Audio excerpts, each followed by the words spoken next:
Hello everyone, and welcome back to Aniran Plays. I am as always Aniran, and today we are going to be delving into Atari 50.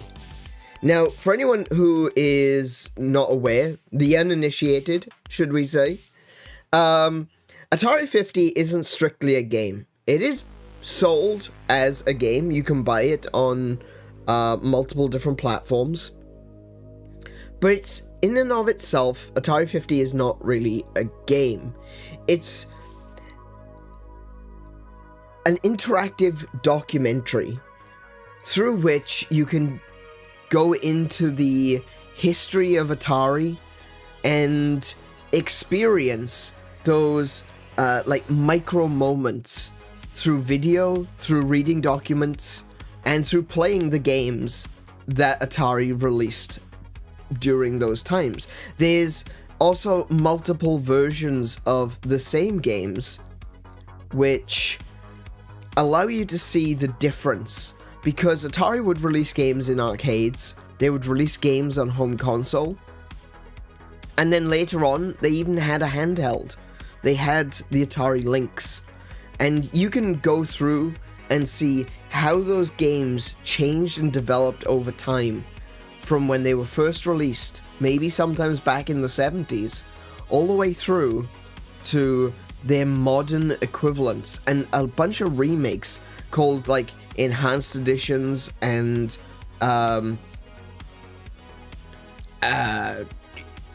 3D versions of games that have been released in the past few years. Atari 50, I believe, is basic. I would argue that Atari 50 is required reading for anyone who is interested in gaming history. And I don't just mean Atari history.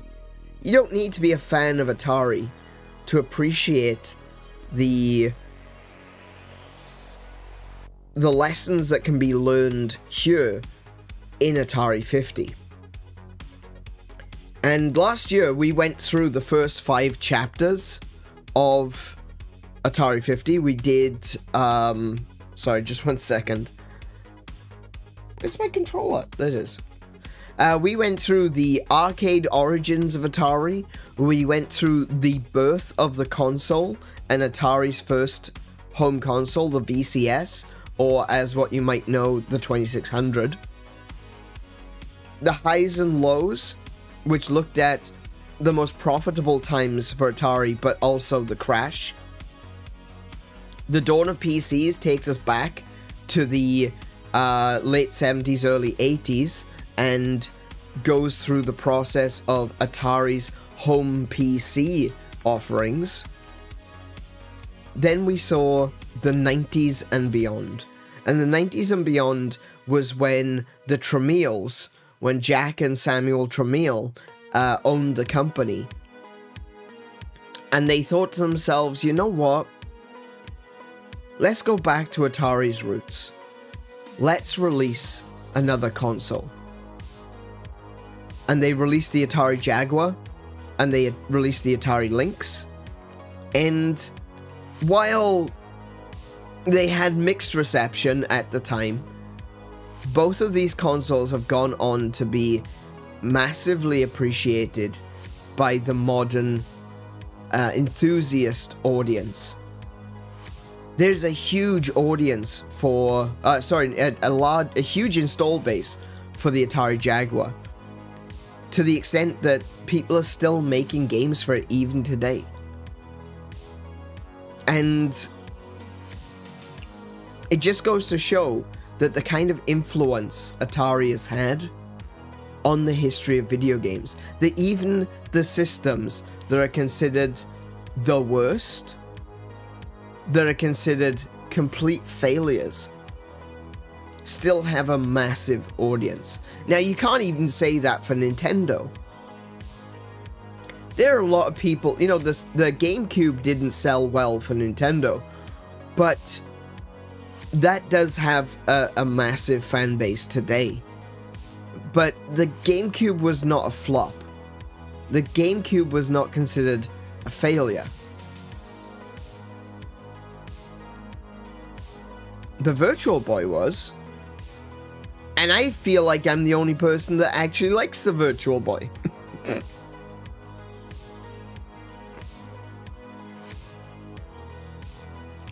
So for Atari's, probably one of Atari's biggest failures to have such an audience, such a love and a passionate install base, that they just continue to create games even to this day, just goes to show what Atari means to so many people. And it means a lot to me too. We've talked about this in yesterday's stream, in streams from last year during Atari. Excuse you, I like the Virtual Boy. Well, there's two of us at least. But yeah, we talked about this last year during Atari Week. We've talked about it in the streams that we've done this year, and I've talked about it occasionally in between, but Atari means a lot to me.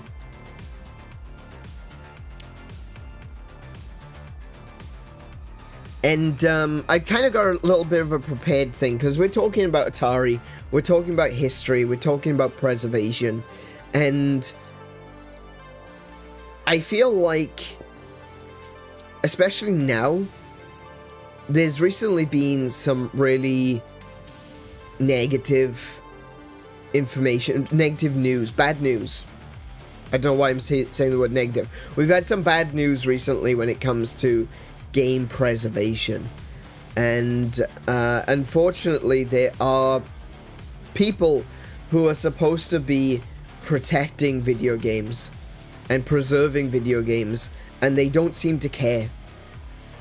The people, the guardians who are supposed to be looking after this cultural heritage, just don't seem to care, and that's sad. But Atari 50 is an example of when that sort of heritage, that gaming legacy, is being looked after. Because Atari 50 gives us access to so much that we never would have seen beforehand. And I feel like the guys at Atari, modern Atari today, they're doing a wonderful job. There was always there was honestly a lot of concern when Atari started to do their comeback, because you got the new Atari VCS that launched a few years ago, and it was overpriced and it was underdeveloped and it just wasn't very good. And some people still like it. I know John Hancock likes to talk about it, and he thinks it's okay. But you know, that's John Hancock is probably the Atari VCS's biggest fan, and he thinks it's okay. You know? But what the modern Atari have shown is that they are willing to look back at the history and reinvigorate it for a modern era.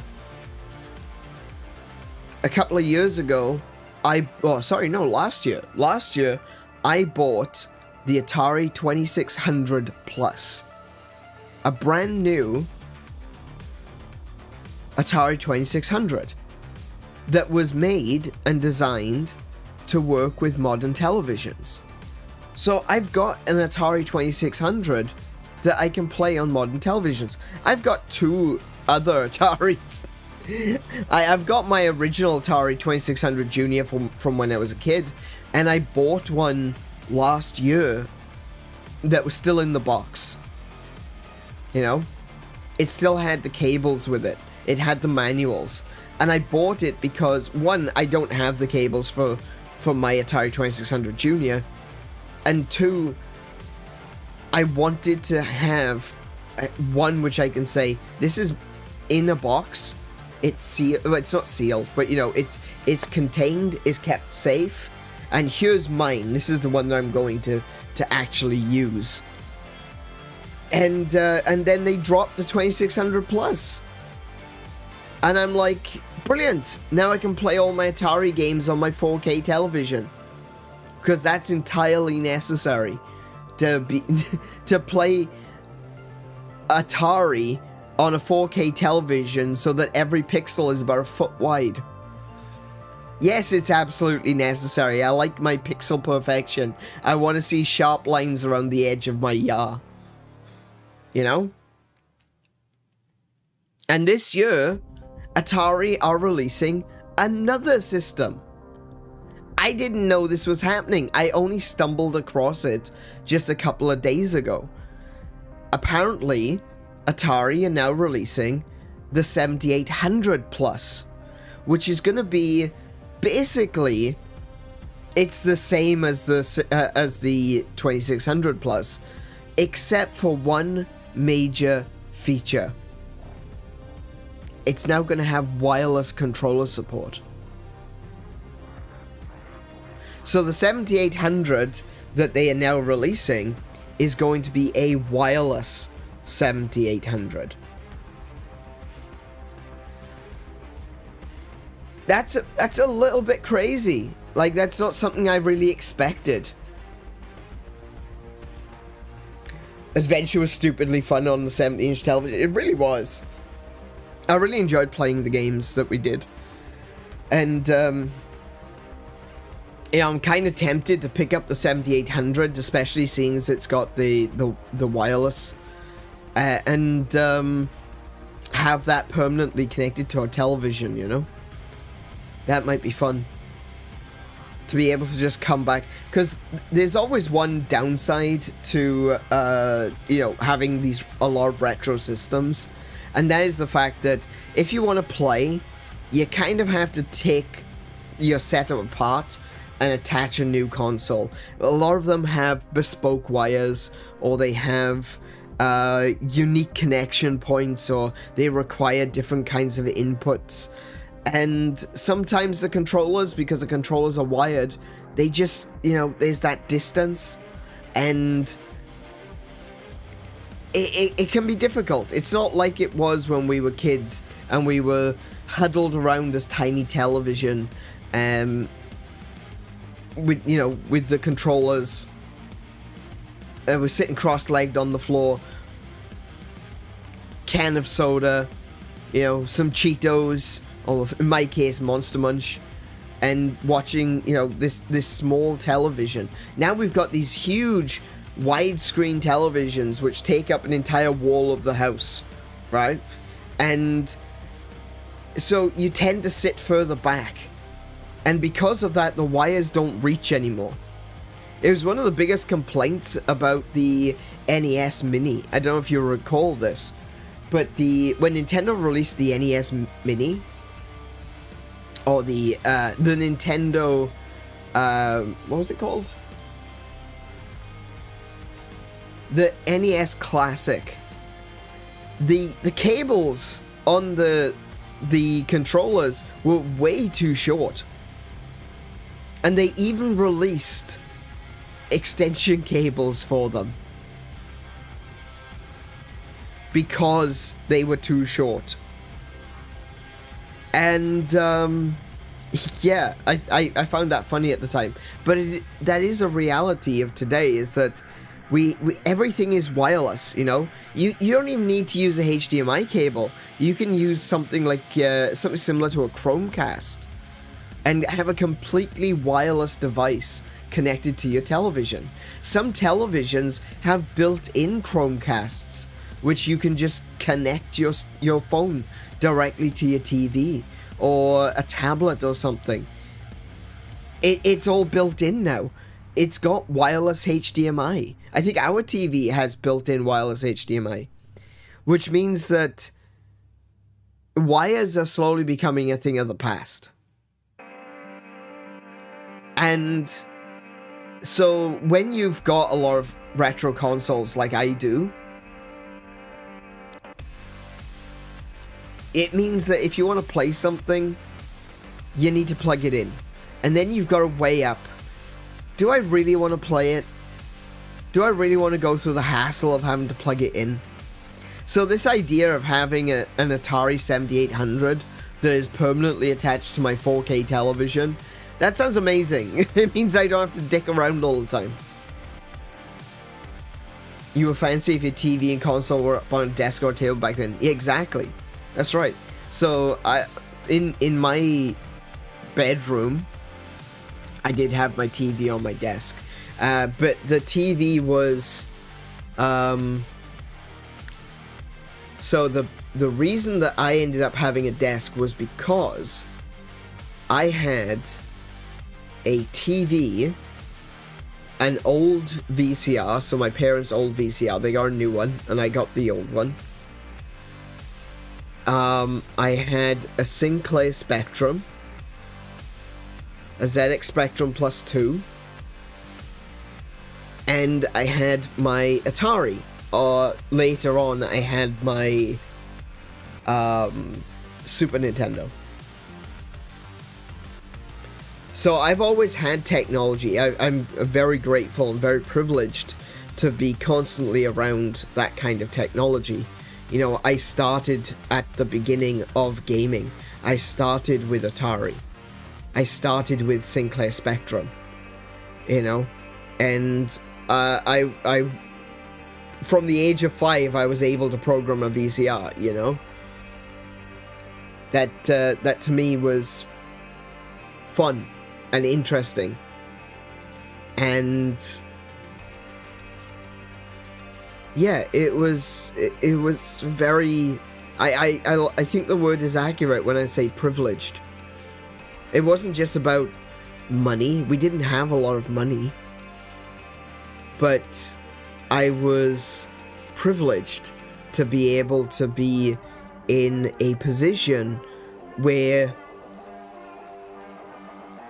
my parents, at very least at the time, encouraged my delving into technology. I think my father understood that technology was the future, you know? They thought everyone would play it, and the computer desk was only for Nintendo to discover, excuse me, I want to play Mario with my TVs, with my son, sirs. Exactly. Yeah, so yeah, that was exactly it. I wouldn't say I never, I very rarely had my Super Nintendo attached to the TV downstairs. But I did have a desk where I would have everything plugged in, and I don't know if you recall these things. They were little switches, right? We used to get these little switch boxes, and you'd plug multiple things into the switch boxes, and you just flick the switch back and forth between whether you want to use like the VCR or the secondary thing that you've got plugged in. So what I had was an aerial which was plugged into my VCR, which was then plugged into my television. But as I mentioned, I also had a Spectrum and an Atari, and later a Super Nintendo. And what I would do is I'd have 2 of those switches, and I'd connect them together. And I thought I was such a genius at the time when I did this.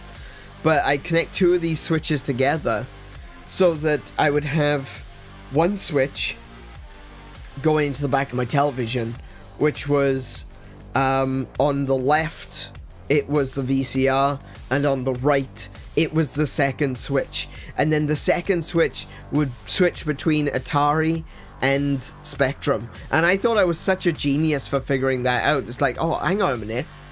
These switches, hang on, I can switch between TV and console. Hang on, what if I plug 2 of these together? And then I was able to switch between, you know, VCR, my computer at the time, which was the ZX Spectrum, and Atari, and just switch between them. And yeah, I felt so smart. I even remember going to my father and being like, hey, look what I just did. And having these 2 switches interconnected. It was a time of discovery and a time of learning. And I think that's why I'm so enthusiastic about learning more about Atari 2600, is because it's a part of my history. In fact, I've got a little thing that I started writing that I want to utilize right now as kind of like an intro to today's stream.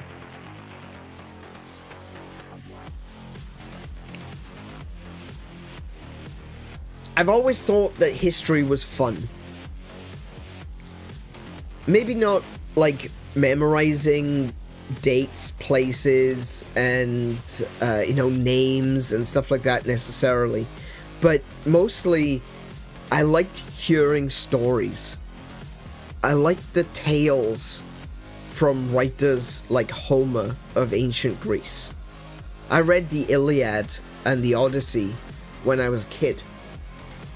And I used to love reading it. It's a shame that over time it seems like I've been less capable of reading novels. But as a kid, I read the Iliad, and I read the Odyssey, and I read Lord of the Rings. But obviously, the Lord of the Rings isn't real. You know what I mean, though. Right? I used to read a lot when I was a kid. I always valued the recollections of my great-grandmother because she lived through the Second World War. And it was always interesting to hear what the world was like before I was born. I always liked hearing stories from my grandparents that would talk about the way my valley was when I was young. Before I was born again. Not when I was... When I was young, I would listen to the stories. And they would tell stories of, like, the mining villages, when they were just still villages. The place where I grew up was definitely a town, and it had lots of people. But back in the day, when my grandparents were growing up, they were just villages. And they... it was a mining town. It was so small, but it was the industry of the time, and I always used to love hearing stories about those times. I've got a great appreciation for my heritage, and I've always thought that it was fun to learn about where I came from.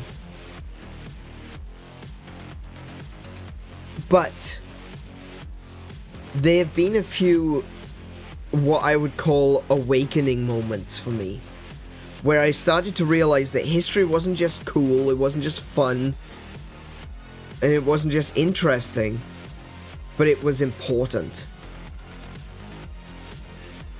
And one of those examples, strange though it might seem for some, was the movie Bill and Ted's Excellent Adventure. In that movie, for anyone who hasn't seen it, and I highly recommend that you do, it was just a pair of would-be dropouts that wanted to start a band but did not play guitars, who were about to be kicked out of school and one of them to be sent off to military camp, to join the military academy that, something to do after you've dropped out of school. You go into the army or the military, because what else are you going to do? You're going to be working at convenience stores your entire life? You're going to be flipping burgers your entire life? No, you got to find something. And Bill and Ted just saw history as these bunch of old dudes doing bunch of old dude things.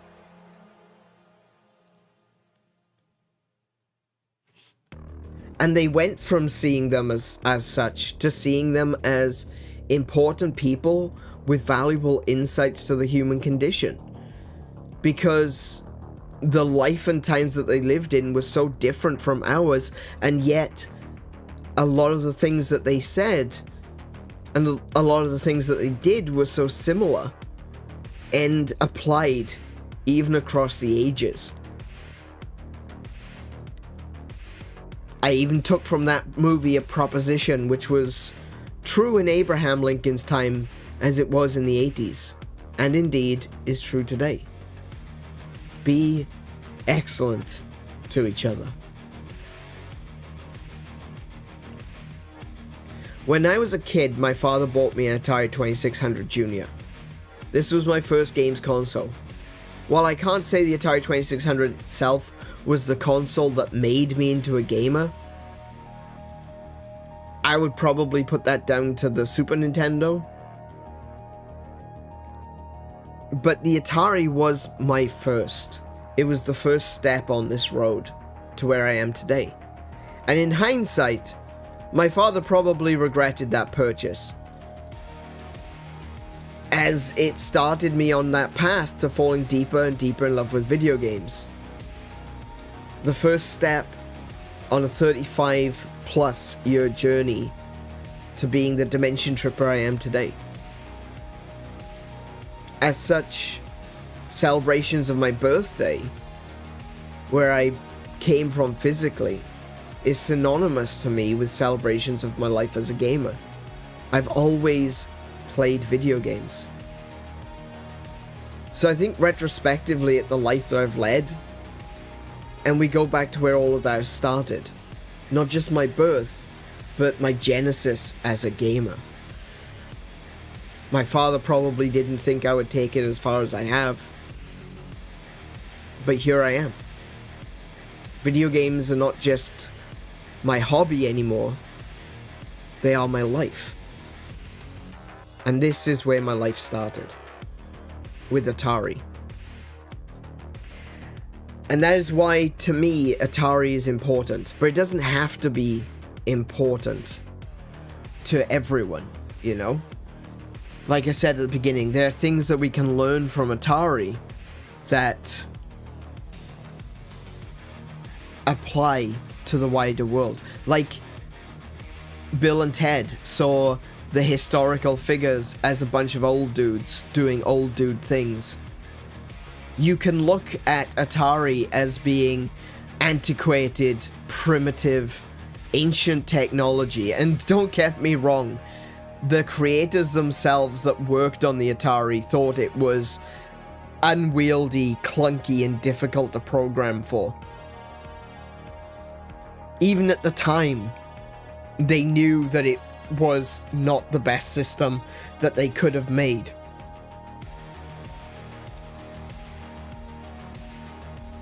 But it is where video games started. And I feel like for all of us gamers,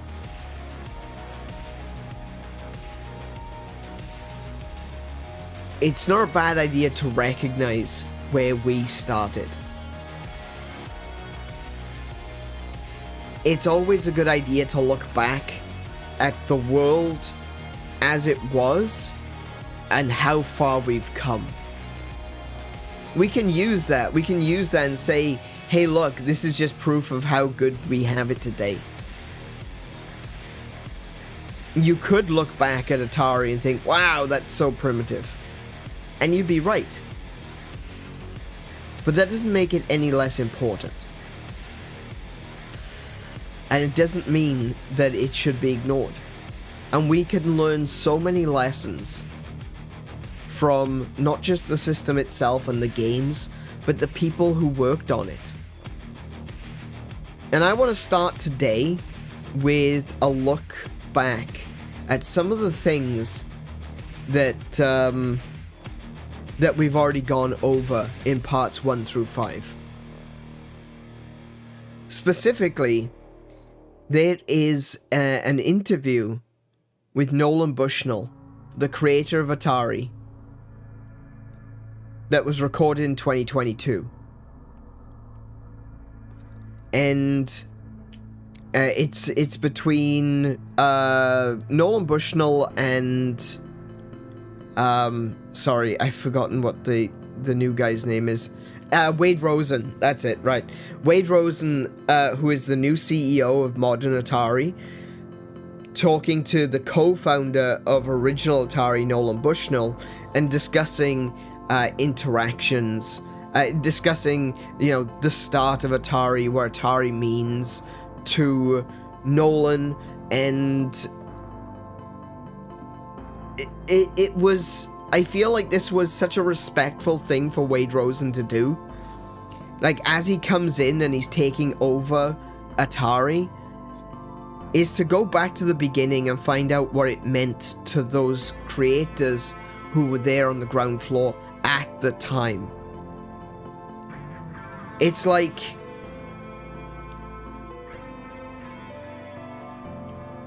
going back to the master, you know, and saying to them, look, I'm going to be taking over from here on out.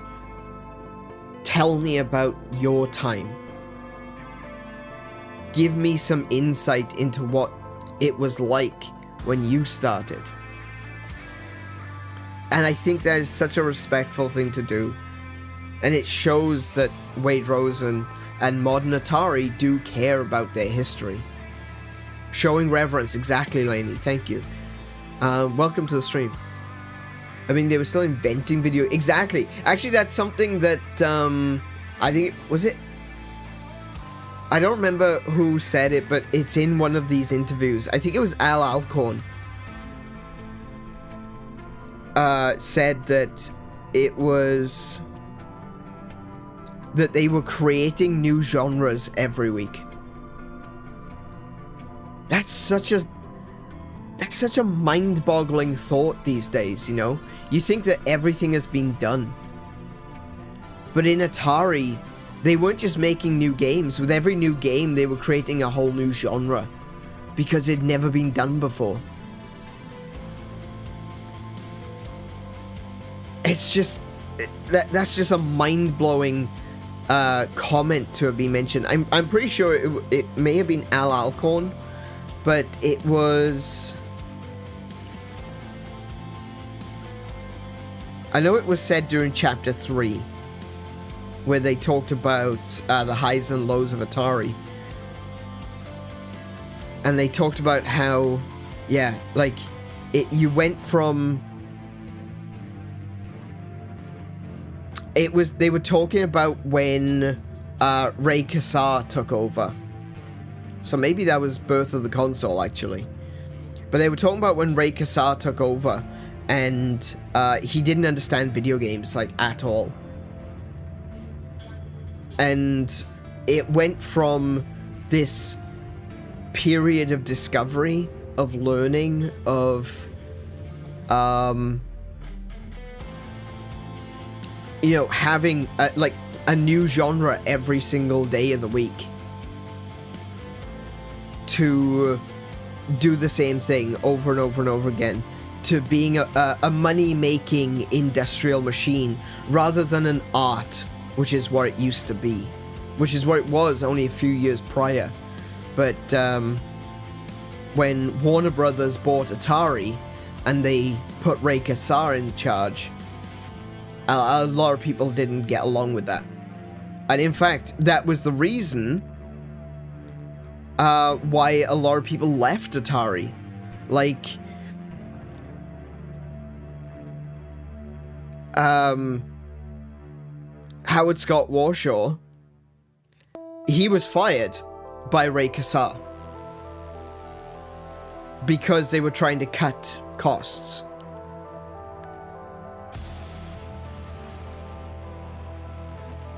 Al Alcorn got into a heated discussion with Ray Kassar because Ray Kassar didn't understand what video games were. He didn't understand that side. He came from the textiles industry and was inserted as the CEO of Atari. From textiles to Atari.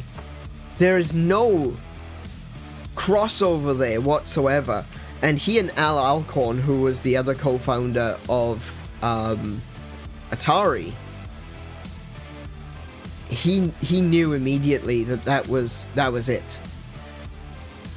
That the time of creativity was over. And he left on the spot. He quit. Al Alcorn, one of the people who was the major technical and creative minds behind the founding of Atari. And they lost them immediately, all because of one man, Ray Kassar.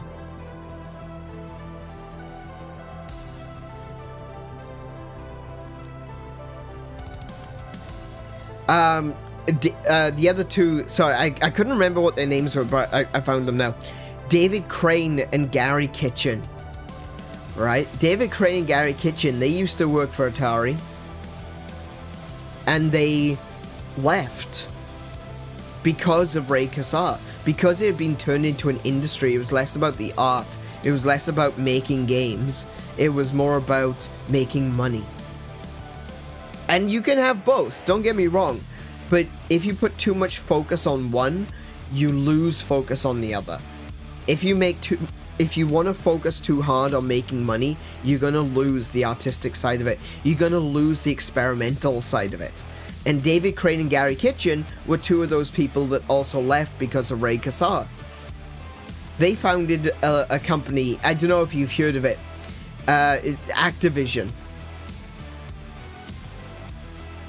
But of course, Activision was good back then.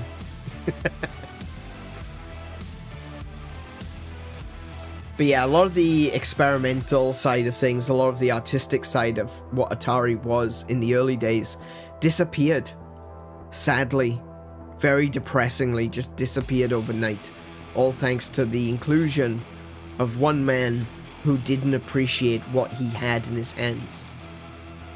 Which is why I believe that appreciation for our history as gamers and the heritage that we have is important.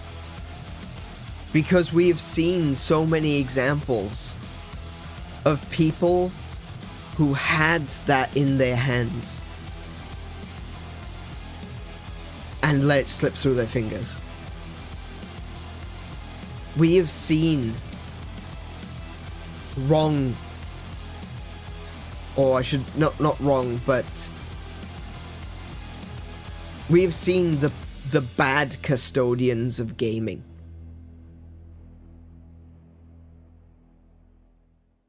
And they've shown to us how fragile gaming can be. I know that, the myth about the video games crash of the early 80s,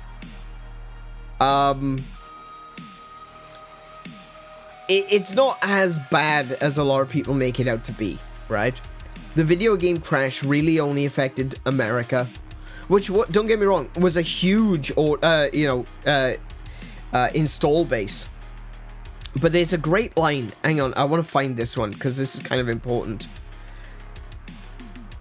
There's a great line. I think it was Howard Scott Warshaw that said it. And I'll see if I can find the quote.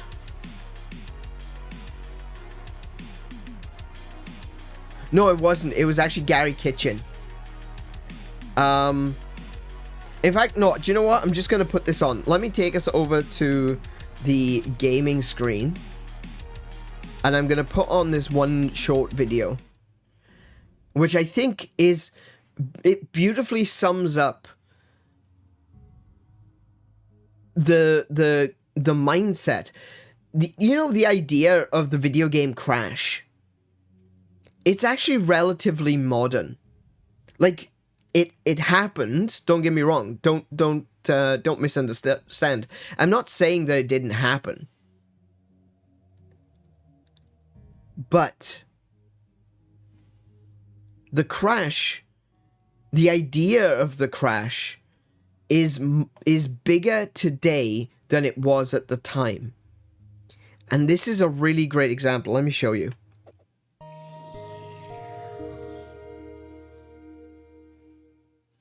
There's this funny time period in the history of, if I wrote a book on the history of the video game industry, there's this funny time period where we had left Activision and we went from this fabulous AAA office complex, beautiful. We had more space than we needed by a factor of 5, and we went to the most horrible office in Midland Park, New Jersey, in the basement of an optician's office. That's a way to fall, isn't it? Like, let's be real here. That is a distance to fall. To go from Atari to creating the second biggest gaming company in America being Activision. and then working in an office in the basement of an optician. That sucks. I know at one point as well, it isn't actually in Atari 50, but I do remember Gary Kitchen talking about a flood that they had at one point. And because they were in a basement, it just filled up their office. And they lost pretty much everything down there. Which sucks, you know? Industry, this was after the crash. Game industry was a disaster. And it was just, oh man, what an office. It was horrible. But we survived in it. I mean, you got to do what you got to do. So anyway, we're in this horrible office. And we're doing C64 stuff at that point. That's actually kind of funny as well, the fact that they're doing C64 stuff. Because, so, right. Atari was founded by Nolan Bushnell. Okay? It was bought by Warner. And it was being run into the ground by Warner. Aside from all of what was going on in Atari, you had Jack Tramiel. Jack Tramiel, legend that he was, he's such a forward thinker when it comes to technology. He went from being a typewriter manufacturer to realizing that computers were going to be the future. So he created a new company, and he called it Commodore. Right? And Jack Tramiel built Commodore from the ground up. And then Jack was ousted from his company by the board. So what did he do? Well, he was independently wealthy. After creating Commodore, he had millions upon millions of dollars. So he bought Atari.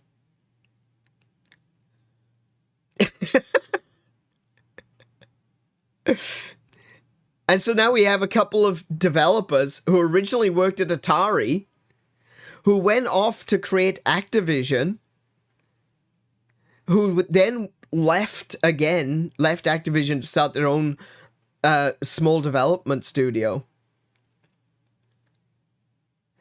And in the meantime, Jack Tramiel had been kicked out of a Commodore, which they are currently working on, bought Atari, and are now going to call them to hire them. And I get a call from a buddy of mine. Actually, he was our part-time sales guy, and he always visited Toys R Us, and he knew them really well. He called me and said, you know, you're going to laugh, but they want to know if anybody's doing 2600 games. Because at that point, there were none.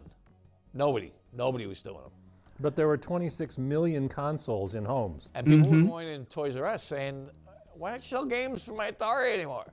So I said, wow, that's interesting. How many would he buy if he had a 2600 game? He said, oh, you know, 20, 30,000 pieces probably. And I said, all right, I'll get back to you. So we did Title Match Wrestling and Super Skateboarding. First two titles. I mean, look at that game. That is such a fantastic looking game for Atari 2600. Love them. That's gorgeous. Crazy. And at that point in time, we were the only people in the world making games on the Atari 2600. My phone rings, and it's the Tramiels. So you did some 2600 games. You know, do a couple for us, because word got around. There's actually a need. And then Activision calls and says, do some 2600 games for us? And I said, well, why don't you guys just do them? He goes, well, you know, if I could be completely honest with you, we don't have anything. We don't have the specs. We don't have manuals. Yeah, and the Atari 2600 was notoriously difficult to work for. We couldn't make a 2600 game if we wanted to. So could you make something for us? I tell people that, they're like, who the hell wanted 2600 games? You know what? No one told consumers that this was going to crash. No one went to their house and said, you don't like video games anymore. Because that's what Toys R Us and Walmart said. People don't like video games anymore. But the people at home are sitting going, God damn, I'm tired of combat. Isn't there something else I can play on this machine? So it was good. We had a great run there. We had a lot of money off those games. I think that is the quintessential statement about the whole thing. You know, is that Walmart said, "Oh, people don't like video games anymore." Toys R Us said, "People don't like video games anymore." But then it was Toys R Us coming back to those developers and saying, "Do you reckon you could make some more Atari games, please? Because people keep coming in and complaining that we don't have any games for the Atari 2600. And it was around about that time, 1987. Actually, a little bit later than that. It was 1986 where they revitalized the Atari, because they released the Atari 2600 Junior at that point. And it was a cheaper console, cheaper than the original Atari by a long way. And they started releasing new games for it. But I think that line that Gary Kitchen says there is important. No one told consumers there had been a crash. No one went to their house and said, "Hey, you don't like video games anymore." As far as the consumers were concerned, as far as the people who had bought an Atari were concerned, they wanted to know where their games were. Where do I buy new games? Where can I get new Atari games? The crash was entirely an industry thing. But today I feel like it's been all blown out of proportion to the extent that everyone thinks that suddenly, overnight, everyone hated video games in America. And that was never the case. Us, the gamers, the people on the ground, the people who loved video games, we were still looking for stuff. And we were saying, where's our 2600 stuff? I've got this console at home. I spent the equivalent of today's money was about $1,000, right? People like to say that consoles are getting more and more expensive. No, the number is going up. They're getting cheaper, right? Because an Atari 2600 on release was $200, and that's $1973. $200 in 1973 was $1,000 by today's standard, and that's American.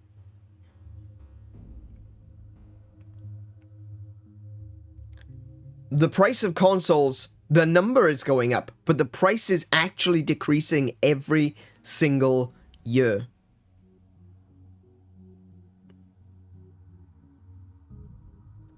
During the crash, my father was trying to figure out where to put a computer in the family's tiny 2-bedroom farmhouse, and the baby's crib wasn't going anywhere. Yeah, obviously the crib isn't going anywhere, but yeah. Yeah, exactly. We had to throw out the baby to keep the Commodore. Dark as it sounds, that is kind of what we've ended up doing, to be fair.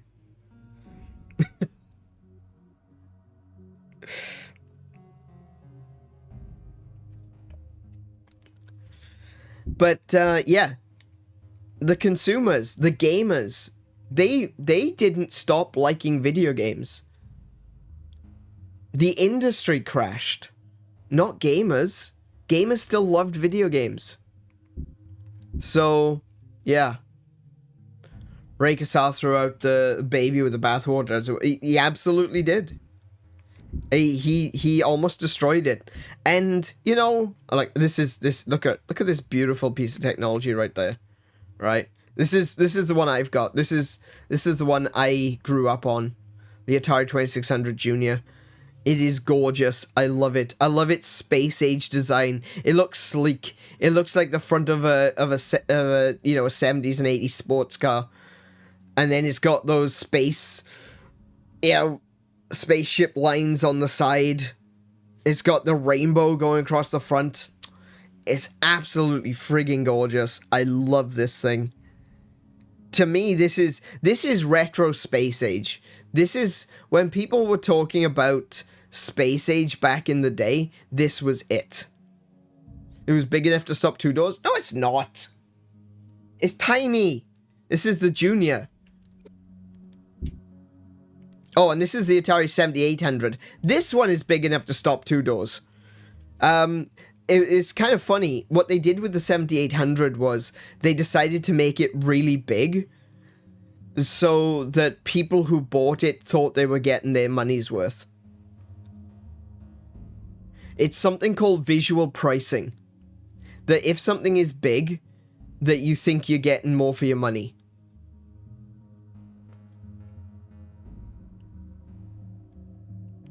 So, yeah. This was huge, right? The 7800 Pro system. So, PlayStation don't own the monopoly on Pro systems. The Atari had one first. Literally first. That's one big piece of plastic. It is a massive, mostly empty shell. Actually, do you know what? It couldn't stop a door because the door would be too heavy for it to hold in place. But yeah. They just released... Actually... do you know what? Hang on. This ties in just really well with something else. People going into the store and saying like, hey, do you still have 2600 games? I discovered something 2 days ago. EB Games. Australian equivalent of GameStop, which means that probably GameStop in the US as well, or Game in the UK, they started selling 2600 games. You can go into a GameStop or a game, EB Games or a Game in the UK and buy Atari 2600 games. They've started selling them again. It's because no one told us you don't like Atari anymore.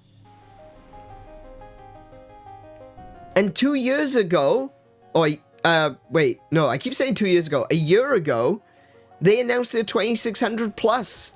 And it sold really well. Because no one told us that we didn't like Atari anymore. It just goes to show that, you know, and everyone who went out and bought an NES Mini, or an SNES Mini, or the Sega Genesis Mini, or the Atari 400 Mini that released, or the Amiga 400. Was it the Amiga 400? No, the Amiga 500, or the TurboGrafx Minis. All of these minis came out and people went out and bought them in flocks. They were selling out everywhere. Because no one told us you don't like those old games anymore. And even if they did, no one would have listened. That shows that there's still an appreciation for the classics out there. That there's still people who genuinely love those older games. I've made an argument in the past, and I in retrospect, I don't think the argument would hold much water. But at very least to a certain extent, I believe that if Nintendo were to start selling NES games again, they would sell. If they were to start selling SNES games again, they would sell. And I made the comment that I made was, if they continued to sell NESs, SNESs, N64s, GameCubes, that they would still sell. You know, that they should never have cancelled those lines of products. And when releasing a new system, they should have kept selling the old systems. And maybe to an extent that wouldn't work out. There would be a point of market saturation where it would cost more to build the system than it would that they could make from selling it. So, yeah, fair enough. That doesn't really hold water. However, I think if Nintendo were to do like runs of 10,000 copies of a particular game and sell it brand new off the shelf tomorrow, it would sell gangbusters.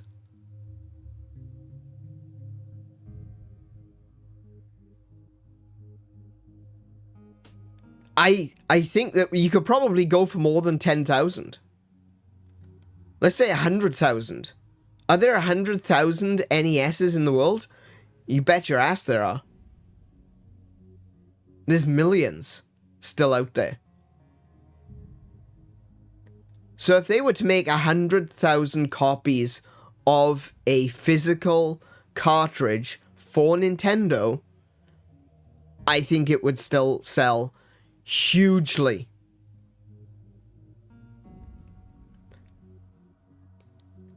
Nintendo, sell me a copy of Path of Radiance. If you release the GameCube, I would buy it to prove I am serious. Exactly. Yeah, Path of Radiance. The price of Path of Radiance is ridiculous at the moment. It is absolutely ridiculous on the second-hand market. PlayStation 2 was discontinued less than 12 months before the release of the PS4. Exactly. Actually, that's a really good example. The PlayStation stuff is... they continued the production of the PS2 all the way up to the PS4. Even the NES, actually. Let me just have a look. NES discontinued. No, that's not quite what I'm looking for.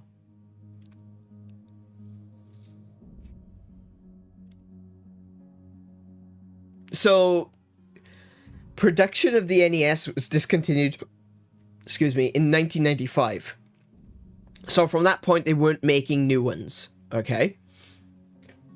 However, Nintendo continued to support the NES, and when I say support, I mean they were even making some peripherals for the NES, all the way up until 2013.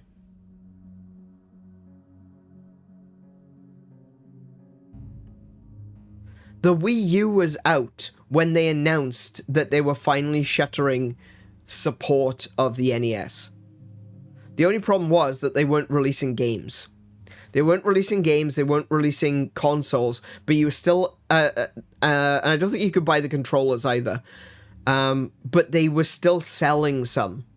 Yeah, more like replacement controllers. They still had a stockpile of controllers, cables, and stuff like that for the NES, which they were still supporting until 2013. That's amazing. I wish they were still selling games, though. I've got a very limited NES collection. I have 6 games. I own. What 6 games do I own? Let's have a look.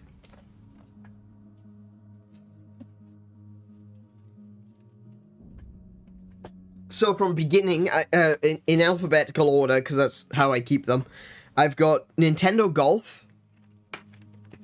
I've got Kid Icarus. I've got Metroid, which I have replaced into a sexy-looking orange cartridge, because the cartridge was a little bit banged up, and I wanted to put it into a new one. So I thought to myself, do I get myself a grey cartridge and just have it on the shelf with all the others? Or do I take this as an opportunity to put Samus into an orange cartridge? And yeah, I couldn't pass up that opportunity. So I now have an orange cartridge with Metroid in it. I've got Ghostbusters 2. Less said about that game, the better. Mario and Duck Hunt. You know what? This game was a pack-in title, right? Mario and Duck Hunt was a pack-in title. And it was probably one of the best pack-in titles that's ever existed. Second only to Nintendo Land.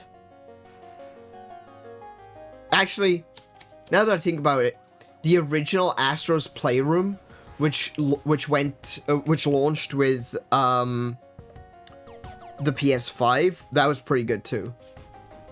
But in terms of games that really showed the best that the system had to offer, Super Mario Bros, the original Super Mario Bros, still an absolutely amazing game. And Duck Hunt, which allowed you to bring light... Like, think about this for a moment. Light guns. That was mostly an arcade thing.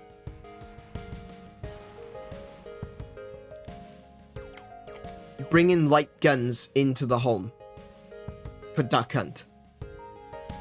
That was an absolutely phenomenal starting pack for the NES. And last of all, I've got tennis.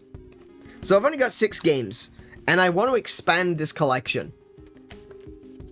And occasionally, I go to some retro game stores around me. Like, I go to Game Traders, I go to a place called Super Retro, I go to a place called Ed's Retro, and I will occasionally go in and be like, I've got $100 in my pocket, what NES games, SNES games, or N64 games can I buy today? And I'll walk out with a handful of games. I wish it was back in the old days. You know, I wish I had an NES back 15, 20 years ago. Because back then, it would be a case of you take $100 into a secondhand game store and you buy, and you want to spend the entire $100, you're walking out with like 10 games. Easily. Today, $100 will get you like 3. Which sucks.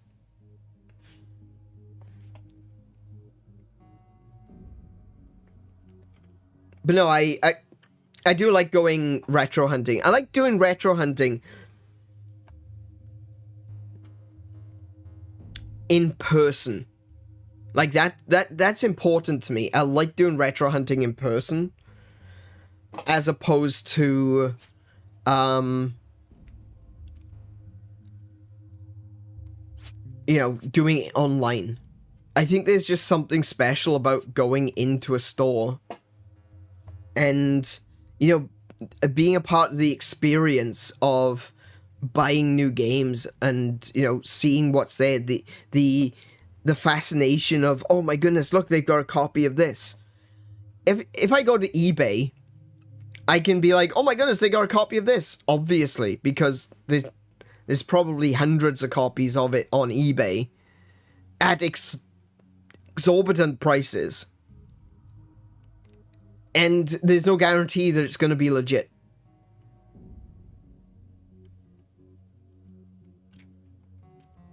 So I do like going into retro game stores in person and, you know, actually seeing them and being like, oh yeah, that one, I want to get that one.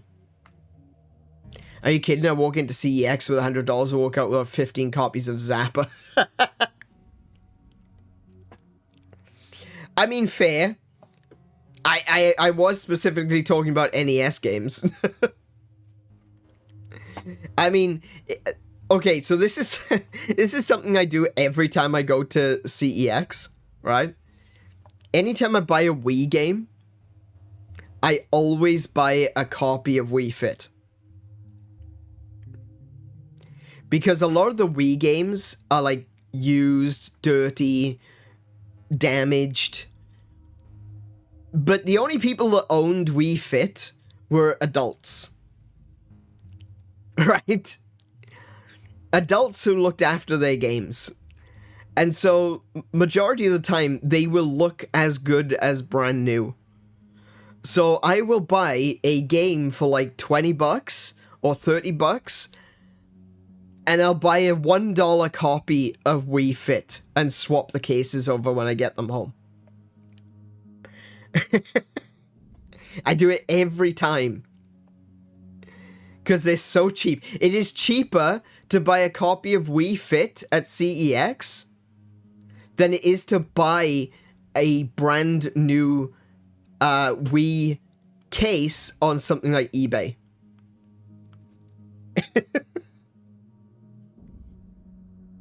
One thing I do want to do, though, I know that Temu is actually... Okay, no, not Temu. Alibaba.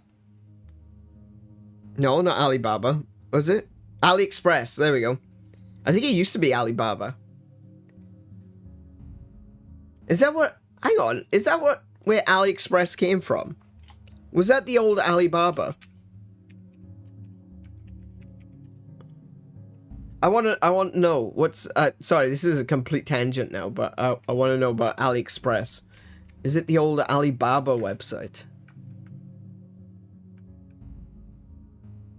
AliExpress wiki. It is! It's the Alibaba group! Huh! So that's what happened to them. Cool. Anyway, I've bought a couple of things on AliExpress. I don't hugely recommend shops like AliExpress or Temu, mostly because you never know if what you're getting is going to be some cheap knockoff or if it's going to be legit, right? And yet, I did discover recently, I did make some purchases on AliExpress. The orange cartridge that I've got for Metroid is actually from AliExpress.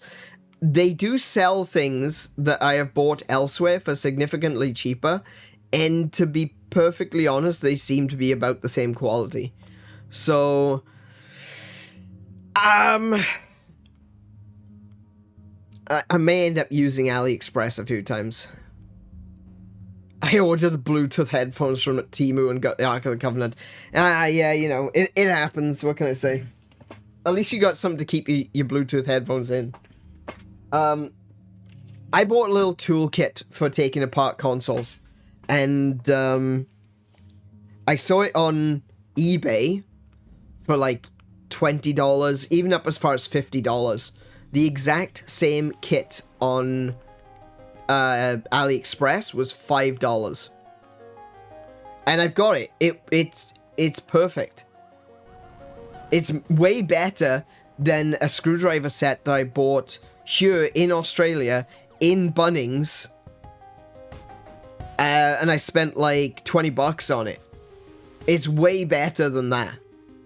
So sometimes you can find good things on AliExpress. If you're looking for things like replacement shells for consoles, or replacement cartridge shells, or you're looking for a screwdriver set for taking apart consoles, stuff like that, I reckon AliExpress is a good place to be. Honestly, I think AliExpress is a good place because people overcharge like crazy on eBay for those things. And where do you think they get them from? All of my my NES cartridges, I keep them in plastic slip cases. Well, I was buying the slip cases in bulk from eBay. I found them on AliExpress for 1/5 of the price. 1/5 of the price. I get them for about 20 cents each on AliExpress. They're about $1, about $1 to $1.20 each when you buy them on eBay. So there are some things that you can get from AliExpress, and probably Temu as well, which are worth it. Or even if they turn out not to be worth it, the price is so low that, you know, you're not really losing out if you're spending like 25 cents for a plastic cover for your games, only to discover, oh damn, it's the wrong size. I did that on eBay. I spent $20 trying to buy cases for my SNES games. And what I ended up with were plastic cases which were the right size for Game Boy boxes. It wasn't even the right product. And when I tried to contact the person, they didn't respond. But I figured, you know what? I've got some Game Boy boxes that I could probably put away. So, yeah, it's fine, I guess. I ended up buying SNES boxes from AliExpress. What a surprise. Anyway, we're going to just quickly do, like I said, this last one. Atari at 50. We're just going to watch this one with Nolan Bushnell and Wade Rosen. Nolan Bushnell, who was the co-founder along with Al Alcorn, and Wade Rosen. Oh my goodness, I can't say that name. Wade Rosen, who is the CEO of Modern Atari. He was actually the CEO of Infogrames, but Infogrames bought Atari Inc. and then changed bought Atari and then changed the name to Atari Inc. So, yeah. So they were Infogrames. And now they've just reintroduced the Infogrames brand, like this year. So we might start seeing some more of their games from a publishing perspective. I would really like to see that. That Infogrames is one of those publishers which was kind of a big deal back in the day for home computer games. For like your Amigas, for your Commodores, for your Spectrums. Infogrames was up there. They did transition quite well into like modern PC, like IBM, and they did some console stuff, but sadly they kind of disappeared. Looney Tunes Racing, yeah, exactly. There's a really good example. Looney Tunes Racing, fantastic Infogrames game. But yeah, Infogrames are back. I'm so happy about that. Like, all of this stuff, the things that I've been, wanting to talk about for years because, oh yeah, I really want to talk about Atari, I really want to talk about Infogrames. And now it's all suddenly coming back. And I'm like, fantastic, my opportunity has arisen. So let's take a look at Atari at 50 with Nolan Bushnell and Wade Rosen. And we move on to the newer stuff. When we started, video games were almost considered to be a bastardization of this wonderful technology. Why are you using it for fun when you could be creating missiles? He's not wrong, actually. The reason that the technology was so cheap at the time was because the government, the American government specifically, had put so much money into developing computer systems for the military that computer parts were dirt cheap. That's the reason that companies like Radio Shack existed. You can't hear him? Okay, I'll turn the volume up. So companies like Radio Shack came into existence because all of this money was spent on developing computer parts, and then companies had all of these computer parts and no one to sell them to.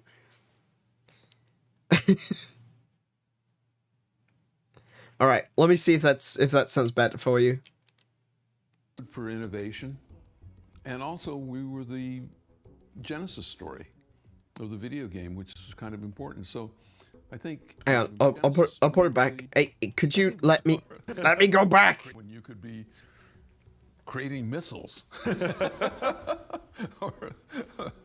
I think we stood for innovation, and also we were the genesis story of the video game, which is kind of important. So absolutely, you always I completely agree. Position when you're the first.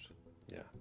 When we chose the Fuji logo, I wanted to be an upward swoosh, and I think that if you look at the Atari logo, it's a collective, it's aspirational, just in the nature of the graphic. I love that. That's a really good point. When you look at it, it's like the logo itself is, it starts wide and then it goes up and it comes together. This is like the perfect, like I use the hashtag Gamers Unite, right? This it should be the symbol for Gamers Unite. Because it starts down low and wide. This is everyone. Down the bottom is everyone. And then it all rises together. And everyone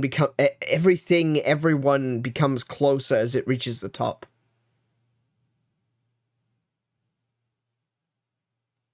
It's such a fun... I love this symbol.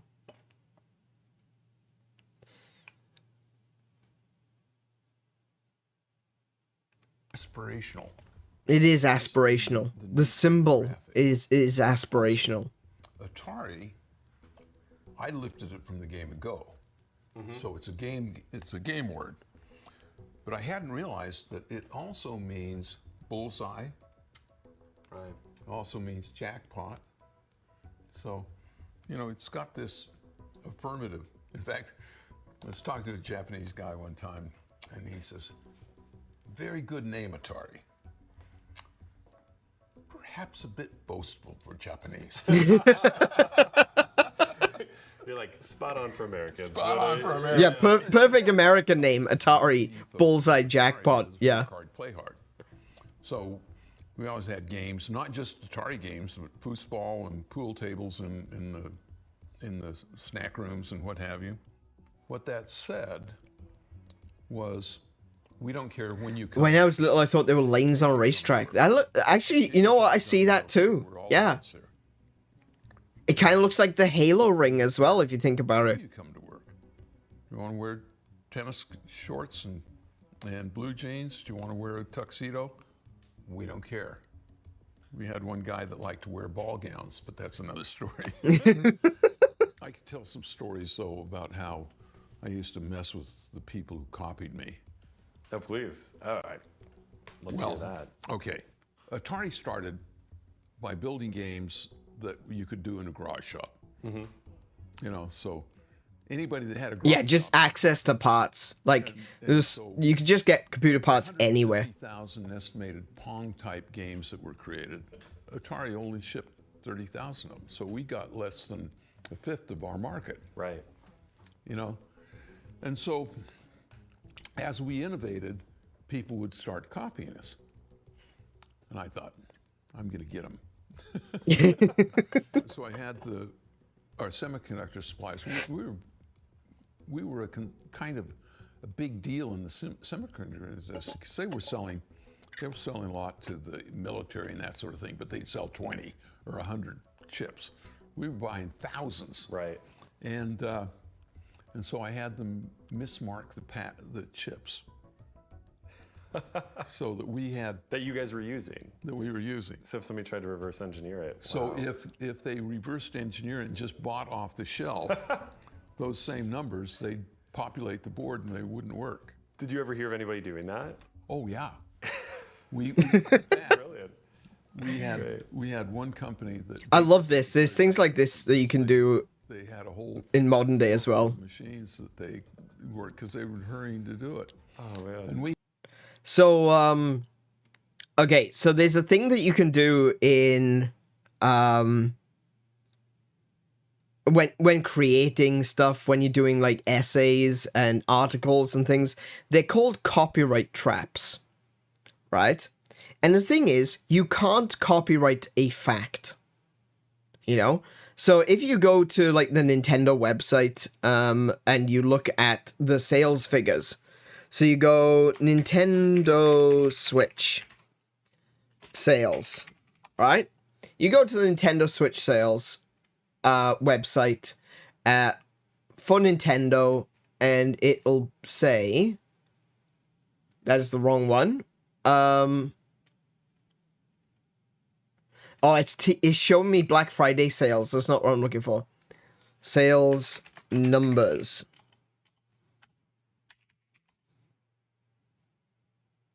Dedicated video game sales units. Here we go. So if you go to the Nintendo website, it's nintendo.co.jp/ir/en/finance/hard_soft/index.html, right? You'll find a page that says Nintendo Switch sales hardware 146.04 million units. That is the current sales figure as officiated by Nintendo. 146.04 million units. Now then, what you can't do is say Nintendo has officially stated that they have sold 146.04 million units and copyright that. You can't. You can't do that because that's stating a fact, and you can't copyright facts. However, if you were to turn around and say Nintendo has sold 146.0432 units, sorry, 0.0432 million units, you can copyright that. Because that's not a fact. That's not official. So what you get is, if someone, like a video essayist, is talking about a historical fact, you know, and they're telling a story, and they turn around and they say, this happened in 1995. It was the 3rd of June, 1995. Again, that's something you can't copyright because it's an actual fact, right? The original source of the fact states it was, June 3rd, I can't remember what I said, 1959. Let's call it 1959, there we go. June 3rd, 1959. However, if you were to turn around and you were to say, on June 3rd, 1959, around lunchtime, you can technically copyright that. Because there's no evidence to suggest that it was around lunchtime that something happened. Like some facts, we know what day it happened. We know the month it happened. We may not know the specific day. So what you do, and this is what a copyright trap is, you add additional details that are not factually backed. So you know if someone is reading your work and releases an article or information based on your work, if they haven't credited you, you can force them to credit you. Because they'll put that error into their article, or not so much an error, but they'll put into their article the thing that you said, even though it wasn't actually supported by facts. And you'll be able to go up to them and you'll say, you used my article for this. And they'll be like, no, we didn't. It's like, yes, you did. I'm the only person that said it was lunchtime. There's no factual evidence that supports the idea that this happened at lunchtime. I was the one that wrote that. And if they refuse to give you credit, you can sue them. Because it's not a fact. It's copyrightable. So it makes sure that people have the ability to, be credited for the things that they've discovered and for the work that they've done. And this is actually being done by YouTubers all the time. A really good example of this, actually, was Guru Larry Bundy Jr. He did a video on I don't remember what the particular topic was, but he did a video. And someone released an article which was almost word for word his video. And he approached them and he said, you've got a writer on your staff who has ripped off my video. And they argued, no, they haven't ripped off your video. There's no way you can prove it. We're just doing a similar topic, blah, blah, blah. You know, all of this nonsense, trying to, distance themselves. And he turned around and he goes, I know for a fact that you did,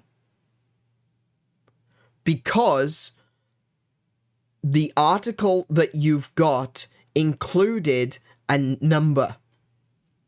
And I made that number up. And they're like, shit.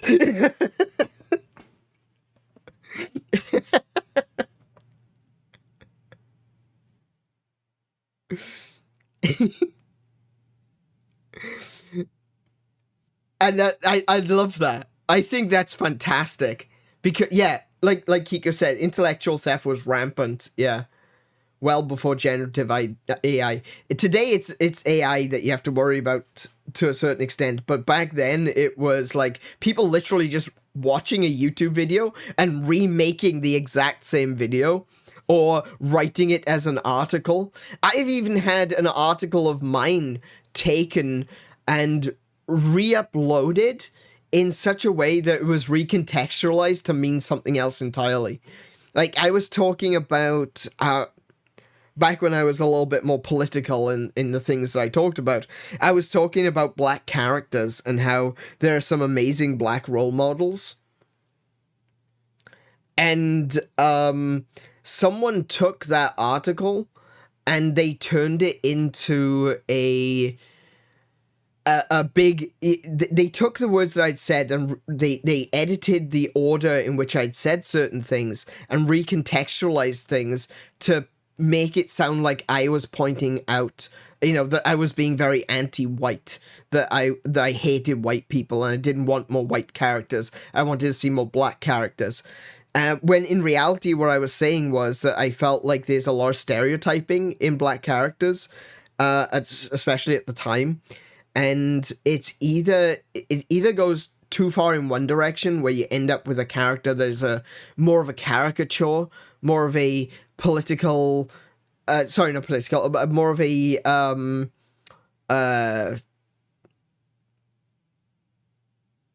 what's the word I used? I can't remember. It was a cartoon of a black person. It was stereotypical. That's the word I was looking for. Stereotypical, not political. Stereotypical. Alternatively, it goes in totally the opposite direction, and it's incredibly politically correct to the point where it becomes its own kind of stereotype. You've either got this ridiculously over-the-top, cartoonish black character, or you've got a cartoonishly politically correct black character. And very rarely do you see these characters that split straight down the middle. And I felt like I talked about how I felt that these characters in particular, they kind of walk the line. One of the examples that I talked about was Barret Wallace from Final Fantasy VII, because one of the things that I pointed out was that on one hand he's got that stereotypical angry black man with a gun literally attached to his arm thing, and yet in the environment that he was set, it made sense.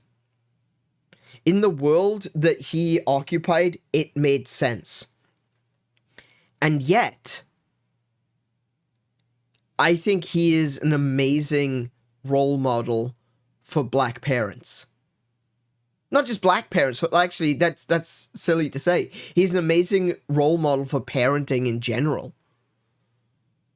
Like, he's doing everything that he can for the benefit of his best friend's daughter, who he treats as his own.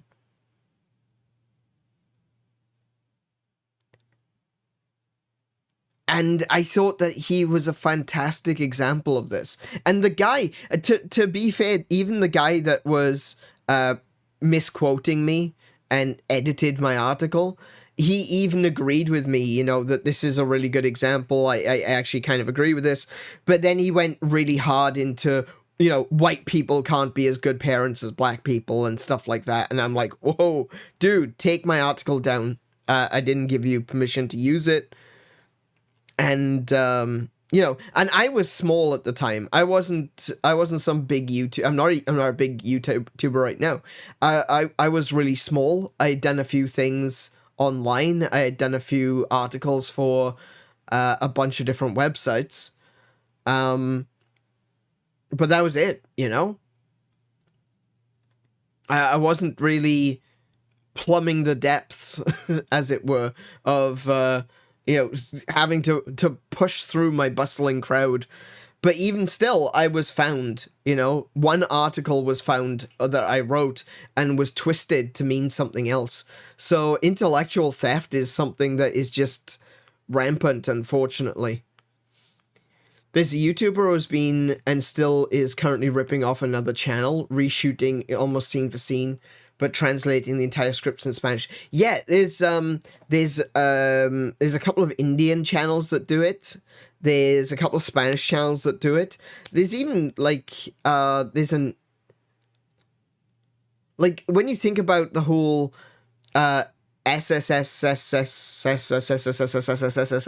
Sniper Wolf controversy, you know, and how she's ripped off a lot of content from this other creator. It's you know, it's commonplace, unfortunately. It's like someone sees a good idea and then steals it, and they know they're going to get away with it because they're more popular. Because even if you do steal something, you've got more followers and people that will back you up regardless. Like Sniper Wolf does. Then,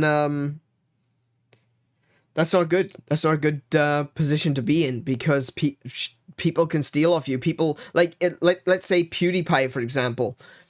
There's a lot of people that dislike PewDiePie, but there's also a lot of people that are ridiculously over-the-top fans. Same goes for Markiplier. Same goes for all of the big YouTubers. Think about the cult of personality that surrounds the Pauls. So, if the Pauls, say now Logan Paul, were to stumble across one of my streams one day, and he creates a video which is essentially not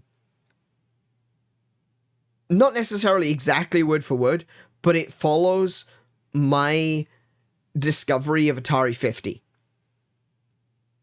And he says a lot of the same quotes that I do. He highlights some of the same issues that I do. He talks about the same sort of side tangents that I do. Even if we could categorically put his video next to mine and say that he ripped off me by writing a script which was based on what I said, he would still win. Because he has more followers.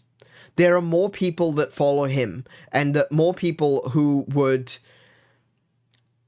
fight to defend him, even if he was in the wrong. Because he's got a cult of personality. And people would come to my channel, there would be some people who would be defending me, saying, oh yeah, we think that's disgusting what he did. But majority of my comments would be millions of people saying, we hate you, you should die, you should get off of YouTube. You know? The only thing is, like, I'm not gonna kill myself over Logan Paul. He'll just make a video about it. He'll come and record my funeral. Yeah. It surprised me that they were even bothering to get in front of the camera for it. They even capture their own video game footage, but the guy just steals the entire script. Oh yeah, no, absolutely, yeah. It's really common, and the one thing that is really common is like you're doing it in different languages. So there's kind of a gray area there. If you take someone else's script, translate it into a different language, languages are more interpretation than they are direct word-for-word replacements. You can't do a direct word-for-word replacement with Japanese and English, for example, or Chinese and English. The language systems are too different right? So you take an English video, you translate it into Chinese or into Japanese or into like a language that is dramatically different from Western languages, and you add an interpretation to it. So in this section, you say, the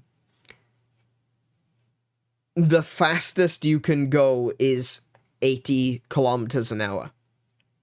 You throw a little bit of interpretation in there, right? And you say, the fastest you can go is 55 miles an hour. That's not an exact conversion, but, you know, something like that. No, I suppose 80 kilometers is more like 60, isn't it? So, yeah. So, it's about 57 something, I think. So, like, instead of saying it in kilometers, you add a little bit of interpretation and you convert it from kilometers to miles. Or from miles to kilometers, whatever you're doing, right? That is technically different enough, especially when it's in a different language and you are recording your own footage. Technically, that is its own video. It's a nice little neat gray area. And it's the reason that people can get away with it. Anyway, sorry. What we were talking about was Nolan Bushnell called up the microprocessors company that he was working with. And they mislabeled the microprocessors that they sent to him. Very, very clear on this one. The microprocessors that were sent to Atari were intentionally mislabeled. So, if someone was to buy a Pong machine and open it up and say, okay, so we've got one of these chips, one of these chips, and one of these chips, and they went out to a shop, or they ordered online from a manufacturer, we need 1,000 of these chips. The actual chip they would receive would be the ones with the correct stamp, but they would be the wrong chip. They wouldn't be the chip that you would need.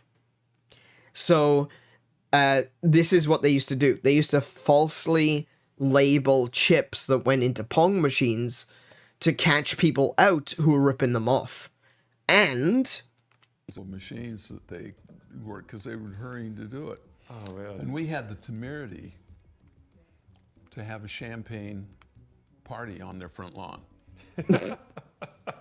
We celebrated their demise and invited them, of course. Did they show up? No.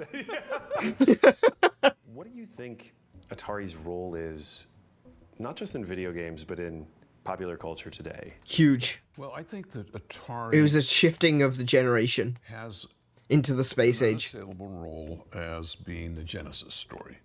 I believe that it is understood by a lot that it succeeded because I love it though, Kiko. I really do. 30 of those years, it was kind of in hands that were not kind to it. Agreed. Don't say anything bad. So I think that I pressed the wrong button there. the brand would I think that one of the issues is that when he says like hands that were not kind to it, he's not talking about Wade Rosen. He's not saying modern Atari is unkind hands. I think what he's referring to is obviously Ray Kassar and Warner. A good portion of that time, Atari just was floundering. And to a certain extent, under the tenure of Jack Tramiel, I think Tramiel came into Atari with the idea of turning it into something else. And that's when you got like the Atari computer systems. And don't get me wrong, they were good, but they weren't Atari, you know? That isn't where Atari was meant to be. Like, Jack Tramiel just came off creating Commodore. And now he's coming to Atari and he's trying to turn Atari into another Commodore.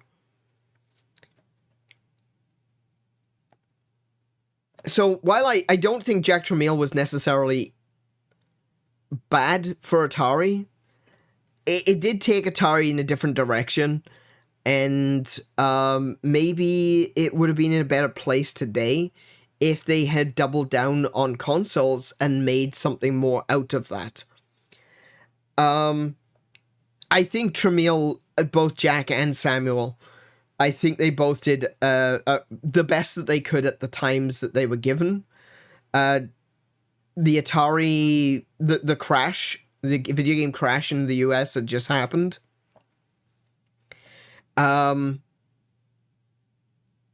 Jack saw a way of turning Atari around, and then later on Samuel saw a way of turning it back, trying to bring back the games consoles and stuff, and he was the reason why the Lynx was a thing. He was the reason that the Atari 2600 Junior was a thing, I believe. I think it was him that decided to do a return to form, as it were.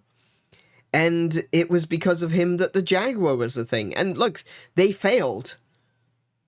But I think, as a fan of Atari, like the history and everything that it means to be Atari, to be, as they would call it, an Atarian, it means that, you know, I care about the historical reference more than I do about plastic boxes.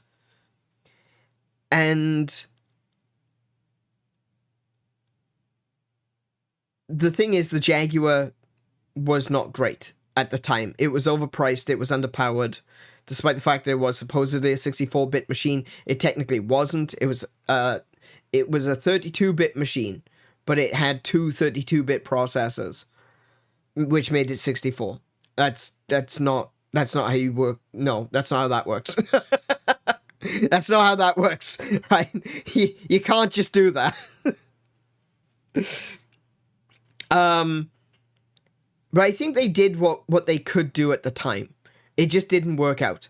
And it's happened to other consoles as well. Look at the Dreamcast. The Dreamcast is a beautiful, wonderful device. And it is really powerful for the time. But unfortunately, it just didn't take on. People were already tired of Sega because of this. Like, we talk about console wars. We're going to be talking about console wars later this week. The biggest console war that I think no one really talks about is the Sega Civil War, where Sega of America and Sega of Japan were at each other's throats for a good decade. And people were sick of it because they would buy one console and then a week later they'd announce another one because they weren't communicating. You know, the Sega Saturn came out and immediately they announced the Sega Mars, which never released. And then later on they announced the Sega Neptune, which never released. And the Sega Pluto, which never released. It was like, what were you thinking? And then they dropped the Dreamcast. And no one trusted Sega. Which was sad, because the Dreamcast was a really good console. And look at the GameCube. I mentioned the GameCube earlier. The GameCube was kind of wasn't a flop, but it didn't sell as well as the N64. And it definitely didn't sell as well as the Wii that came after it. Look at the Virtual Boy. That one actually was a flop. It's... Not every console is going to be a winner. So the fact that the Jaguar failed, I don't think that's indicative of the Tramiels being bad custodians. I just feel like mistakes were made, and mistakes were made at the worst possible time. Ray Kassar, on the other hand, and being controlled by Warner, 100% agree that they were bad custodians. They were people that had no idea what they were doing. If there's anyone who is responsible for the current state of Atari, or not necessarily the current state, the people responsible for the current state of Atari is this dude right here. He's the one that's bringing them back. Right? But if anyone's responsible for the state of Atari as it was 5-10 years ago, it's Warner. even after the Tramiels were in charge, it was still Warner. It was Warner that ruined them. Don't say anything bad. So I think that pieces of the brand were damaged, not irrevocably. Yeah, but I agreed. could have been husbanded better. Definitely. And so right now, I think that it would be good to take the innovation legacy and push it forward into the future. Yes. And that is what I am hoping from Atari. And I think, you know, like what we looked at earlier with Gary Kitchen talking about no one told people that they weren't supposed to like Atari anymore. And what he's saying about innovation going into the future. It's nice to see a combination of those things, because we are getting the Atari 2600 plus, because we are getting the 7800 plus. I think that's fantastic.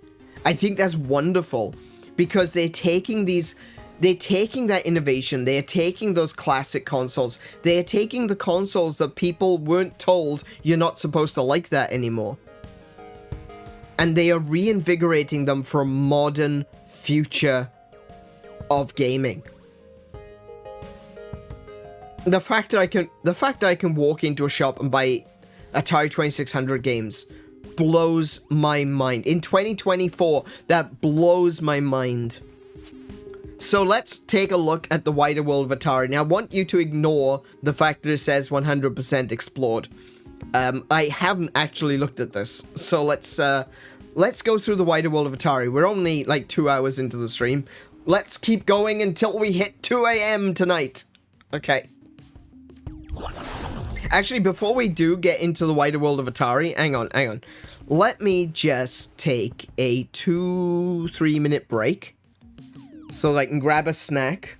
I want to grab a Tic Tac. I don't want to grab a Tic Tac. I want to grab a Kit Kat. It just clicked with me. We got To Love Ru and Atari releases 2024. Yeah, you're right. Oh my goodness. That's amazing. And Infogrames is back. We've got a new Atari 7800. We've got brand new, recently pressed games from Atari that will work on the 2600 plus and the 7800 plus. To Love Ru is just received a new release. Urusei Yatsura got a new anime last year.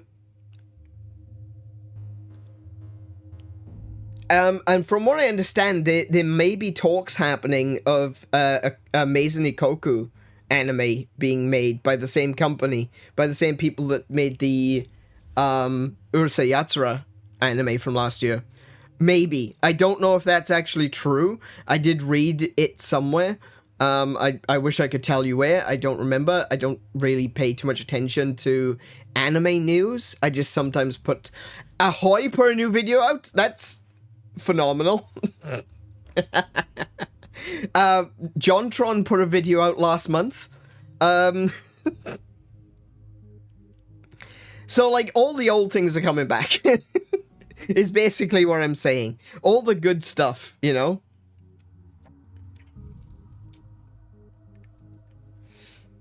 It's all coming back. And,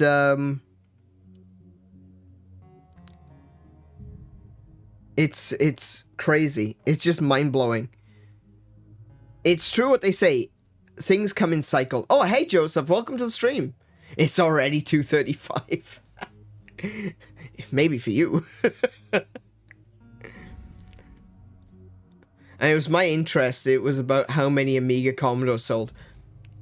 Oh yeah, that's right. It was about the Amiga. That's right, because there wasn't like a solid number on how many Amigas were actually sold. That was a good video. I liked that one. I liked the way he went through the process. Do you know, I love Ahoy. Ahoy's videos are fantastic. A shout out to Ahoy, because he just does these absolutely incredible game-related historical documentaries and video essays. So if you don't know Ahoy, I'll just get the link for you.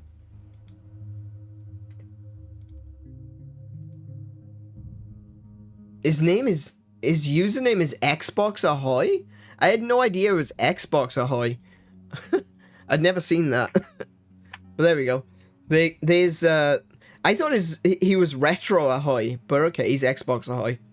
Speaking of old things, I was just looking into maybe getting back into EverQuest. I miss playing that old MMO, and it still exists, surprisingly. Yeah, it does. MMO. EverQuest and RuneScape. They both have classic versions. You know, they have their original release day versions that have just had patch fixes. Not quite as old as Atari, but still. Oh no, absolutely. No, look, it doesn't. I don't think old necessarily is a mark for quality. I just think with Atari specifically, it's a genesis. And I think RuneScape and EverQuest, they were definitely there as like the genesis of MMOs. They were the ones that really started it. And, you know, aside from some of the more text heavy adventure games that you could play over network back in the college, you know, science room days of the 70s, there were a few D&D games that were created specifically for playing over networks, and people from Stanford would be playing with people from MIT over PC, you know, over the internet. And that was kind of like the first breaths of MMO. But it was also very limited. It wasn't massively multiplayer. It was just, you know, online RPs, which is really cool. Welcome, Pika. Welcome to the stream. Croc is getting a remaster. Is it? Oh, yes, it is. Yes, I did see the announcement trailer for that one. I'm just trying to think, what was the one that Limited Run just did? Aero the Acrobat. That's probably a lesser known RPG for that particular era, but Aero the Acrobat just got was just sold. It's currently available on Limited Run. I think you might not be able to get that one somewhere else, though. I think that one's going to be Limited Run exclusive. I could check PlayAsia for you, asia.com, and see if Japan is releasing Aero the Acrobat as a physical.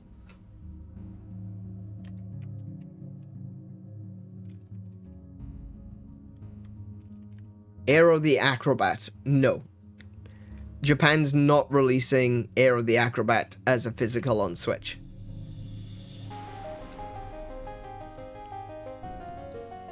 But yes, we will get back into this, and we will take a look at the wider world of Atari in just a moment. I'm going to be right back. Let's see, what have I got? My drink is fine, but I do want to grab a snack, and I want to get up and walk around. And I'll be back in just 5 minutes, so please don't go away, because I certainly won't be. I will see you all in just a moment. Alrighty, I am back. I think I'm back. Yes, I am back. I am back. Yeah, sorry about that. Yeah. So, the starting soon screen, the ending soon screen, and the be right back screen.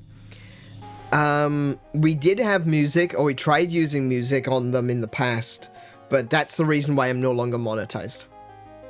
It was considered re-uploading music, and I kind of understand why. But at the same time, it's just like... It wasn't my content, and technically it was considered a compilation. So I do understand where they're coming from. You know, you can't just pirate music and put it up on YouTube. I mean, you can. You're not supposed to, but you can, I guess, technically. But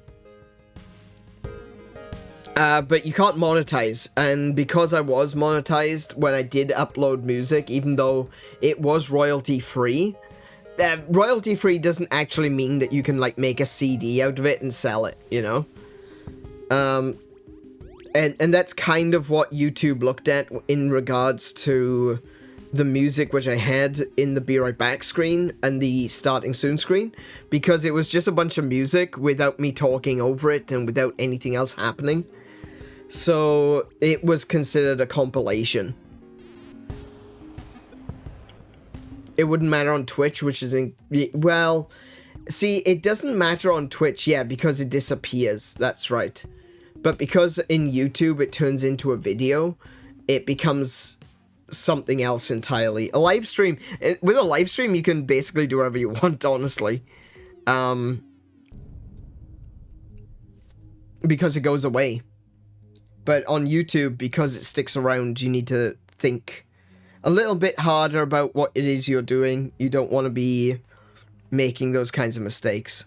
And I did make that mistake. So, yeah.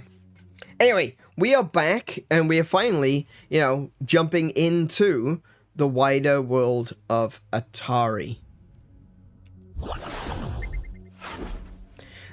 The original influencer. From arcade innovation to console domination, Atari defined interactive entertainment for millions of people.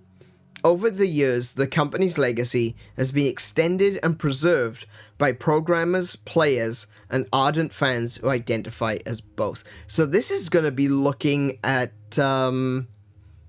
things like, homebrew as well. That's interesting. They did mention homebrewers in a previous chapter, but yeah, that's interesting. Can you edit those parts out? We can, but and I do, and I have been, but once the damage is done, the damage is done, and I lose my monetization for 3 months. So the goal would be to avoid doing it in the first place. Born in the arcade, not only did Atari design and manufacture games in the 1970s, but the company also maintained machines at locations around Northern California as an extra source of income.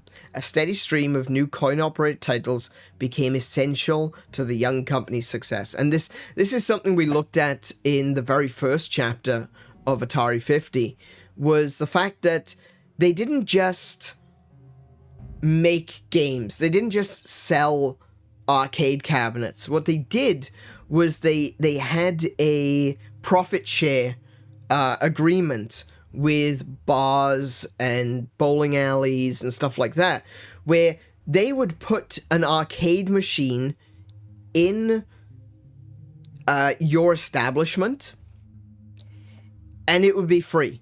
Like, you wouldn't have to pay for the arcade machine.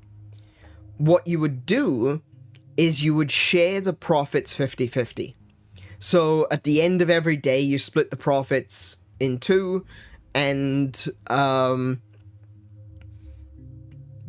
the establishment takes half of the quarters, and Atari would take the other sack of quarters. In fact, there's a really cool story from the first chapter of the very first Pong game that they sent out. So they put this Pong game in a bar, and it was like 2 days later. No, it wasn't even 2 days later. It was the next day, but it was like the middle of the day the next day. So it'd been there for about 24 hours, maybe just over 24 hours. And immediately they get a phone call the next day saying, "Oi, you need to get this effing machine out of my effing establishment. Get this out of here. It's absolutely rubbish. It's broken. No one can use it," etc. And Al Alcorney's like, oh, okay, damn it, okay. This was our first ever Pong arcade machine, and now, the second day, they are so frustrated with it because nothing works. That is not a good sign for our company. So Al goes out, and he looks at it, and it's like, well, it's running, but apparently no one can play.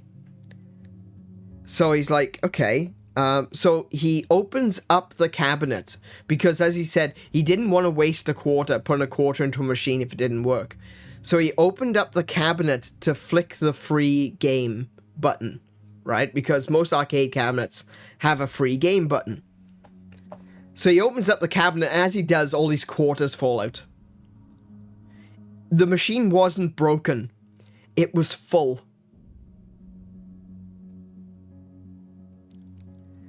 And, yeah.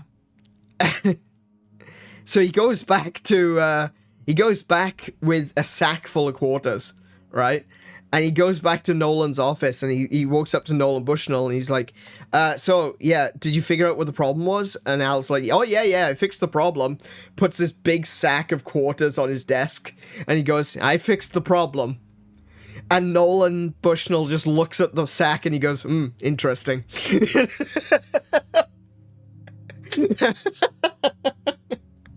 Suffering from success, I think, is what we call that today. What a problem to have. The quarter container was too big. Sorry, it was too small. The quarter container was too small for all the money that we've earned. And that's amazing. I love that. What a story. The genesis of Atari starts with suffering from success. Amazing. I love it. The birth of... Oh, see, now look. This was something that I thought was missing in the first one. Because they looked at Pong. They looked at the quarter pound. Oh, okay. Yeah. Quarter pounding on the desk. They looked at like some Centipede, they looked at Pong, they looked at Space War, they looked at a little bit of Space Invaders, not like, because that wasn't Atari, that was Taito. They looked at some of the early games that came out for Atari, but they didn't look at Breakout. I can't believe, they've added it. Oh, look at that. Look at that logo. That's the old arcade marquee.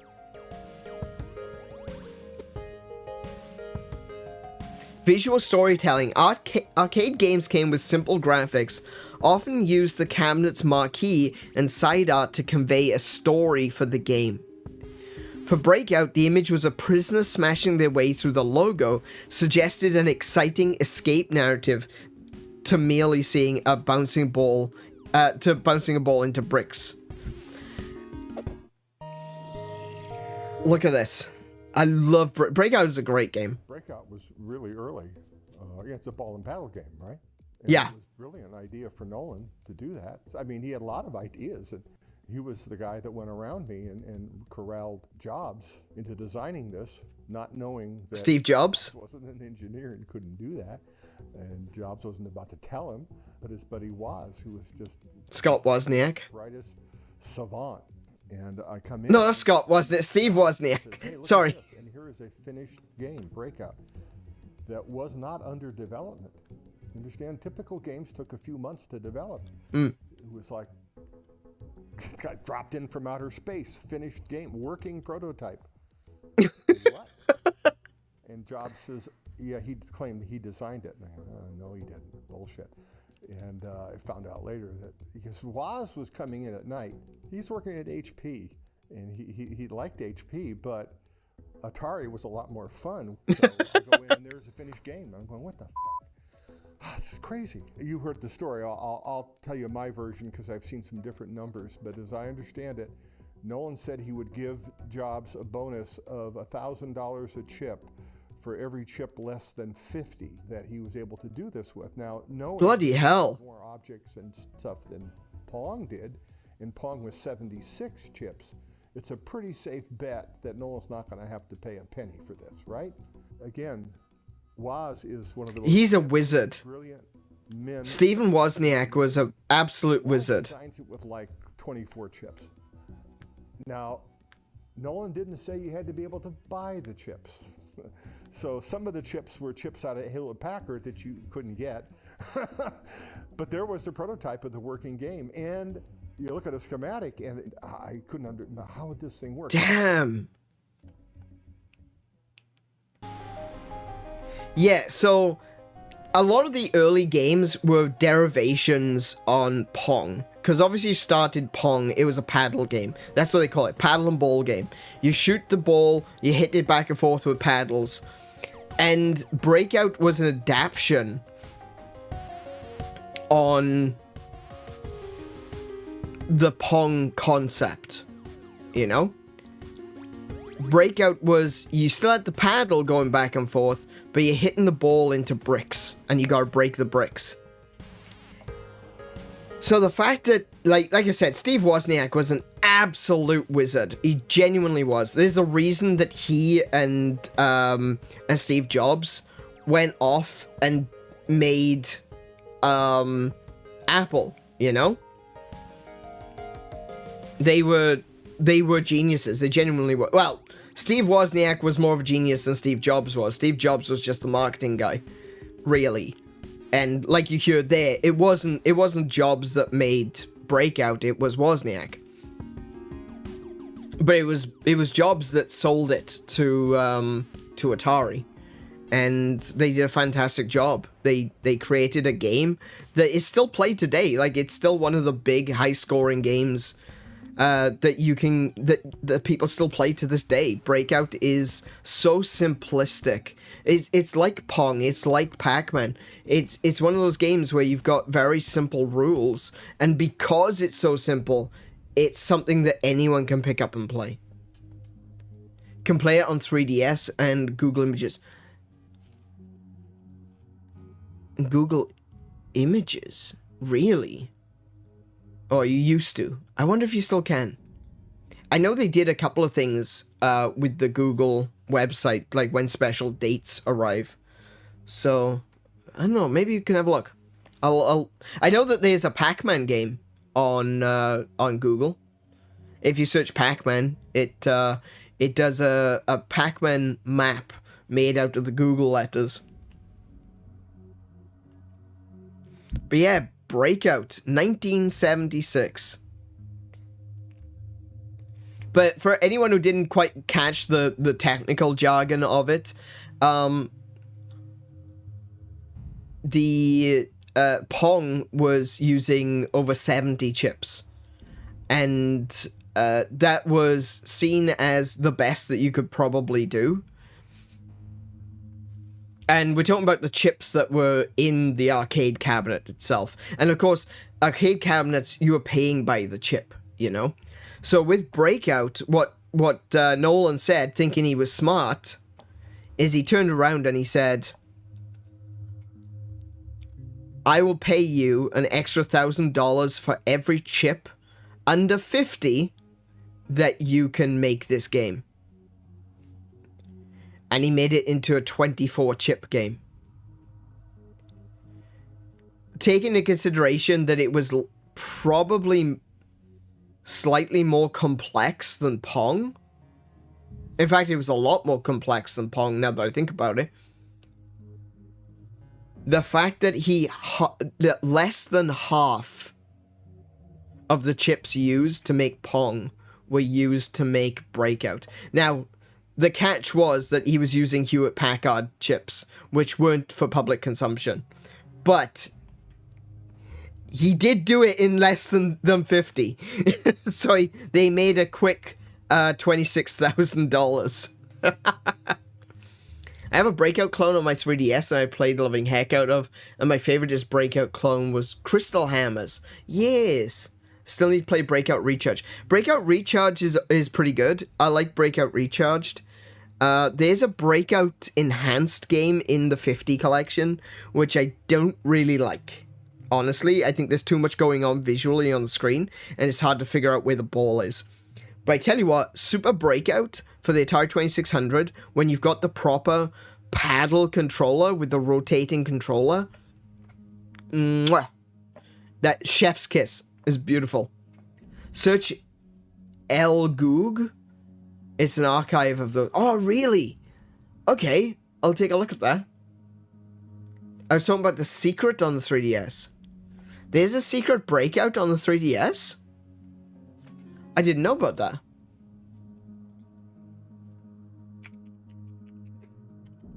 Secret Breakout 3DS. To access it, open the new Nintendo 3DS browser. This doesn't work for the older model. Then tap the theme song's first 6 notes with your stylus. The list of most visited sites will change to a stage select screen, and you'll be able to play the game using the URL as bricks. What? That was on Nintendo's old Opera browser? Wow. I need to take a look at that. I didn't know about that. Breakout style games was the first hentai style games, if ever, I ever played, where the clothing bits were broken instead of boxes. I've seen ones, okay, I've seen ones which were like, it's just straight, breakout. So it'd be like a nude girl, and you could see like the top of her head from like her nose up to the top of her head, and then you can see like her feet or from her knees down at the bottom, and you had to use, you had to break the bricks that were covering her. I've seen stuff like that.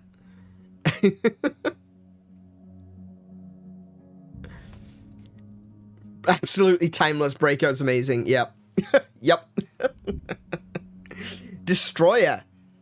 In Mike Albau's naval action game Destroyer, players use a dial to adjust the horizontal depth line and then attempt to drop charges on undersea targets.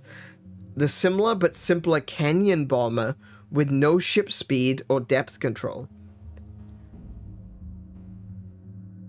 The similar but simpler canyon bomber with no ship speed or depth control would appear in arcades in the same month. So sometimes they would take games and they would adjust them for, you know, oh, we can make this one to be a game about ships and we can make this one to be a game about planes, you know, but using a similar concept and just shift a couple of the small mechanics around.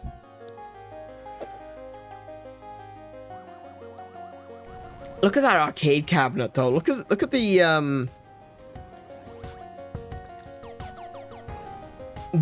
art on the side of the cabinet. I love that. That's so cool. That is so Atari. Like, obviously, it's Atari, but you know what I mean. That is so Atari. That was the other thing as well. Atari, early Atari arcades, they never had the same control scheme. Before everything was, right, so basically when everything went into home consoles, they had to standardize controls. It had to be like, you've got a control stick and you've got a button. Some extra controllers would come out, like the paddle controllers, which you could rotate, or in the case of, like, Star Raiders, you'd have a number pad, which you'd be able to plug in along with your controller to be able to control all of the functions of your plane, not your plane, of your starship in Star Raiders. But originally, you gotta remember, all of this was arcade cabinets. And so what they decided was it wasn't necessarily all just about the visuals.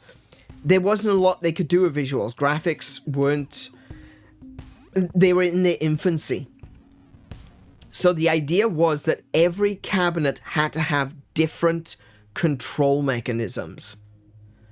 So you could have a game like Destroyer and a game like Canyon Bomber, which are very, very similar, but they feel different because you're using different control schemes.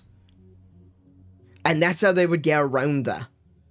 So this is a really good example, because you can see there, you can see the ship speed on the left, and the depth control is a knob on the right. That's really cool. I would love to have a classic Atari arcade machine. I've always thought about what I would love to have as a home arcade system, and there's a lot of games like, you know, Turtles in Time, an excellent 4-player system. Gauntlet was an excellent 4-player arcade system.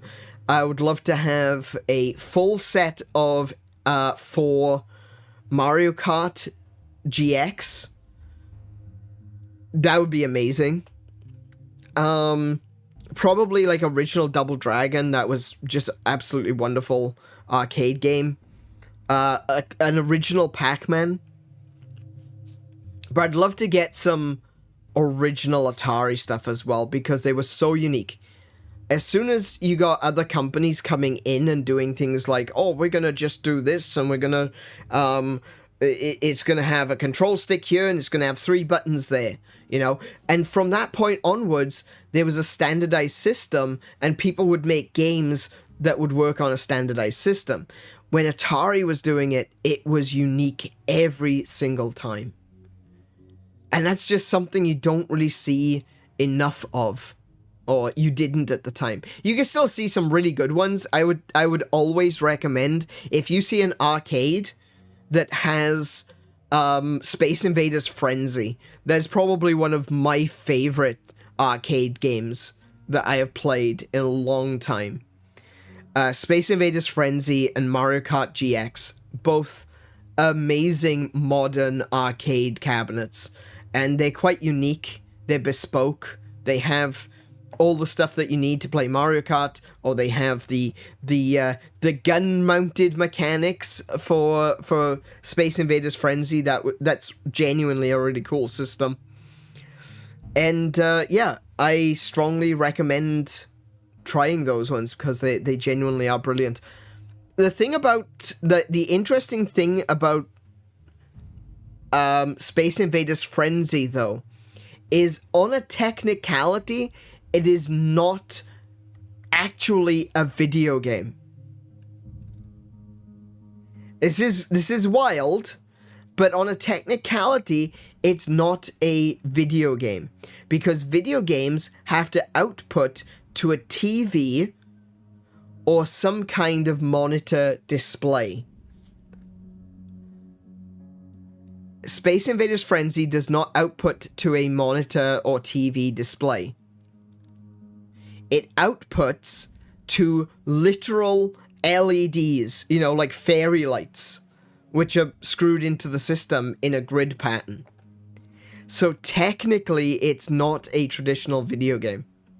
It's an electronic game.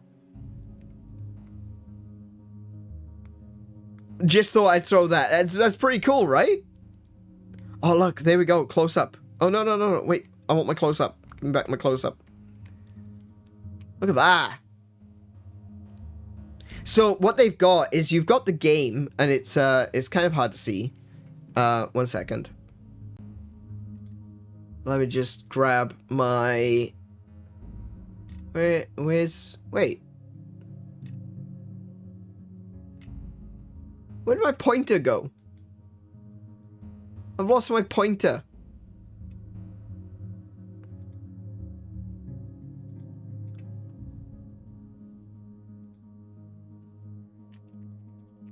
Hang on a minute.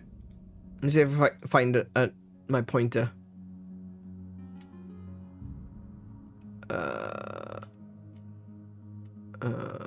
Pictures. It'd be in pictures, surely. No? Downloads?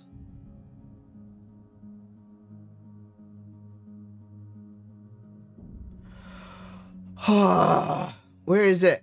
Desktop? Maybe I just saved it to my desktop. There it is. I found it. I found it. I found it. It's pretty big. There you go. Okay. So, yeah. Here you can...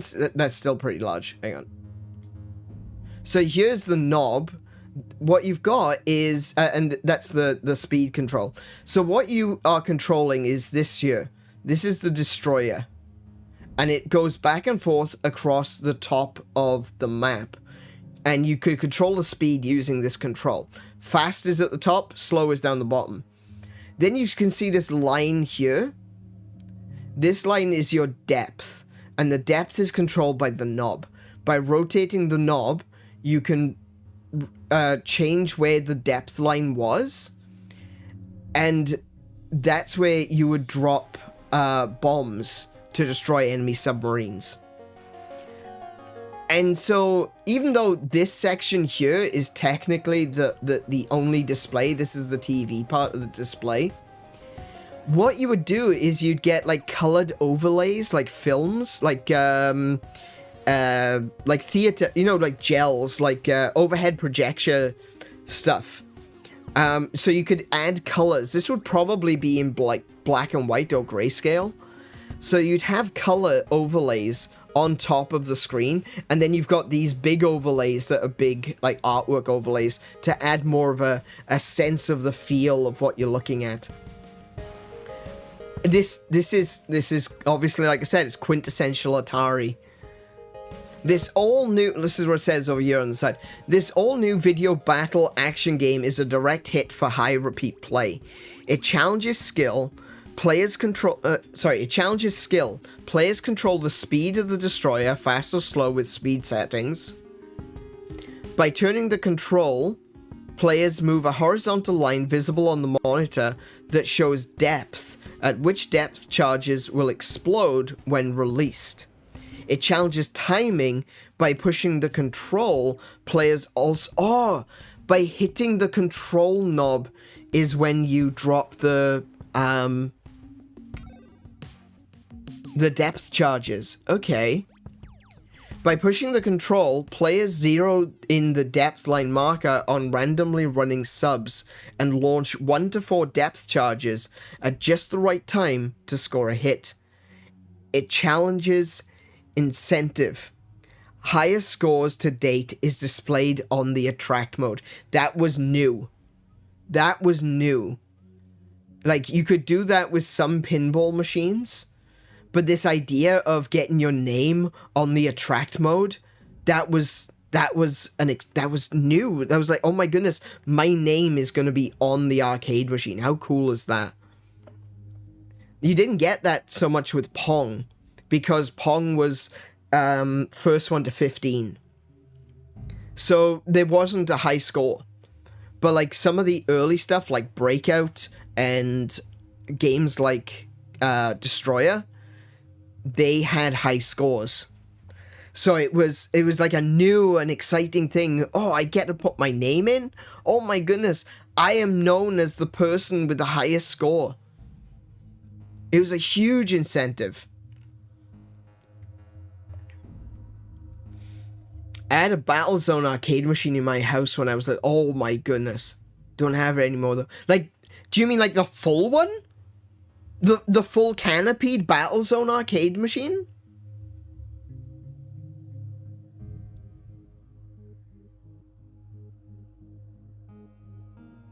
Cause that's... holy sh... that's incredible. Dude, I have never played on one of those. Battlezone is one of those games that's like a holy grail to me, because I've never played one, and I would love to give it a shot. For anyone who doesn't know Battlezone's a vector-based tank shooter game that was so good the American military actually asked for... sorry, no, that was Combat, wasn't it? That wasn't Battlezone, that was Combat. No, it was Battles... wait. Either way, the American military actually asked for people to make a more realistic version of Battlezone. It wasn't Combat. Combat was top-down. So that they could train people in the army how to use tanks. Like, that's how good it was back in the day. You've probably seen footage of it. Anything that shows, like, retro video games, especially, like, arcade machine video games, you probably would have seen it. It's just a bunch of glowing lines, and it's a very dark environment that you're in. You control it with the control sticks. You got the left and right control sticks for the tracks, and then you've got a button for firing the tank. Yeah, I've never actually gotten a chance to play one. But of course, I love Battlezone, and it's such a unique game, and they did such a good job with it with so few resources at the time. There's also a Battlezone kind of thing referenced in Tron. So if you've seen Tron, you've probably seen something very similar to Battlezone. We'll probably come across Battlezone at some point in this, in Atari 50. But yeah, look at that. Look at the colors. That's one of the things I love about Atari stuff, is they weren't afraid to be, like, super colorful. It was a product of the era, you know, the 70s. Everything was psychedelic. I love it. I love it. Superbug. Superbug is a very simple game. It was basically kind of like a racing game. It was a top-down game. I guess it's kind of similar to Micro Machines in a way, I guess. But it was like a straight line. Do we get to take... Oh, we can play this one. We can play a little bit of Destroyer as well. Do let me know. Like, shout out in the comments if you want me to play a particular game. I'll play the ones that I personally want to play. But if someone wants to take a look, we can play some of these games. Before creating Fire Truck, Wendy Allen made the single-player driving game Superbug. While graphics were shown on a monochrome monitor, translucent film overlays made the car appear yellow and the score appear green. So that's an example of using the, like, theatrical gels and stuff like that to make, to add color to something that didn't have color, you know? And because with Superbug, the bug itself stayed in the center of the screen at all times, it meant that no matter where it went, it was always going to be yellow, you know? Skydiver players attempted to land safely in the drop zones for big points. For extra novelty, the cabinet's joystick was shaped like the handles of a parachute ripcord. A home version would appear months later. Let's take a look at that. Look at that.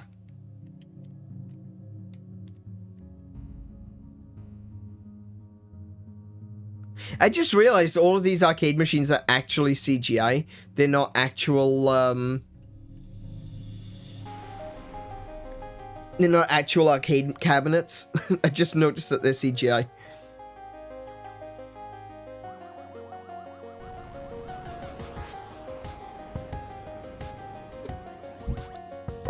Ooh, we get another flyer. Oh, look, the original ones use chromed, you see there. That's cool.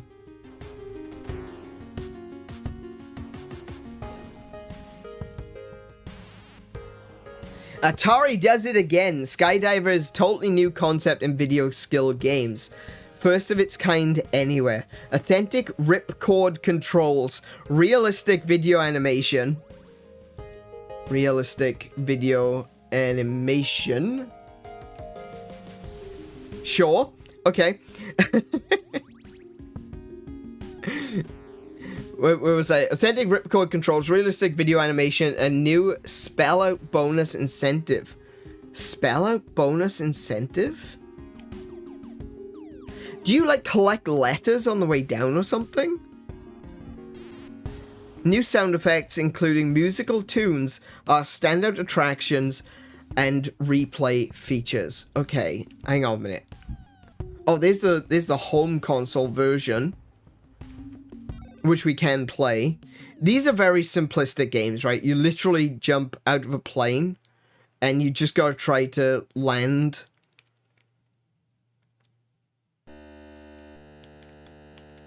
Oh, I straight up died. Did you see? He just fell to the ground and died. Wait, how do I don't know how to release my parachute. I keep killing people. What's going on? I'm landing in the zone at least. This isn't Canyon Bomber. I don't know how to release the parachute. I keep killing people. I'm trying. He went splat, look. Oh, I got it. Okay. Oh, no. I figured it out. This is a weird one. You gotta pull down. for the parachute. Okay.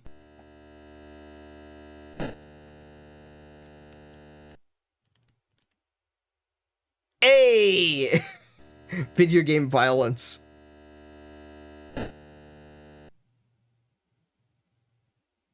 Hey. Okay. So that's the Atari 2600 version, but we did a thing yesterday called Old versus New. We played the original Yars' Revenge, and we played the modern take, the modern interpretation, Yars Recharged. What I'm gonna do, we just took a look there. That is the Atari 2600 version. Let's take a look at... Oh, Greg Vance's art is amazing. I love Greg Vance's art. Look at that.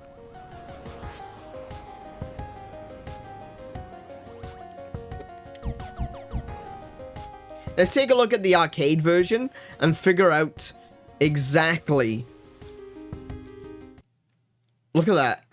Already you can see that it's a much cleaner display. There are more pixels on the screen that they have to work with. I don't like how the oh, I kind of do like it, but at the same time it's a little bit unnerving the way that the parachuters wave their arms.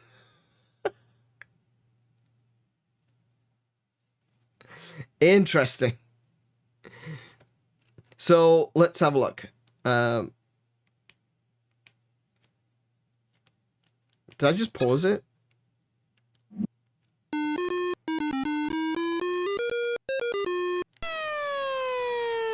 Wait.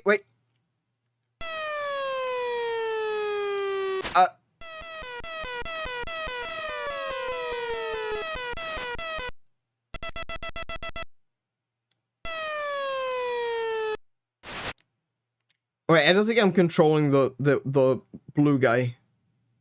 Though my guy immediately died. He fell down, he crashed, and then an ambulance came and picked him up.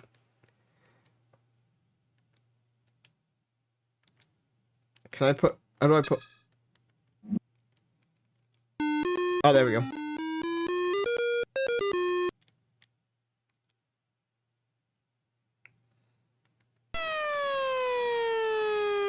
Nope, I died. I thought I figured out what the controls were. Hang on. Controls. Release from... Open parachute is right stick down. Oh, okay. That's why I didn't... Right, reset. Reset. We'll try again. Pretend that didn't happen.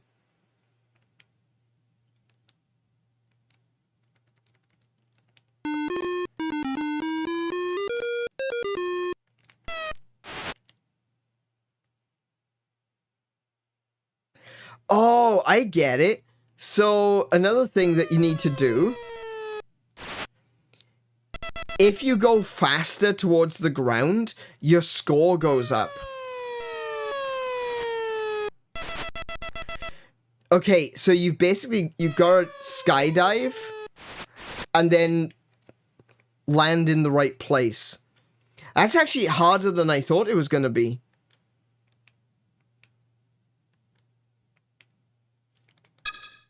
I don't know how to insert coins. Oh, there we go.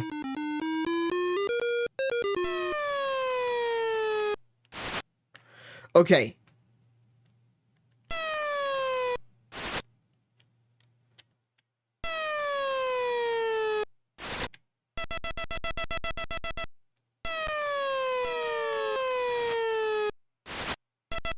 Whoa, what a score!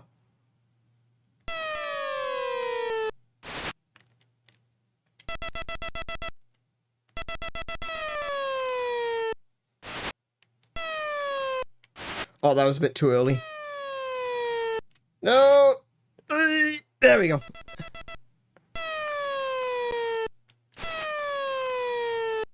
Oh, I went off screen.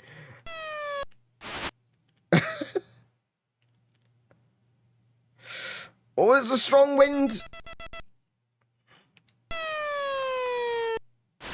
No, that was way too far. 3 misses per player, extend gameplay with 3,000 points. I got 2,000. That was my high score. Oh no, it's not even my high score. Okay.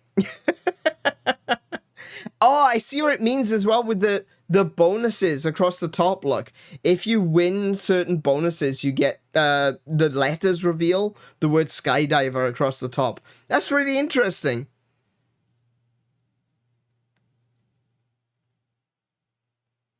Like, when we think about video games today, this is no Legend of Zelda, this is no Final Fantasy or anything like that. But I can completely understand how this would keep someone's attention for a long period of time. A relatively long period of time, you know. If you're out in a bar or you're in an arcade or something, or perhaps you're bowling, you know, you're chatting with friends and stuff, and then suddenly it's like, oh, look, there's that skydiving game. Let's check that out. And you've got to try to figure out when's the best time to release yourself from the plane. When do you release the parachute to get the best score, but also the best time to be able to move yourself around? I can completely understand how this would be somewhat addicting.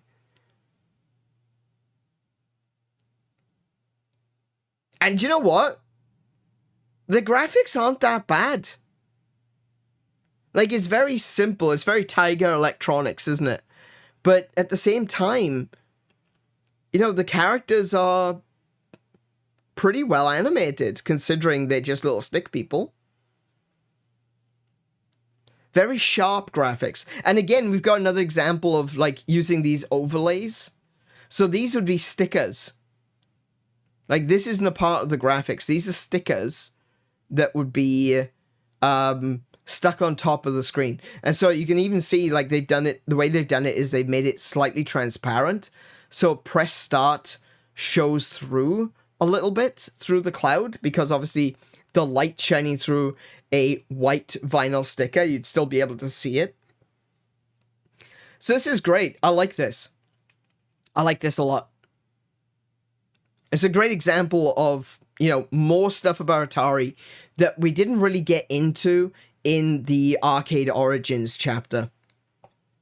So, I'm going to take us back. We've got Avalanche. Avalanche players catch rocks that fall from the top of the screen. As speed increases, rocks become smaller, and intentionally irritating white noise becomes progressively louder to break the player's concentration. That doesn't sound fun. Larry Kaplan cited Avalanche as his direct inspiration for his Activision game Kaboom.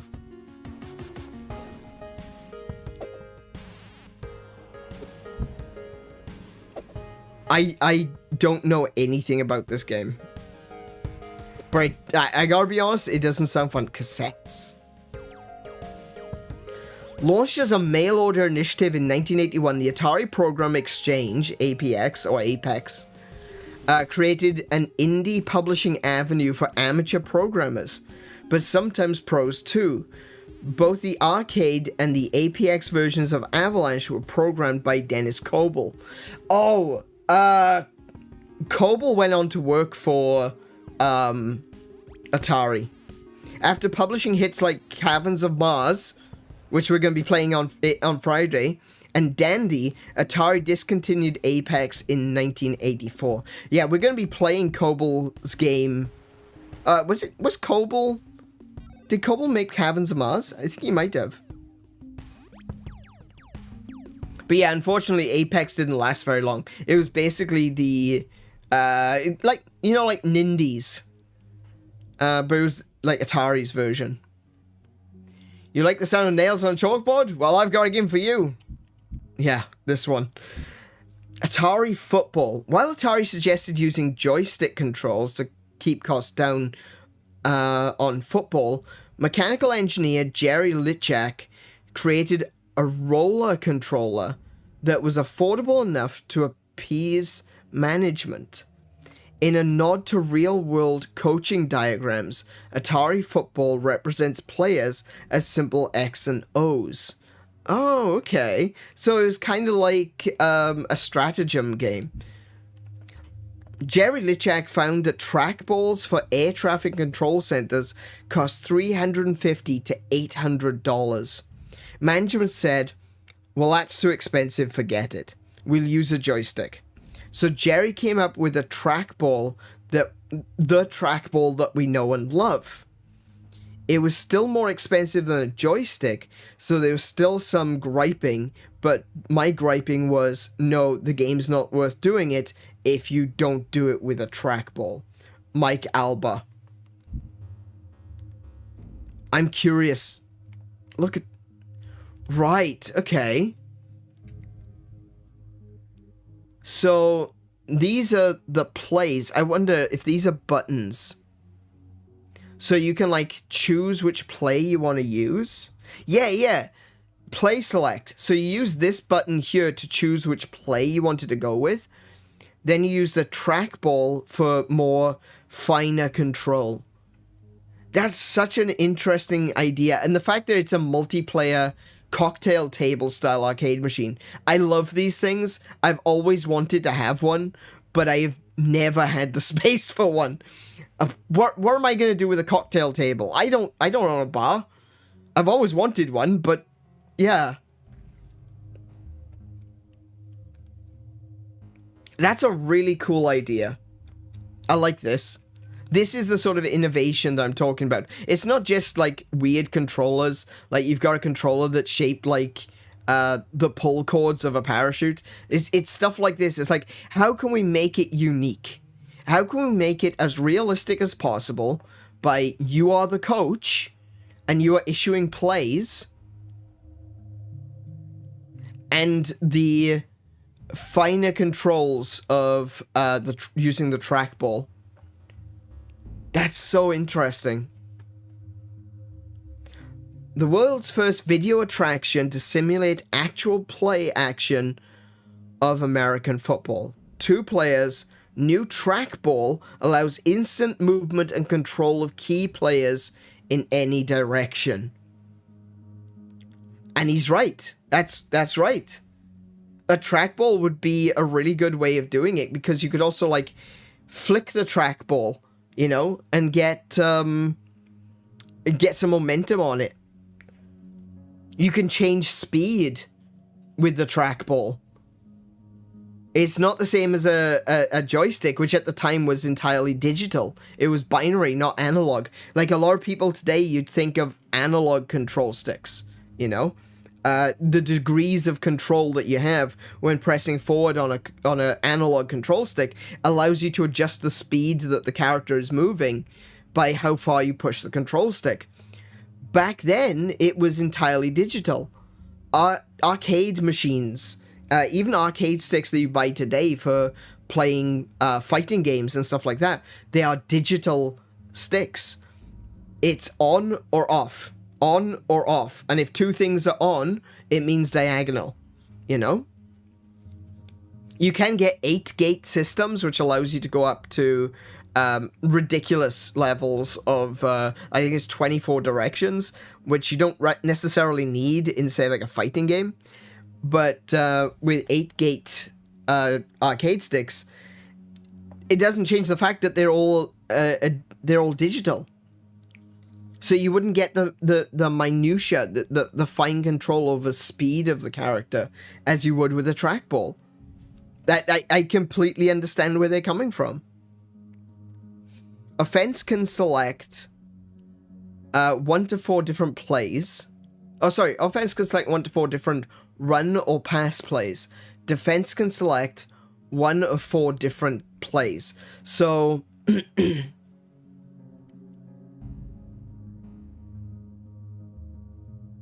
Oh, right, of course. Right. So, the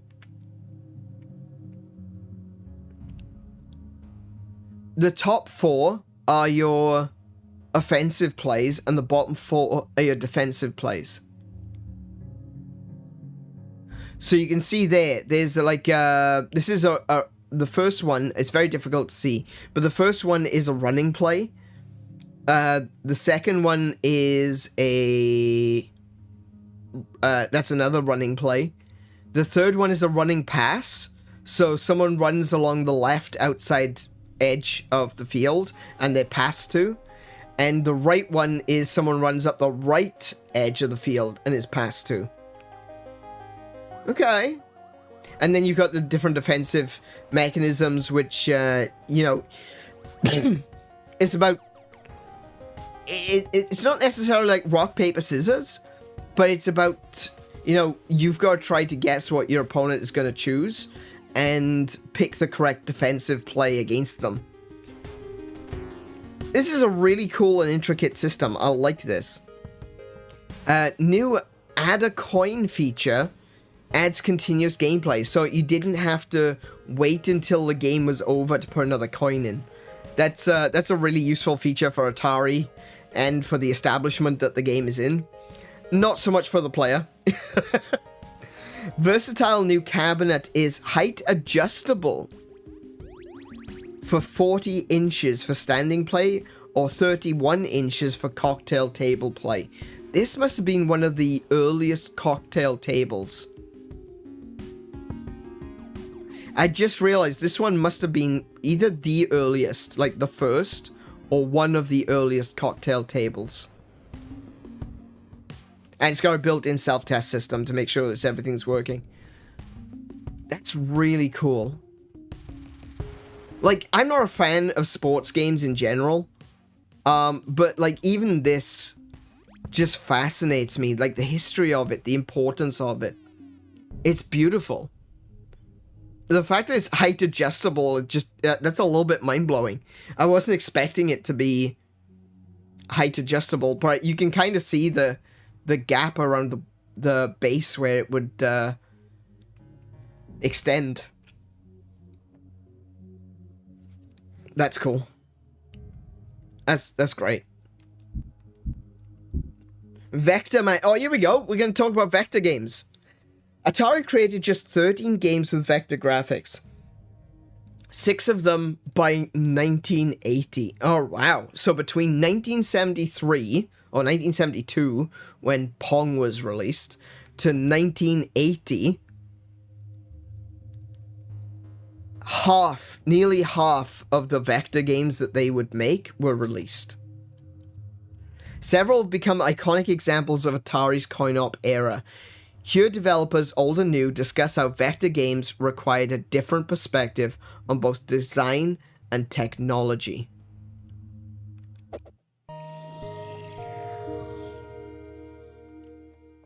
Vectors are amazing things, right? Like Absolutely. Vector graphics. It's such a beautiful, interesting, cool hold up really well. So I think when we look concept. At Look at that, Tempest. Or Tempest 4000. I feel like those games, of all of the games, those old games have aged the best. Not Tempest specifically, but the vector-based games, and Tempest just being a really incredibly strong example of a vector-based game because it still looks beautiful. Aesthetically, I just think Tempest is a timeless game. Asteroids is a timeless game. The old CRTs, the cathode ray tubes, had a beam that would go across the screen very fast, and it would draw the line. So you drew that always. So that was always being drawn, and you could turn on and off the beam, or beams if it's color, red, green, blue in color, and create an image. Vector doesn't do that. Vector, you actually draw the lines. So there is no raster going on. The beam isn't doing this down the screen. If you want to draw a red line that goes like that, you put the beam there and you push it across the screen to there. So you are actually doing We played this one. That's the best way to think about it. One of the interesting limitations. Yeah, actually, do you know what? That's a good example. Etch-a-Sketch is a good example of, it's not electronic, of course, but it is a good example. Oh wow, that's a face. That's a screenshot. All right.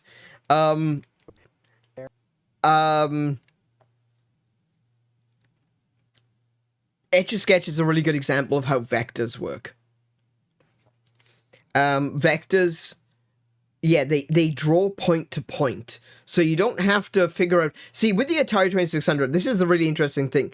There are what you would consider to be graphics in consoles that would come later, you know, like sprites and stuff like that. It's not...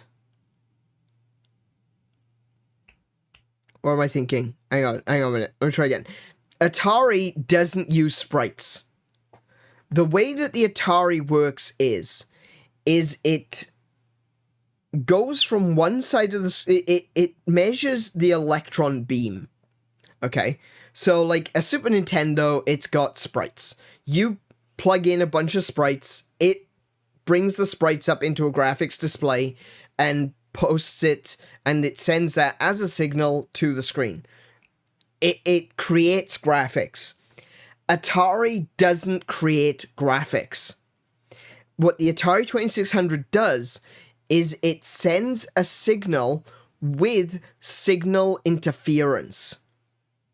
So this was utilized in the NES for being able to make parallax scrolling backgrounds. And what it would do is count how many lines down the screen had passed. And then it would interrupt the electron beam in a cathode ray tube.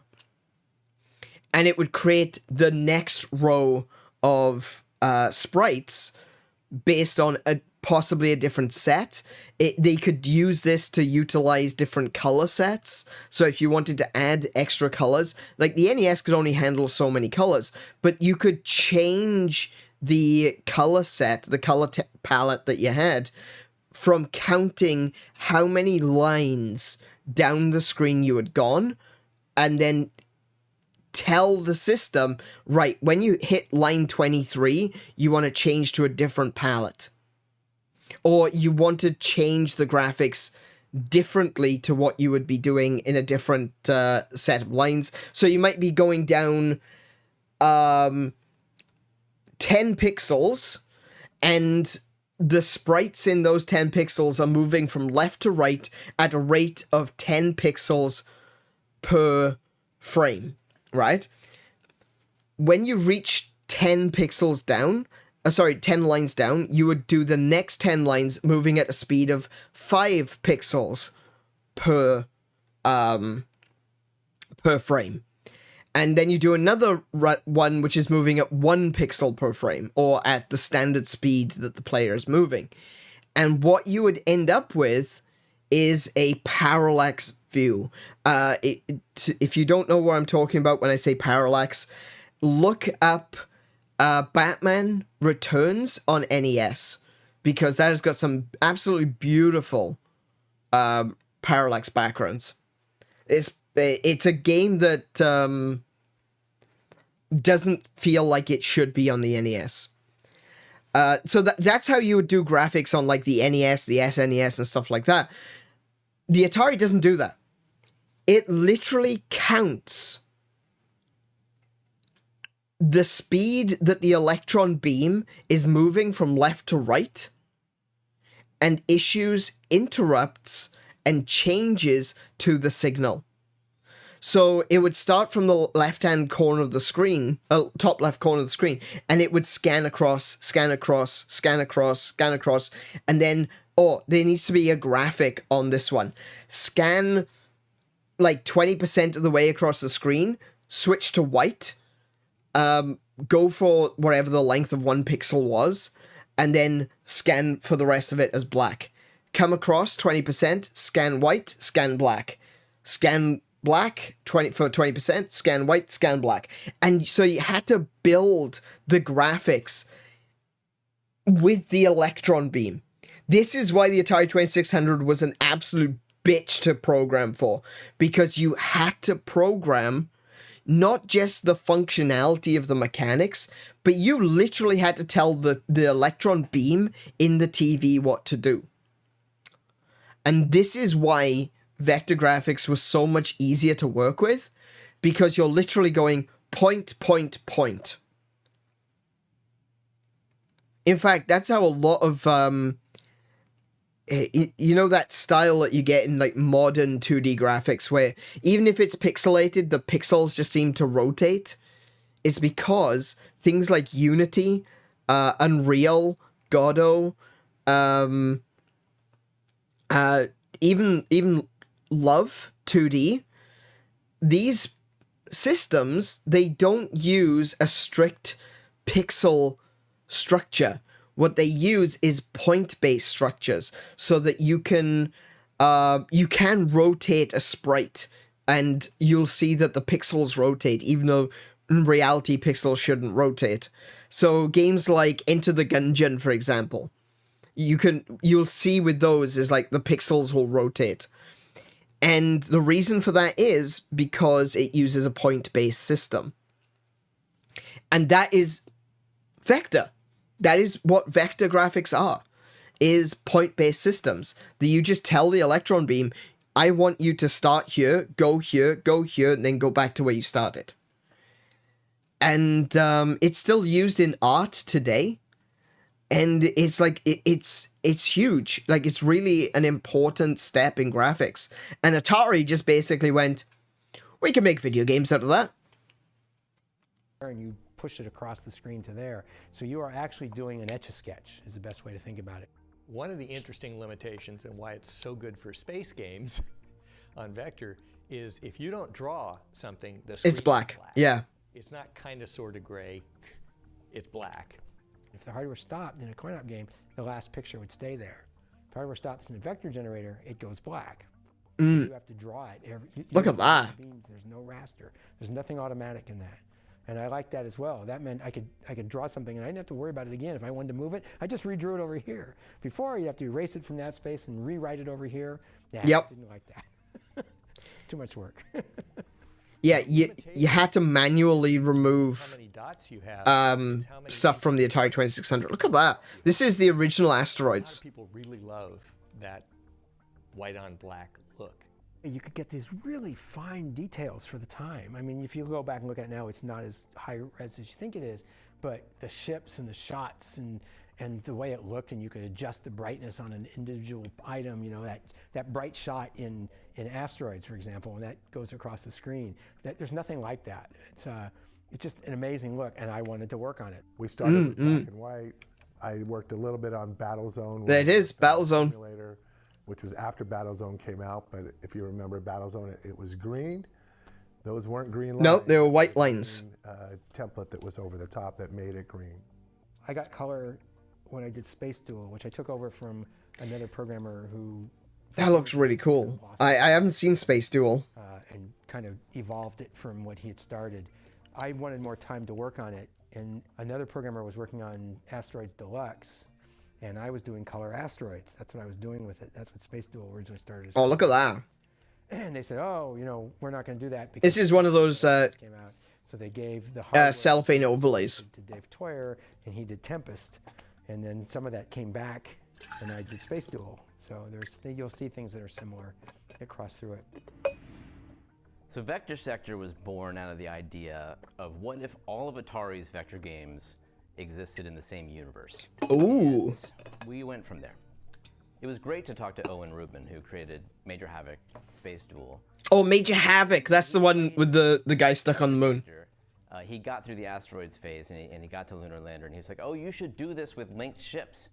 And he didn't know that we'd done that. So that was like a thrill. Also, when we got to the end of the game, we played a linked dual multiplayer game. We got to the end, and he was having a conversation with me. He glanced up, and he saw that we had his initials in the high scores as a default high score. And he just threw out a, oh, thanks. Yeah, I thought that was cool. Now, interestingly, I believe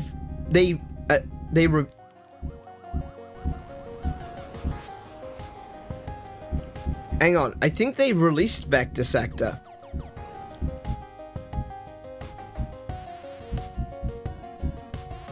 Hold on a minute.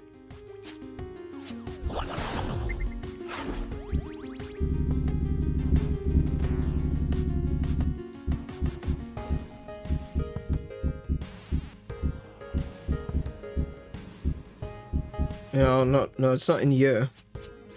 Hang on, let me go to the game library. That'll be easier. Title.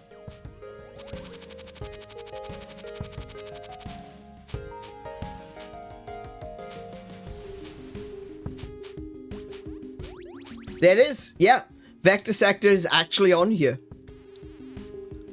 So, Vector Sector is a part of Atari 50.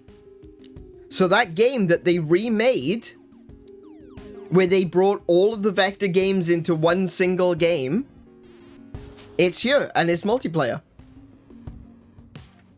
I'm going to have to take a look at that at some point. I'm probably not going to have the time to be able to play many games today.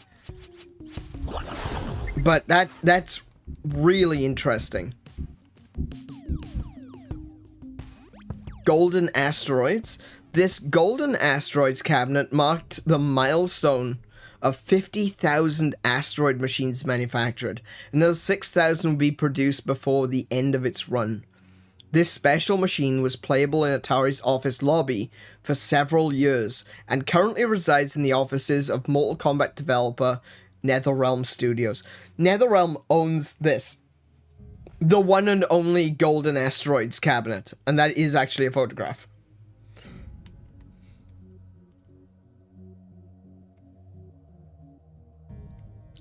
This is owned by NetherRealm.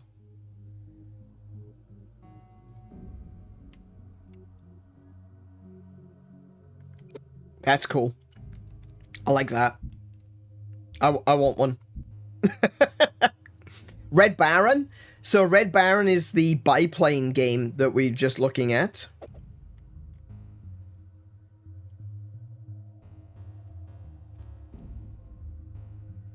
Very cool.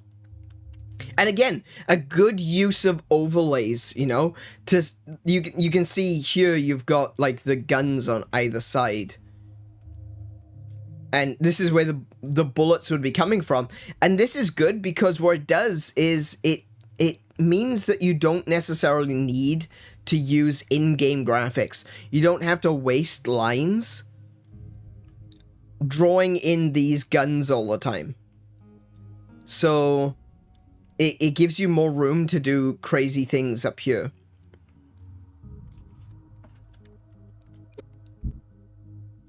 Oh, look, that's the full...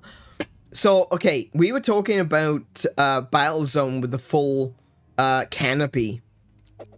Here's the Red Baron one, look.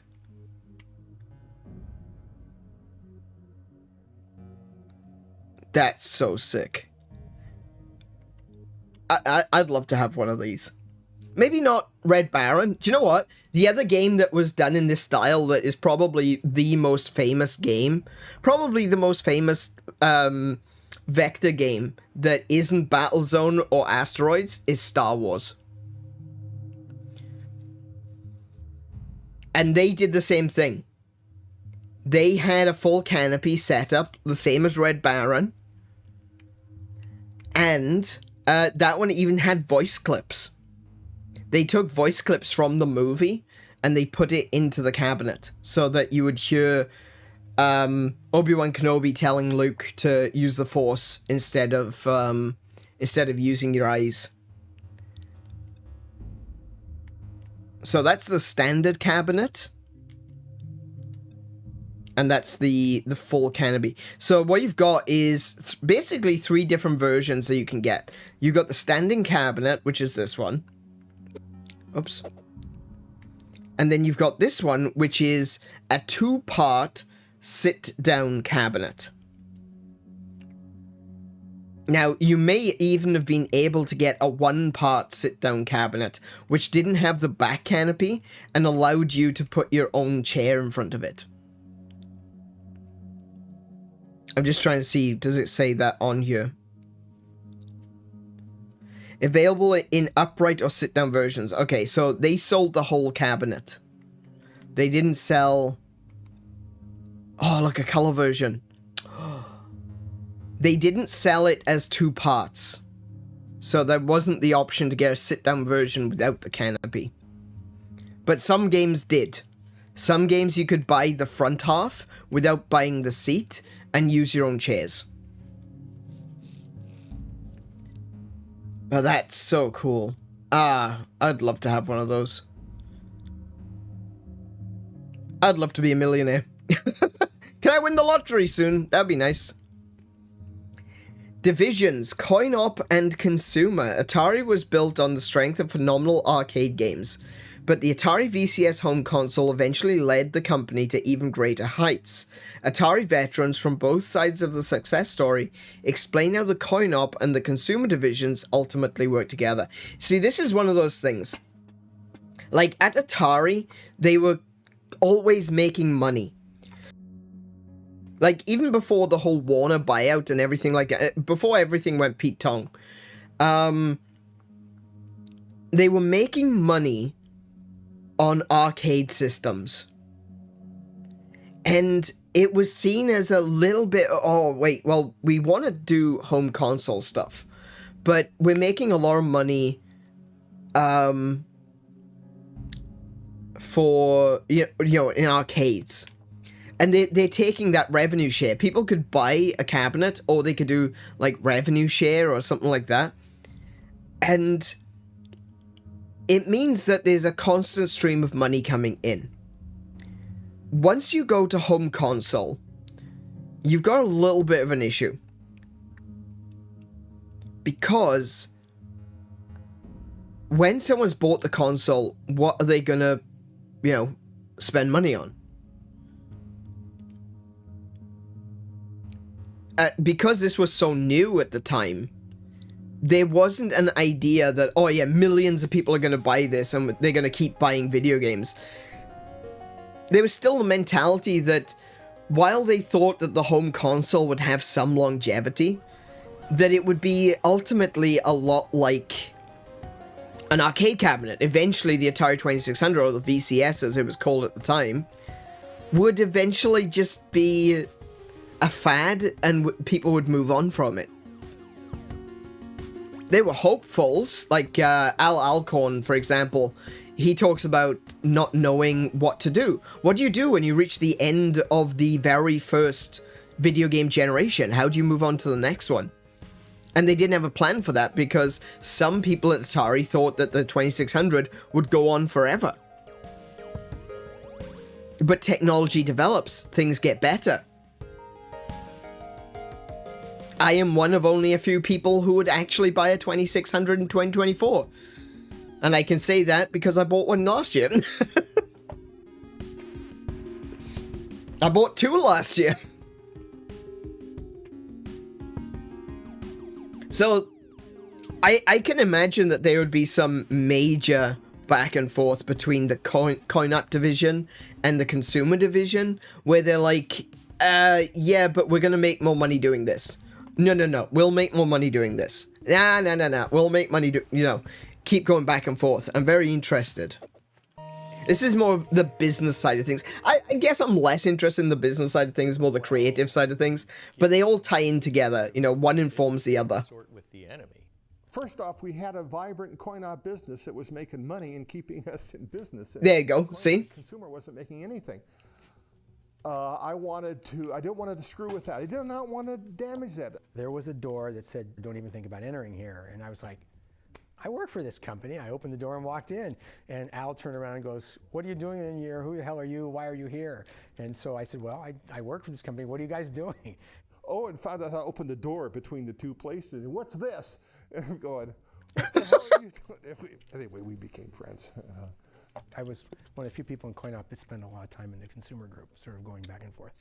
I believe that Al Alcorn was sincerely concerned that coin-op would be a distraction on his group, which we're doing a very ambitious project on a very tight schedule. Other companies like Bally all of a sudden took some of their engineers in coin-op, and first off, I didn't think these were the right kind of engineers to do consumer. It's a different cost accounting, a different culture. Number two, I didn't want to screw with coin-op success. The arcade games were pretty much in one area, and the consumer people were in another area.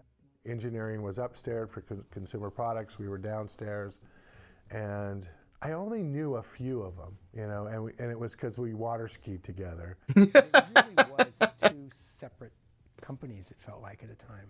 They had very different development environment. There was no synergy between the two really, other than that No, it's a completely different business plan. I have been known to joke that the point of coin-op games is primarily selling players their own adrenaline. Exactly. You want an intense game. Yes. You don't You'll blame yourself if it's over in 3 minutes Yes. of the game. Yeah. A person who pays Oh, man, I love this. for a cartridge wants to milk that thing.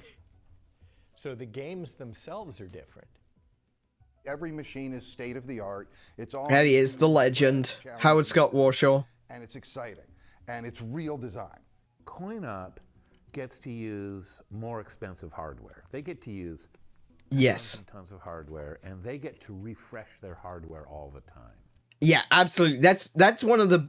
See, that's the thing, going into home console rather than CoinUp, is that CoinUp was always at the forefront of technology. Every new machine was a new machine, you know? Sometimes you get, like, refurbished stuff, but for the most part, if you're making a new machine, you are making a whole new machine. You're using the latest off-the-shelf, or sometimes, you know, if you could get away with it, industrial technology to make the best possible game that you can make. The Atari 2600, when you buy an Atari 2600, that is not changing. The only thing that you can change is the cartridge that you put in it. And this is an argument that still exists even to this day, because people will still say that the Nintendo Switch used outdated technology, and it absolutely did. The Nintendo Switch itself used very outdated technology even when it was released, right? So the fact that the Nintendo Switch has lasted even this long without a mid-life refresh is impressive, to say the least. But this is the constant argument, is that home consoles can't keep up with technologies that are constantly changing. Like, when I bought my Switch, I didn't have a particularly powerful mobile phone, right? We bought new mobile phones in 2019, just before we went to the UK. Was it earlier this year, or was it last year? But either way, we got new phones. Our phones are more powerful than the Switch now. In fact, I think the phones that we bought in 2019 were more powerful than the Switch.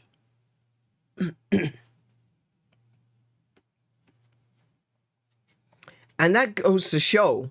It was this year? Okay. And that goes to show that yes, the Switch was outdated, but you know what?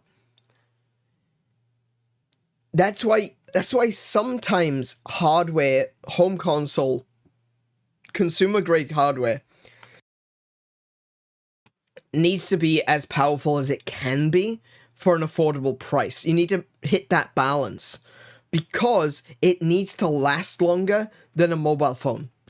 A mobile phone might be replaced every 2 years. I think on average, it's every 2 years. There are some people that will replace their phone every year. I don't see the point of that. That's creating a lot of technological waste, and I can't afford it even if I wanted to. On the other hand, something like an Xbox... Okay, I'm going to spend like $800, which is about the same price as the phone that I have now. And it's going to last a lot longer than the phone I have now. Like, my phone is going to eventually be so full of junk data that Samsung keeps sending me that I'm going to have to buy a new one, because they've destroyed the device. You know, it's planned obsolescence. They take it to a point where it's practically unusable, and you have to go out and buy a new one. They don't really do that with consoles. Sony tried, actually. Sony did try. You can't really get away with it. And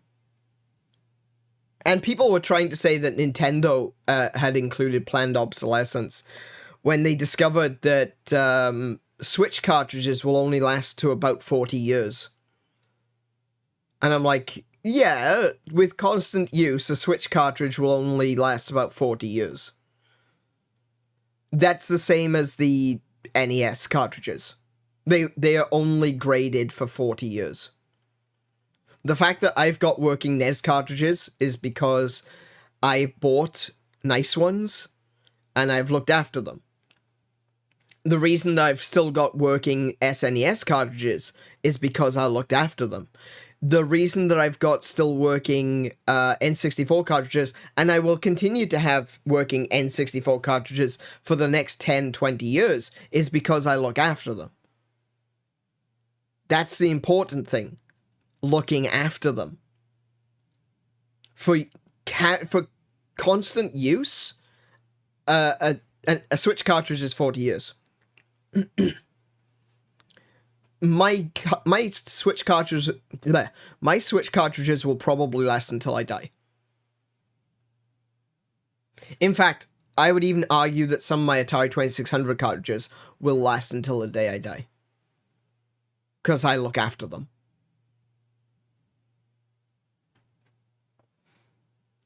People, this is a side tangent. This is kind of a pet peeve of mine. People seem to think that they can, that you know, oh, I've got a console, it should always work. And it's like, that's not how that works. People talk about Joy-Con drift. All right, don't get me wrong. I completely agree. Joy-Con drift was atrocious. It was absolutely disgusting. These joysticks break way easier than they should. PS5 has the exact same issue. Arguably, the PS5 issue is worse. No one talks about that, but that's a different matter. The point is, though, it is important that you, as a consumer, are informed and educated on how your technology works. Because if you aren't, that technology is going to break down. And if that technology breaks down, you have to go and buy another one. Joy-Cons, the reason that Nintendo didn't really do anything about Joy-Con drift was because they were cheap enough to make and they were cheap enough to replace. So if you get Joy-Con drift and you're like, oh damn, I got Joy-Con drift, I need to replace my Joy-Cons, and you go out and you buy more Joy-Cons, that's good for Nintendo.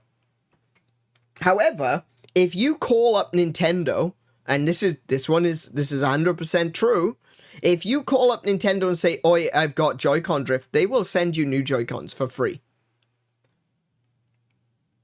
Now, they won't tell you that.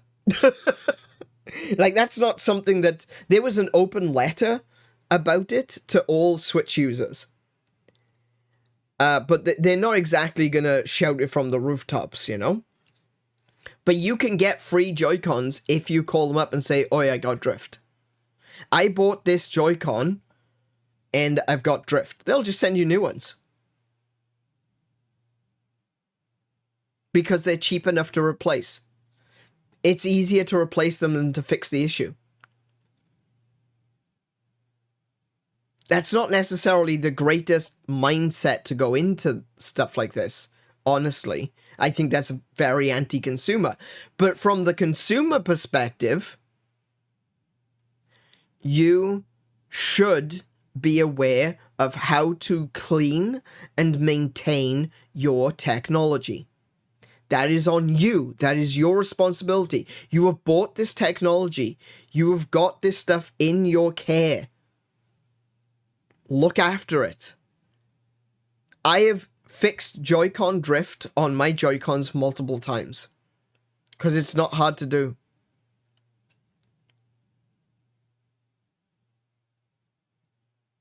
The only thing that you need is a small little screwdriver set to open up the Joy-Con. And I was talking about buying that small... Because I bought that small screwdriver set on AliExpress. I got it for like... what did I say? Like... I think I got it for like $5, if I remember correctly. And I was seeing it being sold for $20 on eBay. So yeah.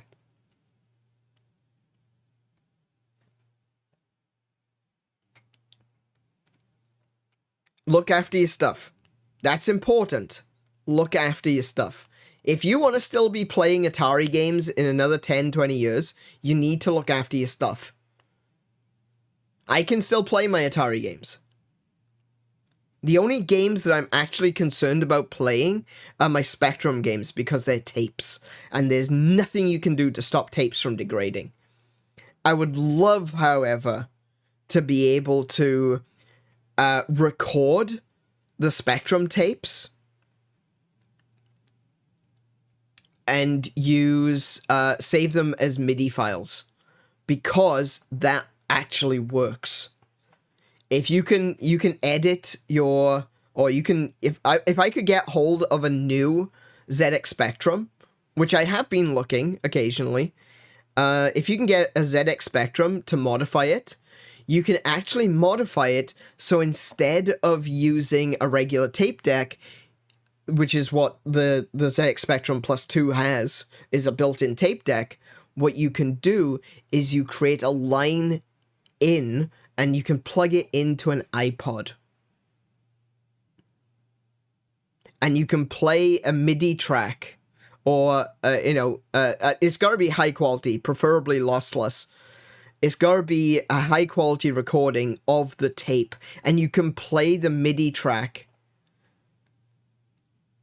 Why am I saying MIDI? That's not right. WAV. It's a WAV file. Sorry, not MIDI, WAV.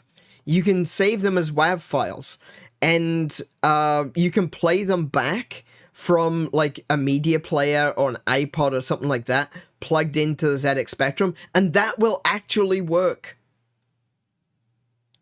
Which I think is wonderful. You can actually find media files, like WAV files and OGG Vorbis and FLAC files, for all kinds of Spectrum games, which I think is wonderful. And, it's how you're going to be able to keep that alive. But I need to get a new one. When we were in the UK, we actually went to a shop and they had a full in-box set of ZX Spectrum. And I asked the guy, how much is that? And he said, I actually don't know. And we never went back for it. Because I think he was selling it for someone else. And I was expecting him to say about $400. I would try to have haggled him down to between $250 and $300 because, yeah, $400. Sorry, pounds. Sorry, I was expecting him to say about £400, but I was going to try to haggle him down to like $250 because that's the price of the unit. You can get the unit for $250. The cables I'd need to replace because I live out in Australia. It didn't come with any tapes, and even if it did, the tapes would probably not be good. And it came with an extra light gun, and I think it came with a joystick. And I've already got light gun, I've already got joysticks. So I was going to see if I could haggle him down to like £250 to £300. But he never got back to me. So I didn't end up picking it up. And I regret that because I want a Spectrum that I can modify to use MIDI. Not MIDI, I keep saying MIDI. And the reason I think I'm saying MIDI is because I'm thinking media player. That can accept like a media player input. I'd be really happy if I could do that. I'd be very, very happy if I could do that.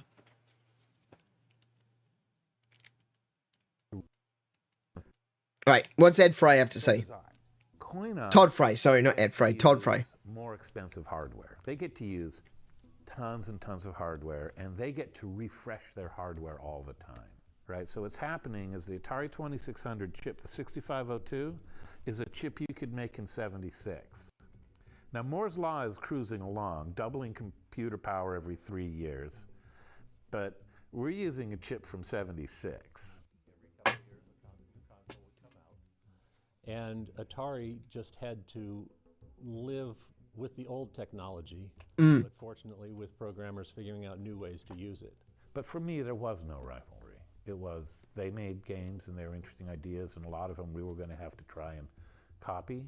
What happened, though, was as the VCS really started to make distribution and really started to get out there, and some games really started to catch on, it became apparent that the profit potential from the home games was actually much higher than it was in coin-op.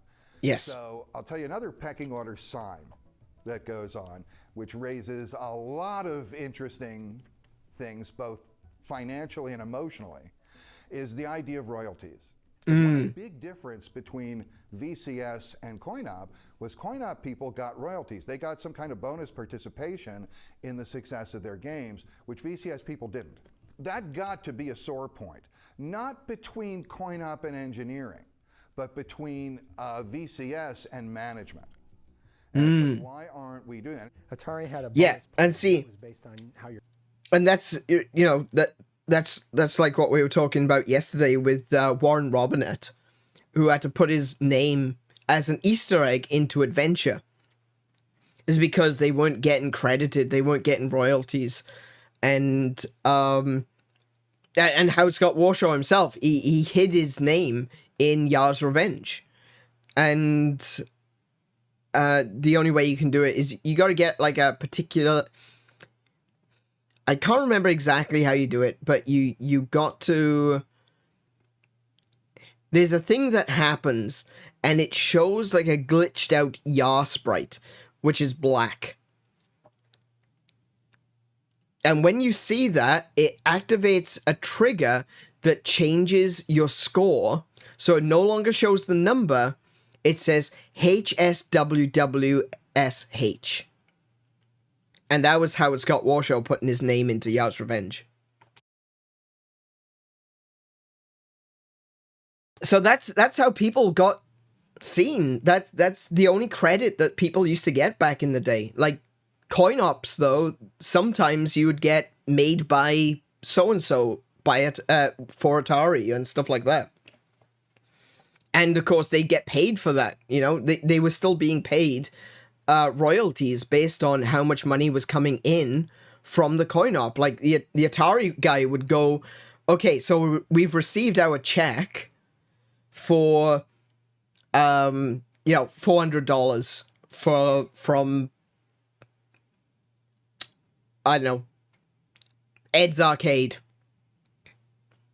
We've gotten our $400 check for this week, and we've gotten the list of how much money came from what machines, and people were paid a royalty out of what machines were being used. So they'd be paid for their 9-to-5 work, but they were also being paid for like how much those games were being played. And it did cause a problem because, like, even if you were to go by individual sales, which is what royalties are based on in modern times, is based on sales, it wouldn't necessarily have been all that much. It would have been very difficult to work that out. But I do recall there was an interesting... I think this is the reason why Gary Kitchen left, was because he realized that Atari was making $60 million a year, and or was it $6 million? I think it was $6 million off one of his games, and he was paid to $20,000. And that's when they kind of realized we need to go elsewhere and do better. Games sold, and then the consumer group wanted their own bonus plan based on how their games sold. So they would take a game designed by the coin op that was in the arcade, they'd make a 2600 cartridge out of it, it would do really well, they get big bonuses, and we weren't included at all. So there was this kind of like, wait a minute, why are they taking our ideas and we're not included? That was resolved later. Everybody, you know, I hadn't even thought of that. Yeah, of course. The VCS games... So the Atari 2600 games were based on the arcade games a lot of the time. There were some unique ones, like, you know, Yar's Revenge, really good example of that.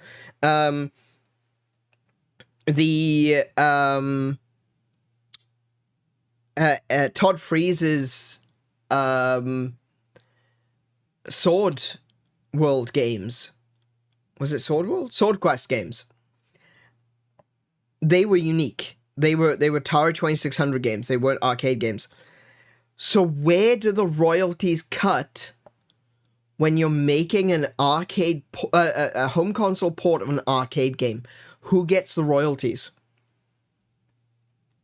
Is it the creator, the person that came up with the idea, or is it the person who made the actual game? Is it a little bit of both? Who deserves more? That's a tough question.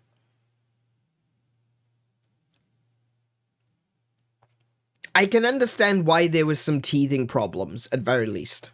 Identifies as the hero. Everybody Resolved later. Everybody, identifies as the hero of their own narrative.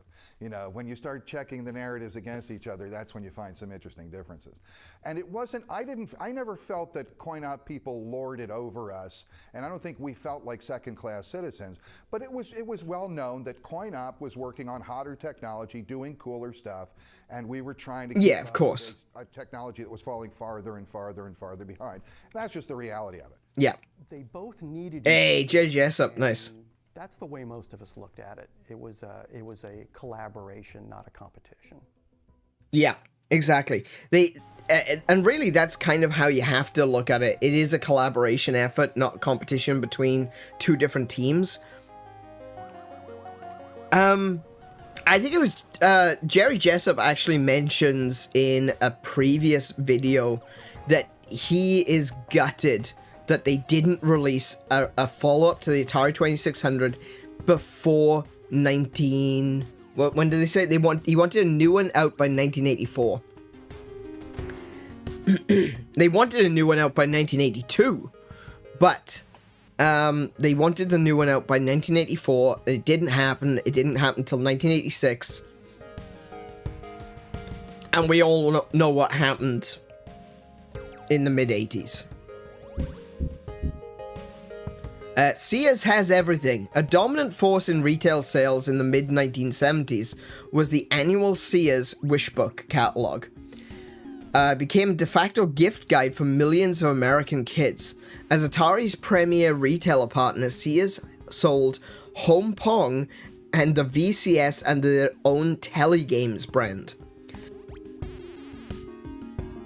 Oh, that's another thing. A nice little thing there. Telegames. That's what video games used to be called. It wasn't video games back then. It was telegames. It was it was games that you played on your television.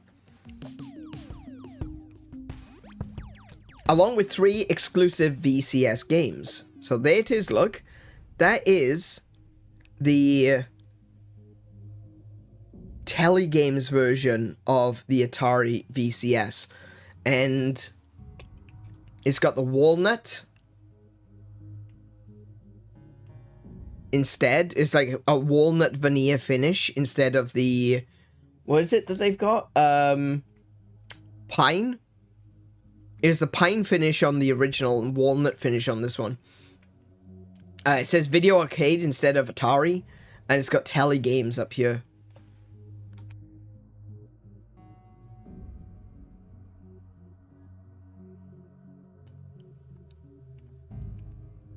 It's a cool little system. Like, regardless of, which one you prefer. Do you prefer the original? Do you prefer this version?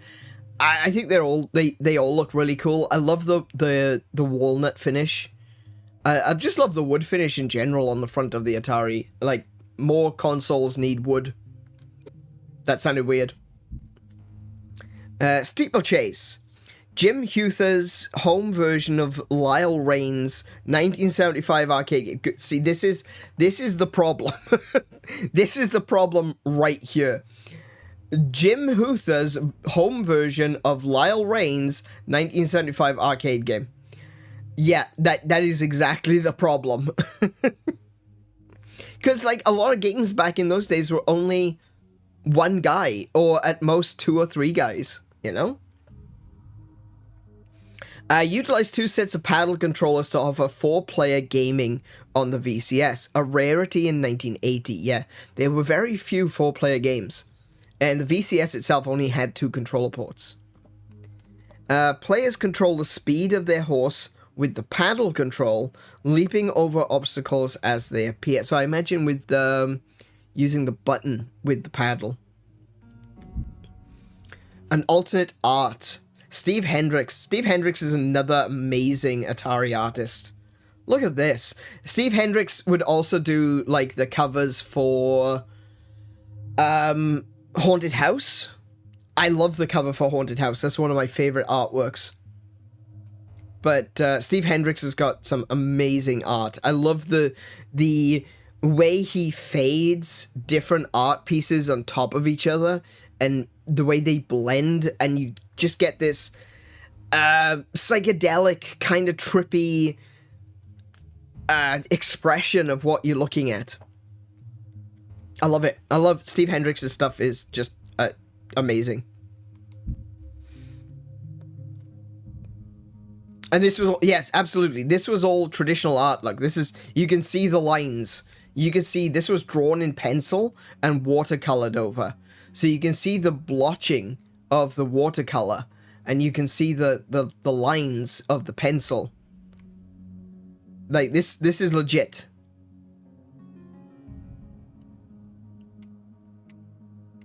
In fact, I've got a book, The Art of Atari.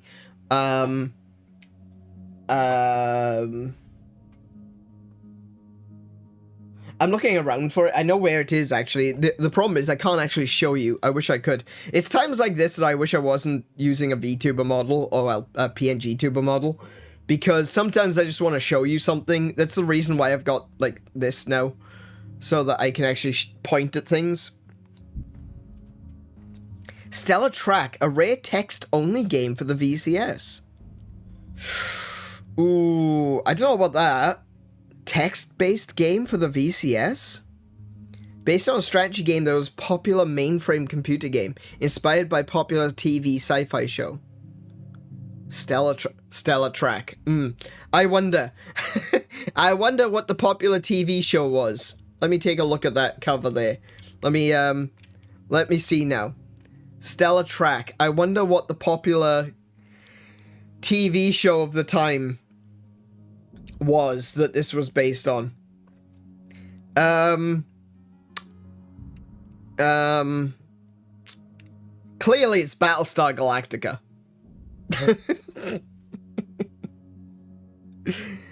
Players explore quadrants in space. You're not helping me, Atari.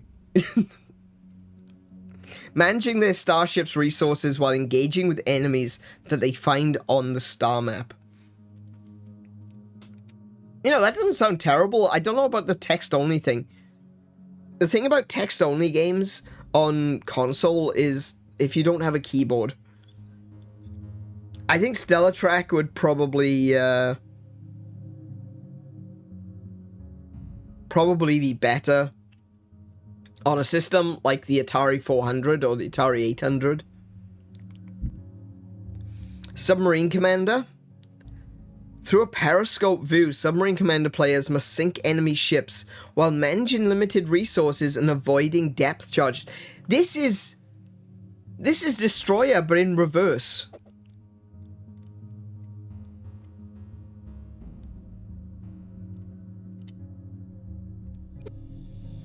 Hang on, let's have a look at this one.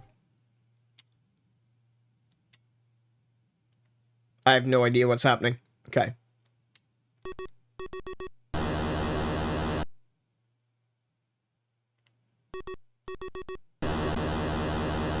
Oh, okay, I got it. I blew that one up.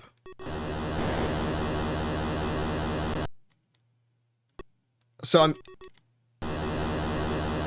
Oops.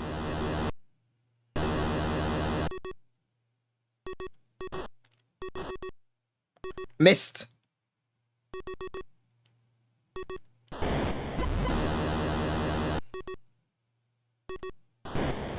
You're not gonna get me.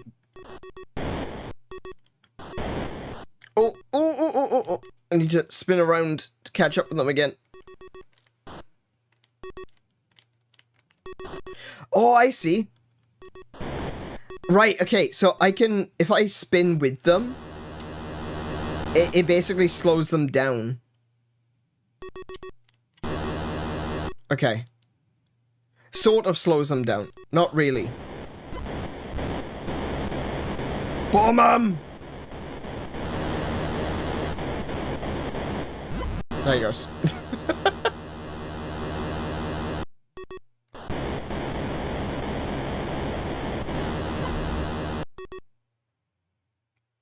Also, I've got left and right torpedo tubes, look.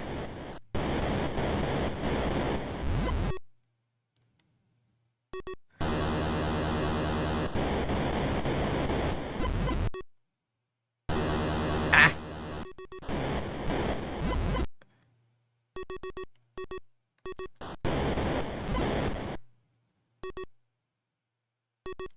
Oh, it was...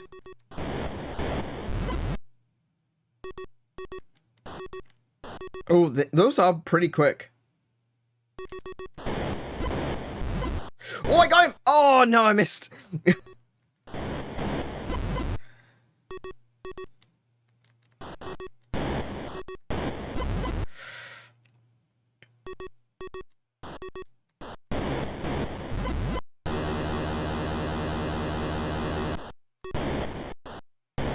Oh, I thought I was going to get the one that was coming across the bottom there, but no, apparently.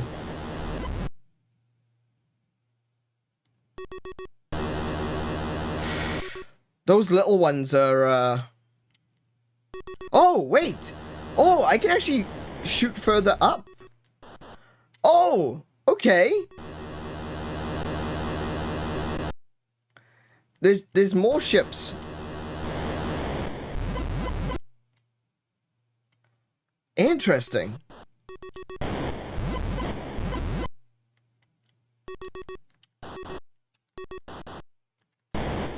Oh, I missed him with the second one.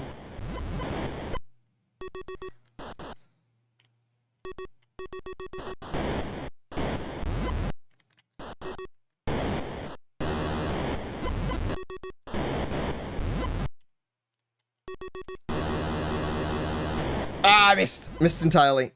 So you gotta judge the distance for like how far the torpedo is gonna fire. That's really cool. This is actually a really interesting game.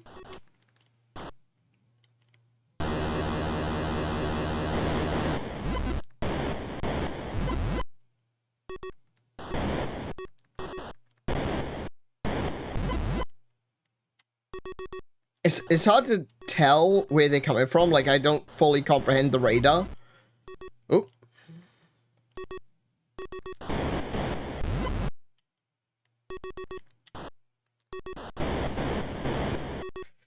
The ones at the back are really hard to get.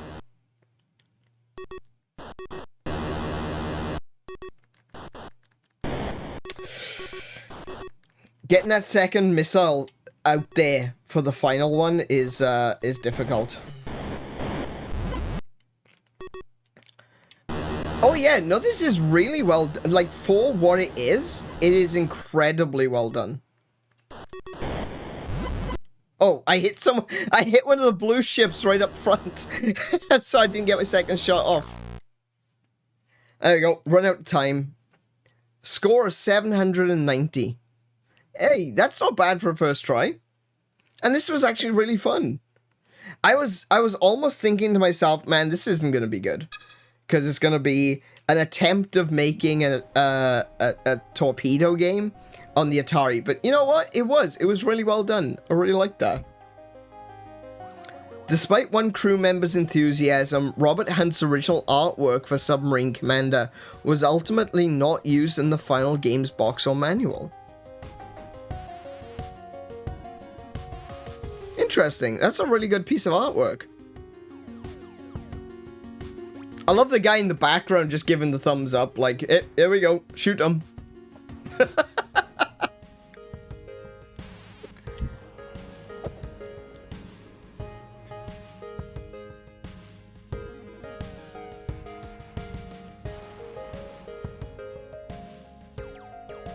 There's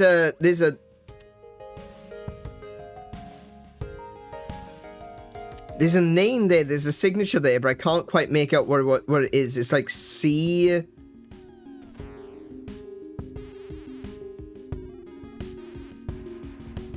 I don't recognize the name.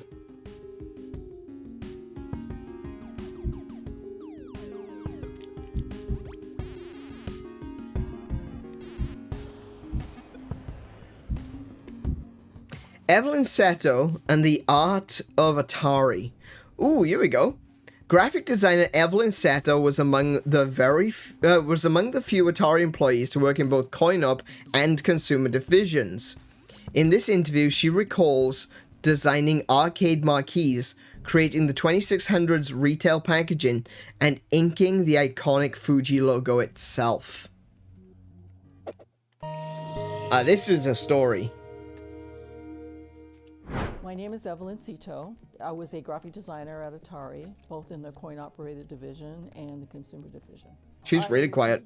In graphic design when I was in college, and when I finished, I went back to LA and helped in my family's business, which was a restaurant business. And when I returned, a friend of mine was working at Opera in Harrington, and she was moving on to another position. And so she had me interview with George Opperman, and I was able to come on board on his staff as a production artist. During that time, which is when I started with George, it was the early 70s, and Silicon Valley was just barely a term. Yeah. Silicon Valley wasn't really a thing back then. His company, Syzygy, a gaming company, and he needed to change the name of the company. George Farraco, one of his colleagues, suggested that he speak to George Opperman. So I remember them coming in, and George he took on the assignment of redesigning the logo for Syzygy. And they gave him the name Atari.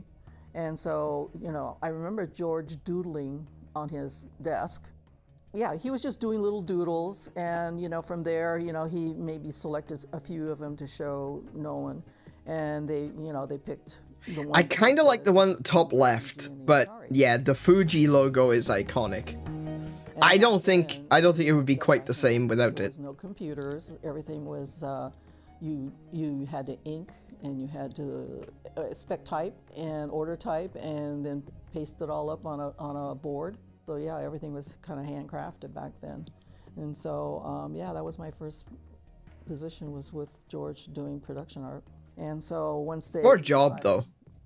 On which one they were going to do, I got the assignment of ordering the type and inking the Fuji. So that was my first job. That's really cool. I like that early Atari font as well. Liked names that started with A's because they were at the front of the alphabet. Yes, that is something which Pong was our main. That is something which I have heard many a time, is that if you want to get known, you start a company beginning with A, because your company will always show up first on the list. So I'm gonna make a company. I'm gonna call it Aardvark Inc., and I will literally be at the front of every list. Product, the main product. Now George says he liked the idea of it sweeping because the Pong. Oh yeah. Blip would sweep, right? So yeah. So that's George's. There are people who attribute that to George. George Farraco doesn't believe that was true. But, so I honestly don't know. That is something that is kind of commonplace in a lot of these interviews, is a lot of people tell the same story, but they tell them very differently. And I don't think anyone's lying. It's just obviously memory. There's a lot of stuff that's happened in the past 50 years. And yeah, a lot of people have different ideas as to what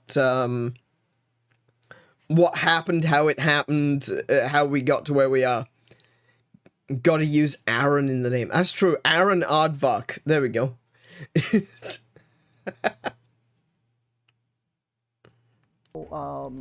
Where it came from, because obviously he didn't tell me. He just said, here, ink this up. So part of it is probably an A, and part of it is the sweep. It's probably all of that could be true. So whatever it was, it's definitely stood the test of time, and he picked the... Okay, so here's another story which I've heard about the Atari logo. Though, to be fair, I don't know how true this story is, because it was contradicted in this in Atari 50. But the story I heard, and this was a long time ago, was that the Atari logo was chosen because it looked Japanese. And the name was chosen because it sounded Japanese. And at the time, Japan was going through, we're talking about late 70s, early 80s Japan, right? They're going through a technological boom. After everything that had happened, in the fallout of World War II, fallout was a really poor choice of words, but there we go. When we get to the 70s, Japan flips it, right? They get very technologically advanced. Oh, I punched my microphone. Sorry about that. They get very technologically advanced. They start becoming very rich very quickly. There's a big... sorry, excuse me. There's a big consumer explosion in Japan at the time. Things like anime is starting to take off. Video games is starting to take off. Consumer electronics in general is starting to take off. And Japan is becoming very, very rich very, very quickly. And so the idea was that Atari sounds Japanese. And so people will associate the brand Atari with Japan, and no one is going to correct them. Right? Because at this point in time, Japan is understood to be a producer of good consumer electronics. And it wasn't meant as like a lie, it wasn't meant to be deceitful, but it was to associate the brand Atari with the positive thoughts and feelings people had towards Japanese consumer electronics. Cheap, but effective, efficient, and reliable. That's the sort of idea that people wanted, that Nolan wanted for Atari. Now, the reason I say I'm not sure how truthful that story is because in this very same story, it says that Atari isn't a real word. And that's not true. Atari is most certainly a real word. It is, it's got multiple meanings, as we looked at when we did that. We watched the interview with Nolan Bushnell, and on one hand, it's a state in Go, which is similar. If you've ever played Go or like Othello, essentially, if you've ever played that, there is a state which is similar to check. And that is where one stone has only one liberty. And without getting into complications, basically it means that you can only take one other stone, but it can be taken by multiple stones, if that makes sense. I don't know how well you know Go or Othello or whatever. Look it up. It's kind of like check. It's like putting one of the stones in check. And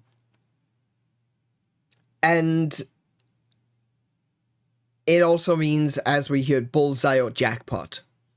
Or bingo. Bingo would be another good example. Here in the West, if you score something or you get something right, someone will go bingo, That's the one. That's the one. Bullseye. Jackpot. You got it. So it's got a very similar feeling, although, like was also said in that interview, for a Japanese company, it would be considered too boastful. So you probably wouldn't get a Japanese company called Atari, but being that it's an American company, it makes perfect sense. So that's possibly the origins of Atari, was that it was a word that associated the brand with Japanese consumer electronics, which were reliable and cheap. So that's kind of what they were going for, apparently. But like I said, there are some flaws with the story that I heard. So I don't know. It could be something else, but that's at least one of the stories. The hairy type the test of time, and he picked the hairy type font for the Atari, and I think that's actually stood the test of time as well. Yeah, I like that original font face. I left George, so that was like in '71, and I left in '72, and so George probably continued working with Atari at the time. I had moved on to another company, and in 1976, George called me and asked me, told me he was giving up his company, and he was going to go inside at Atari and become their full-time art director. And he needed an assistant and asked me if I would be interested in doing that. I kind of thought of it as a placeholder, actually. I wasn't sure how long I would do this, and not being that familiar with the company. But anyway, I said, okay, you know. Yeah, sure, why not? I'll just casually join Atari. Our two desks were facing each other, and basically we had a drawing board each, and you know, George was doing, you know, all the graphics and all the advertising and whatever that was required. George himself was an illustrator as well as a designer, as well as a marketing guy, as well as a copywriter. So he would. Oh wow! Yeah, he would write all yeah. the, you know, he was very important. Materials for Atari. So he was an in-house advertising agency. Because I wasn't. That's amazing. So the things what a that job. require illustration, he would, you know, I would work on some of those, or I would collaborate with one of the illustrators. You know, I might come up with a concept, and then you know, one of the illustrators would, you know, design the graphic for me, like in Superbug or in Golf. Okay. Bob Flamani was the artist on those particular pieces, and so, but you know, the concept of how it looked, you know, the general concept might be mine, but then you know. Yeah, so she would come up with the design, and someone else would draw it. Do it, which is not unusual because a lot of graphic designers are not illustrators. I worked on Superbug. I worked on. Oh wow! Look at that. It was a two-man game. And see, because those graphics I could deal with, they weren't, you know, I didn't. Oh, I like that. Illustrate. I like that that cabinet. So I could do graphic things, but I wasn't able to do illustrations. And I did do football, and or the soccer game that was created from that. And then when Atari got into pinball, I worked on a concept for the Wonder Woman pinball game. And that didn't require me to be such an conceptual illustrator, because I already had reference material to work with in terms of the comic series. So there's a reason that we haven't really talked much about Atari pinball machines, and the reason for that is quite simply because they used to keep catching fire. Yeah, they weren't good. They weren't good.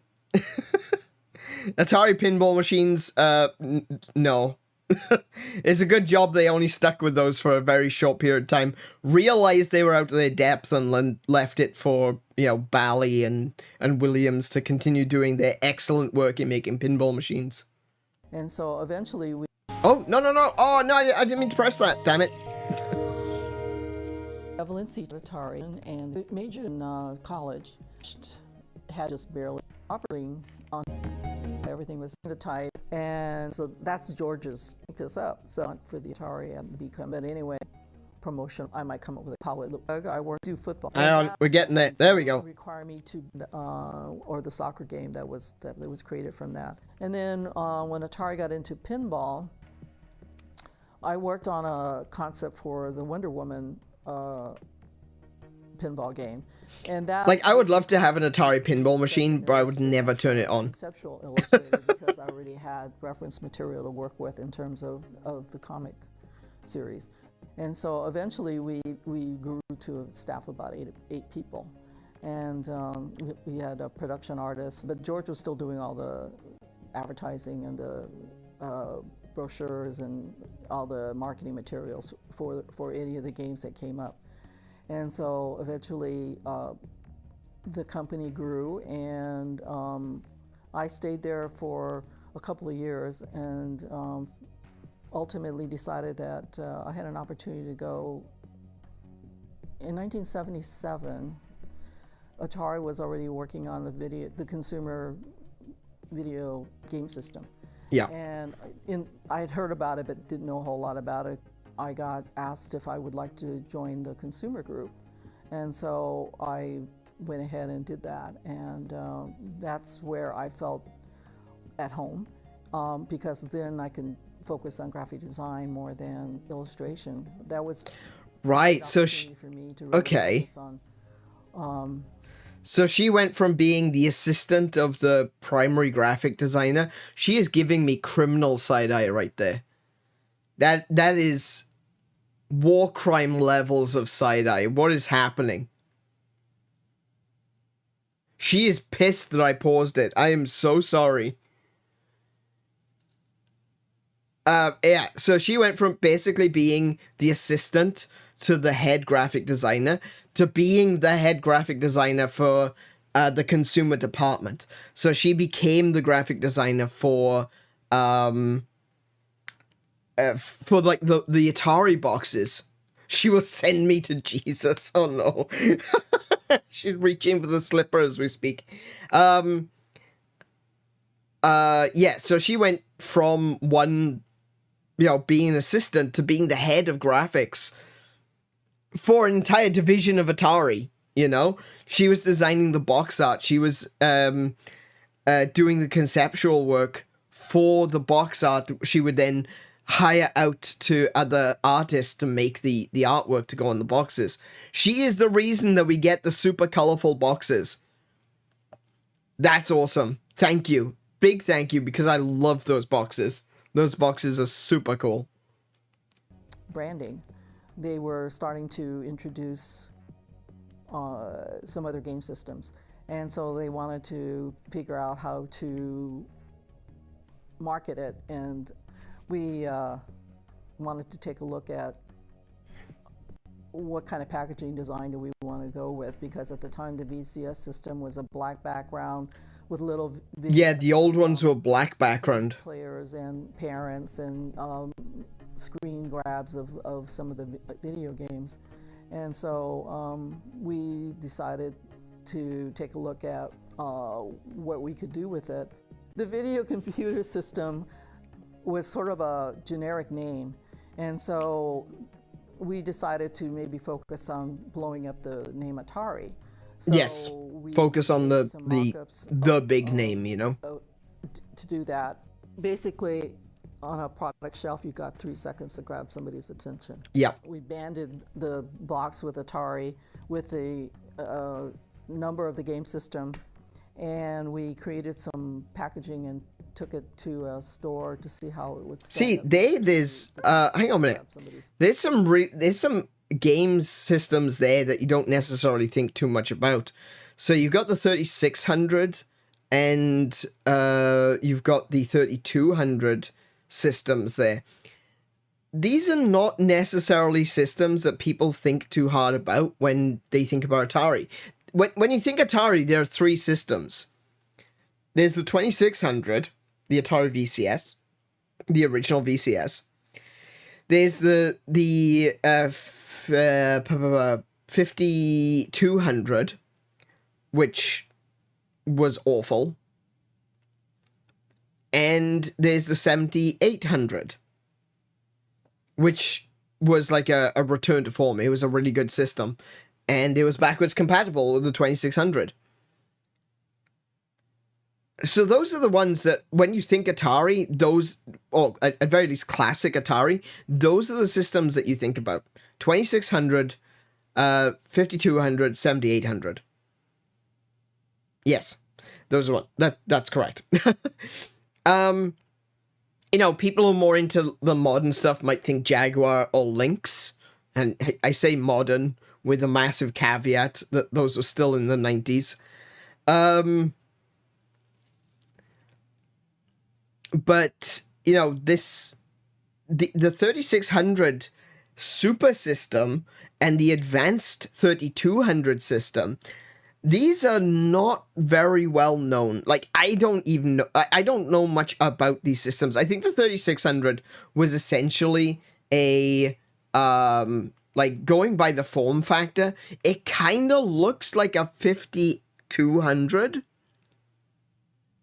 I might be wrong about that, but to me, that looks a bit like a 5200. I can't really see the numbers on it. Like, the glare has completely scoured the numbers off the front of this. But it looks like a 5200.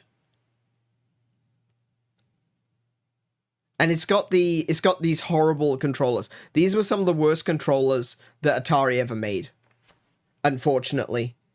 It has the joystick, which obviously very useful, and it has the number pad, and the number pad was necessary for playing some games like Star Raiders, for example, which is an absolutely brilliant game. The only problem is this particular controller setup was bad. It was a bad controller. The 2600. It had a really amazing controller, actually. And because there was no graphics, we talked about how the graphics were drawn directly to the TV rather than being rasterized as sprites, you know? Because it was being drawn directly into the signal, the response time was instant, right? There was no input lag for these. For some reason, this had input lag. Like, the technology itself had the capability to do 2600 stuff. No, actually it didn't, did it? It wasn't. It was designed specifically so that it wouldn't play 2600 software. And then, like, 6 weeks before it was meant to release, Warner changed their mind. Ray Kassar turned around and said, no, actually, it needs to be 2600 backwards compatible. So they hurriedly chopped up an Atari 2600 board and stuck it in there. But it had all kinds of problems, and these controllers were terrible. They tried so hard. Al Alcorn was talking about how they tried so hard to get a better controller, but just Warner didn't want to spend the money, and that sucks. Scene grabs of some of the video games, and so we decided to take a look at what we could do with it. The video computer system was sort of a generic name, and so it is pretty generic, but it was also the first, so it's allowed. Atari. So we made some mock-ups to do that.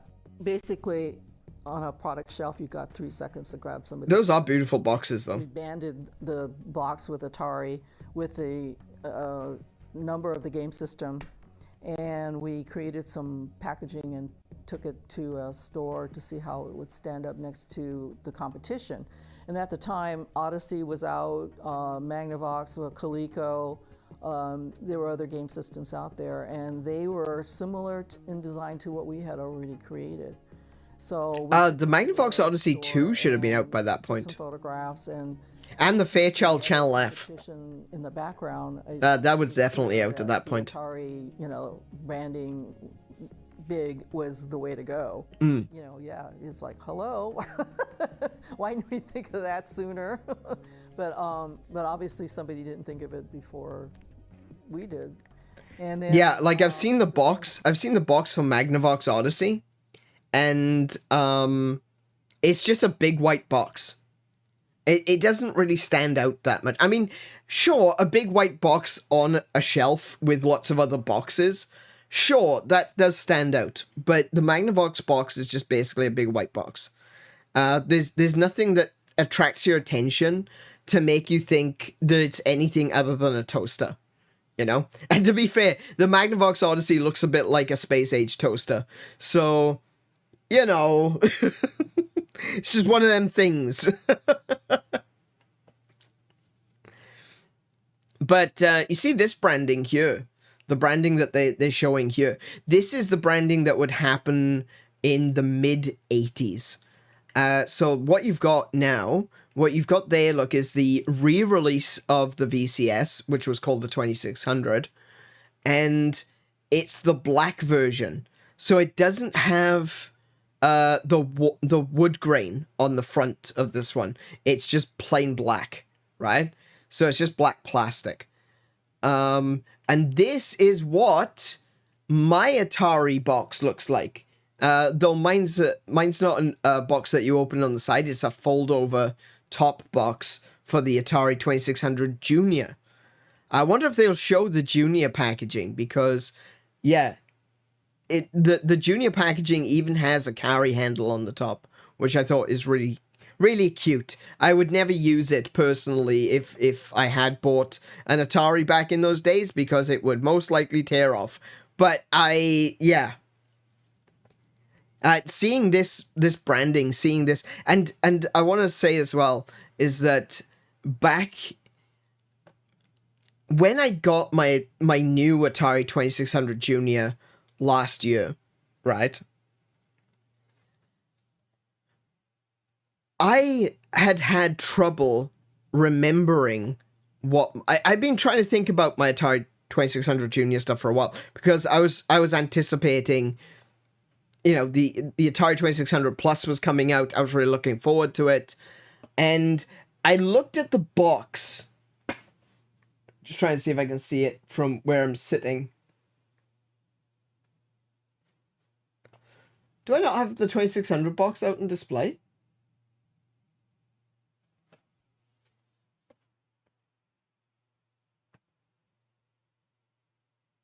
Huh. Okay. I don't have the Atari 2600 Plus box on display. It must be in the thing. So I was looking at this box, and I'm looking at it thinking, this isn't... Okay, the console looks like a 2600, but it's been put in the dryer. And... but, you know, this doesn't feel like an Atari box. You know? And I was looking at it and thinking to myself, this isn't what the box looked like when I had my Atari. And I couldn't imagine what my Atari box looked like. And then we went to Super Retro, which is kind of local. It's a little bit far away, but it's kind of local.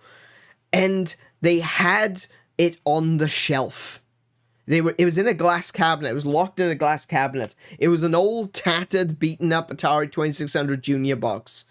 And the second I locked eyes on it, it took me a moment. I looked at it and I was like, I recognize that.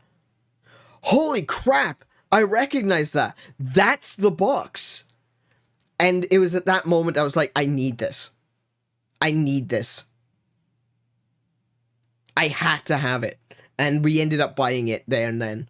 But it was just like, I couldn't remember what the Atari box looked like. I'd even looked it up. Like, I'd looked it on Google. And sometimes you just don't get the same feeling from an image as you do from seeing it in person. And when I saw it in person, when I saw it there sitting on the shelf, Atari 2600 Junior, the silver box with the colorful line across it and the photograph, I was just like, that's the one. That's the box. That's the one I had. And it was just such a feeling of nostalgia. And yeah, you know, if you want to capture me, if you want to make me buy something, appeal to my nostalgia. I'm very likely to drop a couple $100 today when the stream is over, or possibly tomorrow, on buying a bunch of Atari stuff. Because I just learned that I can buy Atari stuff from GameStop, you know? I can buy Atari things. I can go into a shop and buy Atari things.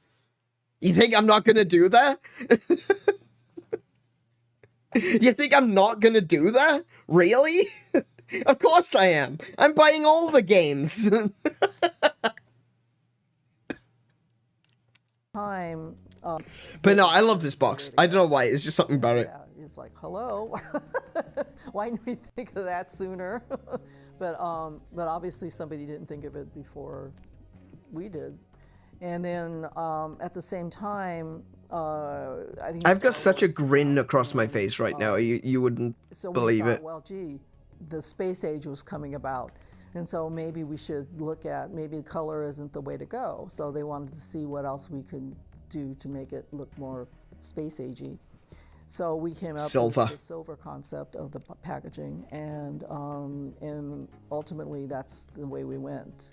At the time, our cartridge boxes were all real colorful. Look at that trackball. Oh, man. Stripes seemed to be sophisticated. Those are expensive now. And give it some color. And so from that, I thought it went underneath the silver band on all Cool, the look at boxes, those. so it seemed to work. I love it. And I think that was sort of a nod to the fact that, okay, we still have... I'll be honest with you. I prefer the solid block color boxes of the classic Atari games. But I do like these silver ones. They're nice. They're their own thing. It's the 5200. You can't. So there's a 5200. So this is you could tell it's a 5200. Everything is blue. It says 5200 on it, and you know that's the big giveaway. And it's got the shitty controller, more shitty controller, and it's got 4 controller ports, but there was never that many people that wanted to play it. So yeah. And this was another one of those game consoles that had the design concept of make it look bigger because then people will think they're getting more value, and it didn't work. And this here, right. So remember I said that they were told the 5200 isn't, we don't want it to be backwards compatible. We don't want it to be able to play 2600 games, right? So what they did is they immediately started, 6 weeks before it was meant to launch, Ray Kassar comes in and is like, oh yeah, we want to be backwards compatible now. And they're like, we can't. So they started chopping up 2600 boards to see what they could fit inside the machine. And ultimately came to the conclusion that it wasn't going to work. So what they did is they created this. The VCS cartridge adapter.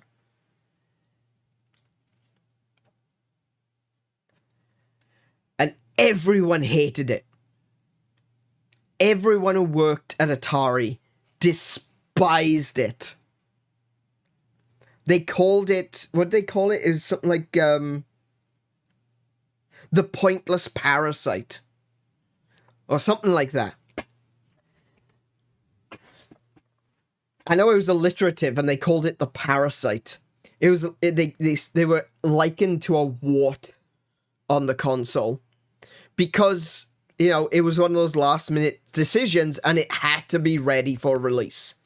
People have to be. It has to be ready for release of the system.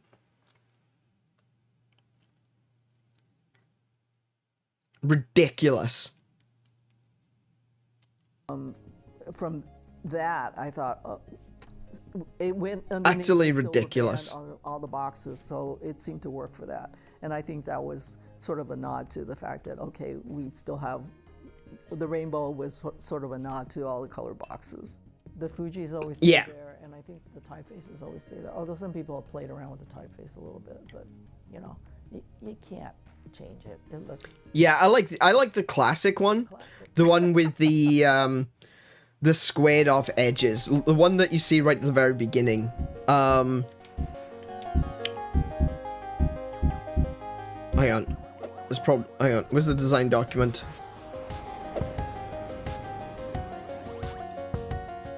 So this is the classic one that everyone is gonna remember. That one. So that is the primary, this is Atari, okay? But I can't deny the fact that I am quite fond of the Atari font with the flat A. It was at the beginning of this one, I think. And so, Silica speak to George. Oh yeah, it was here. And back then, Wait, inking that one. I really like that. I think that font looks great. I love the juxtaposition, and it's a word I love to use anytime I'm talking about art because it makes me seem like I'm smart. I like the juxtaposition of the hard square edge here and the curve on this side. It's like it's very futuristic. It takes the smooth curves and the hard edges, and I love it. And the R as well. Like, hang on a minute, I'm kind of in the way of you seeing the R. Let me just disappear for a moment. Look at that R. Look at that hard square edge, curve into a hard square edge. Hard square edge into a curve, hard square edge. That's so cool. I love that. That R is amazing.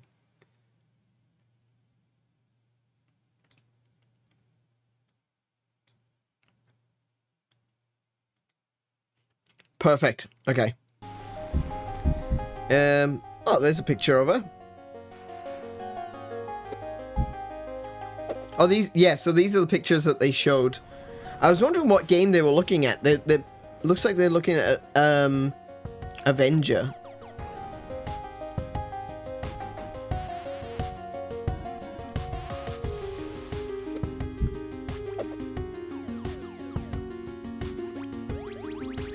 And you see all this blurring here, and here, and a little bit here. This is because back in the day we couldn't take like 20 photographs of the same thing and pick the favorite one. A photograph was a photograph. You took it once, and then you moved on, because film was expensive. Box art concepts. One concept Atari explored for its retail redesign included a grid design, and Evelyn created concept art for matching cartridge boxes. The grid concept was ultimately employed on a handful of family-friendly 2600 titles late into the console's life. Bloody hell, that photo reminds me of my mother. You know, I can kind of see it. Yeah. I'm thinking about that picture of you and your brother with your mother.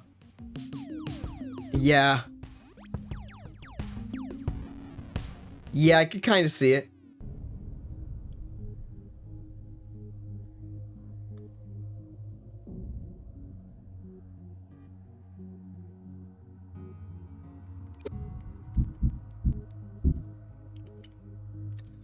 So, this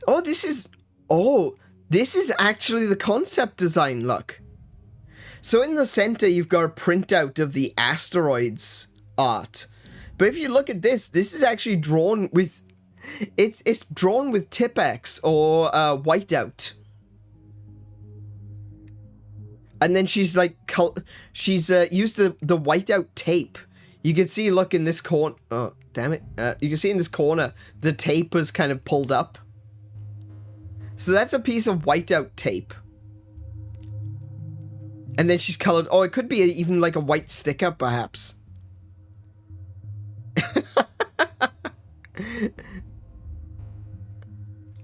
So this is the concept design for the Atari 2600 grid pattern boxes. That's improvising. Hell yeah. You got, when it comes to designing stuff, like this is the, like we did a lot of this in school. So I'm guessing then that she's using one of those white ink markers. Not markers, sorry. You know, like the gel pens. They're like very common today. They're very rare back then. She's using like the white rollerball style pens, or possibly even silver, to draw the grid pattern in. Yeah, white ball pen. It's either white or silver, I can't really tell. And this looks like it, do you know, with the texturing on this, it kind of looks like it's just crayons.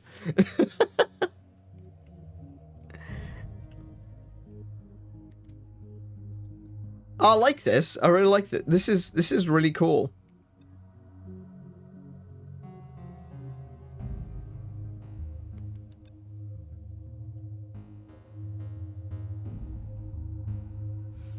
I'm curious about the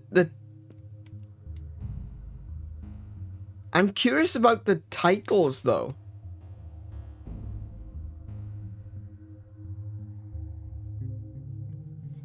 Aniovs? This is asteroids. Why Aniovs? Is Aniov a thing? Hang on. Aniovs.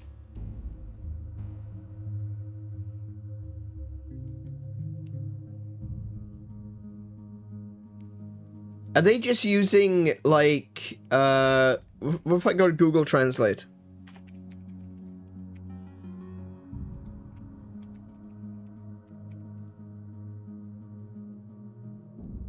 It says Latvian. I don't think it's Latvian, funnily enough. Maybe Russian?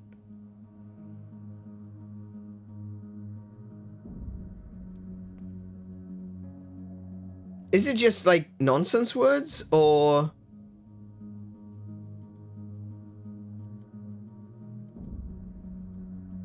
What did the other one say? Yeah, I'm not sure if these are just, like, nonsense words. Like, this is real sports. This is real sports tennis.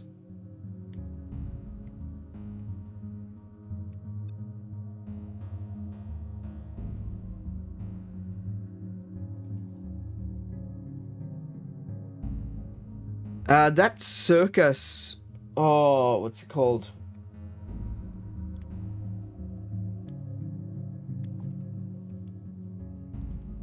Let me go,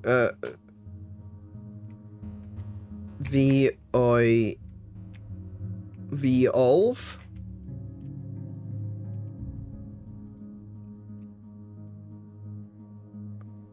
Oh, hang on. I've got it. Volve. Electric. Hang on. Volve. No in.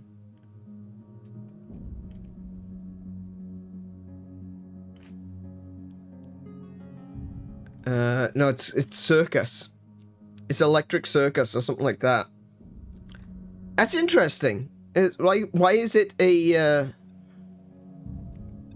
not sure why it's a different language.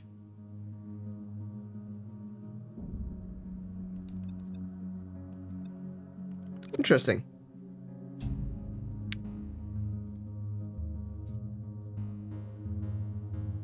It's too early to be using code names.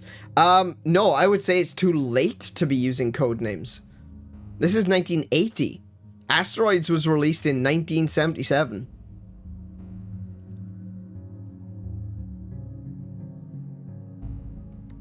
Interesting. Alternate Atari logos. See, now, this one looks very Star Trek to me. I don't think it would have worked. But it is using the S from Syzygy. So maybe that's why, you know, it's showing that they were once Syzygy, now they're Atari. So I can kind of see it, but I think it is way too close to Star Trek. I don't like that one. I do like that one. I don't know if it would work necessarily for Atari, and it has become the international symbol for I'm frustrated, but I do like that one. I think that looks really good. That one makes me think of, like, I don't know, like, cooling company. Yeah, that one. That's the one, Kiko. Yeah. This one reminds me of, like, cooling, or perhaps, like, engines. This one seems very motor to me. Not so much electronics. Like, obviously PCs have cooling, but to me it's very motor looking. I don't like that one. This is gorgeous. This is perfect. Ultimately, the one that they went with, it is absolutely the perfect design. This is more like the modern one, where now with Atari they have the black parts in red, and it shows the white through. There it is, with that font and that R. That's a good R. I did graphic design in school, college. Don't mind me.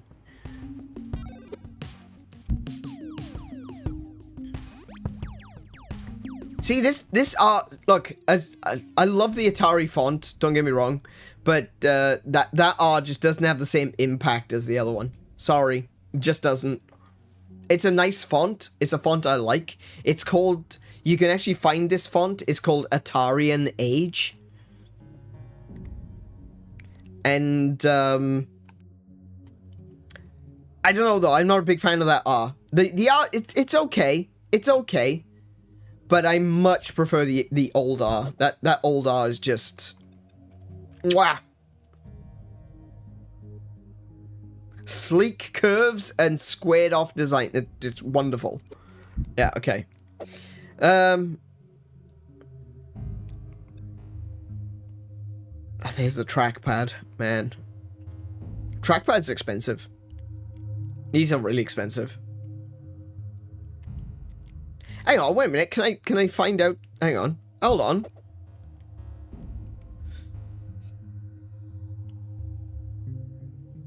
I still can't see it. I still can't see the text.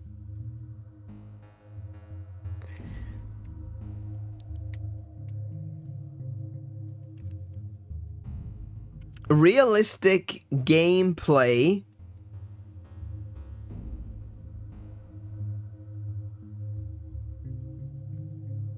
Challenging your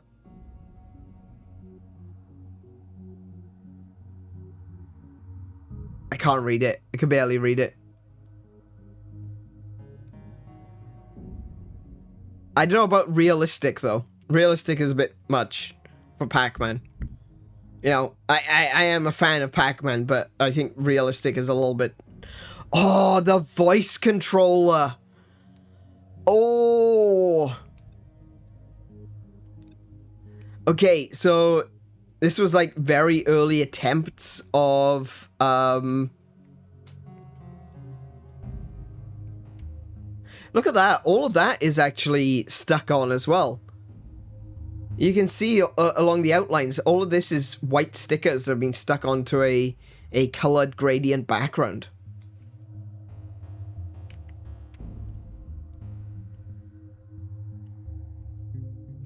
And even this guy has a white outline around his shoulder, suggesting that this was stuck on. So this is a concept box. Yeah, look, even this is printed onto clear plastic tape, which has then been stuck onto the box.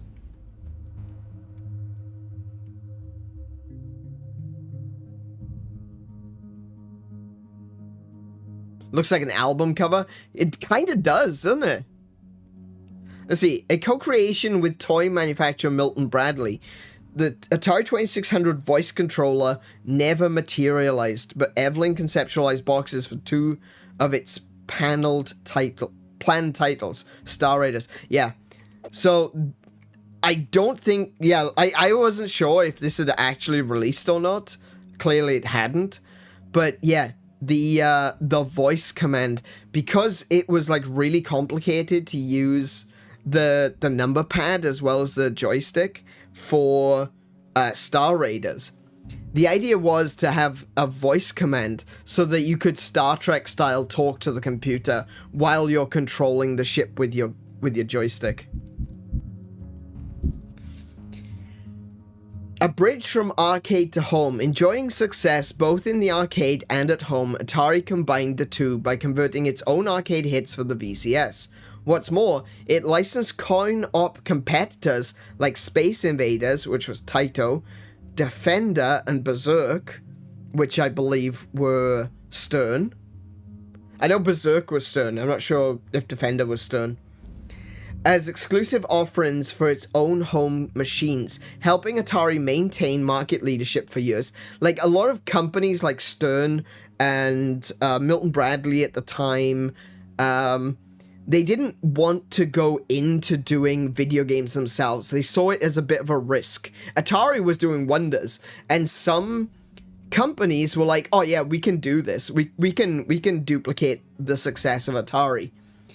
But other companies were a lot smarter, and it's something you don't really see in modern era, unfortunately.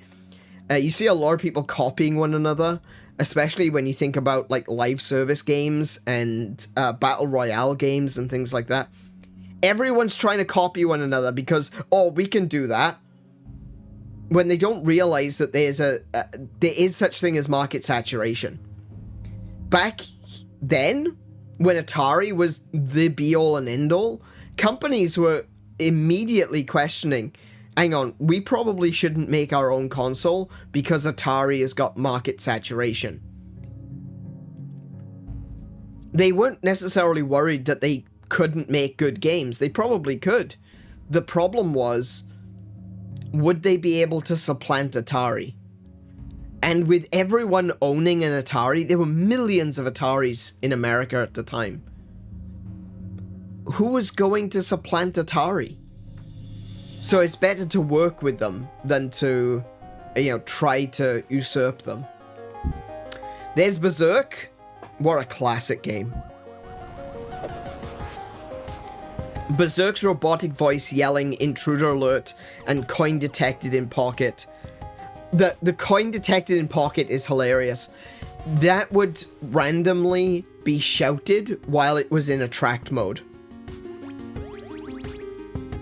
So if you were walking past the game had a chance of shouting at you, coin detected in pocket, to try to get you to play the game. It's like, you've got a quarter, come on, hurry up.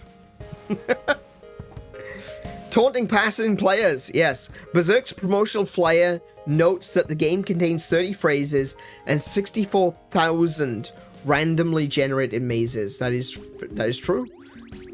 It had a very large bank of potential mazes to be able to work from.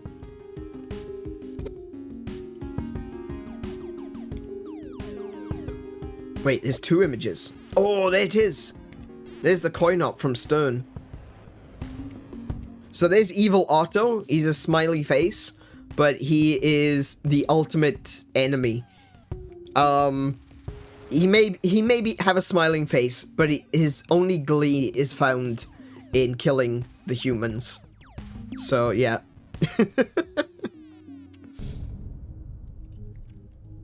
So the robots chase the human and try to shoot him. The human must survive, and Evil Otto is just gonna slaughter you. But yeah, that's the arcade machine for Berserk. The arcade machine that is known to be a killer. The Battles of Berserk, from arcade hit to a fantastic home port. Berserk's legacy is filled with danger, you can say that again, action, and at least one disturbing urban legend. There we go. Let's have a little look at some Berserk, shall we? Oh, I like this one. The main theme of Berserk, as I understand it, and as I've always understood it, is basically you're one of the last humans trying to escape this prison inhabited by robots. Because there's this character in the game called Evil Otto, and he bounces at you with this smiley face, but it's so sinister because all he's really trying to do is just pulverize you to like nothing. It reminded me a lot of The Running Man, Arnold Schwarzenegger. Back in the day, the story got around really fast that somebody died playing Berserk. The rumblings of rumors when it got out, like, oh my gosh, someone died while playing Berserk. Yep.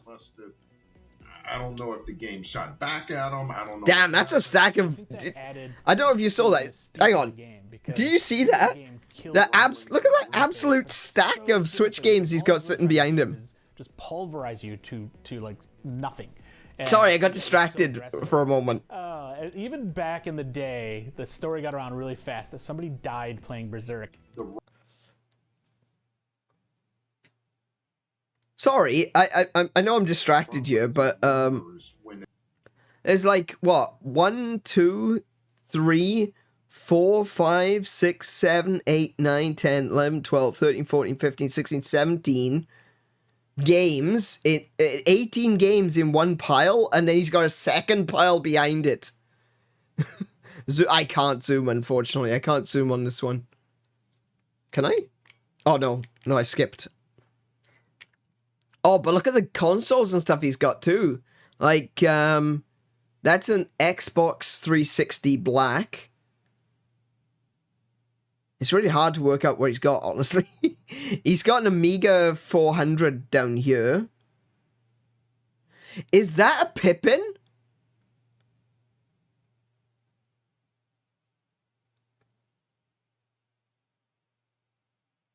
I'm looking at the trackball there. I don't know if that's a trackball or if that's a Pippin. He's got a PS3 here.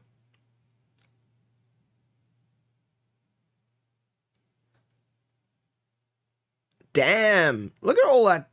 Wow, he's a homebrew programmer. That's what it says at the bottom. Dennis DeBro. Dennis DeBro. He is DeBro. Yeah, homebrew programmer. Okay, interesting. Rumors when it got out, like, oh my gosh, someone died while playing Berserk. And he's got the Pac-Man full-scale arcade right behind him on the left there. And I think that added to the mystique of the game, because could this game kill you? Absolutely. Reality, as far as I understand, it was somebody who actually had a heart condition. Yes. Who happened to be playing Berserk when an episode occurred, but that, of course, got embellished to this game will kill you. I remember it actually happened. Okay, so here we go. It actually happened twice with Berserk. Twice. The first time was the heart condition. That happened like immediately after it was released. Someone had a heart attack while playing Berserk, and they died. The second time, someone was going for a high score, and they spent 3 days playing constantly. They didn't eat, they didn't sleep, they didn't go to the bathroom. And they had something that happened that caused them to, like, stroke out or something, and they collapsed. And they were taken to hospital where they died. So it was literally just 3 days of constantly playing Berserk, and they eventually just collapsed from it.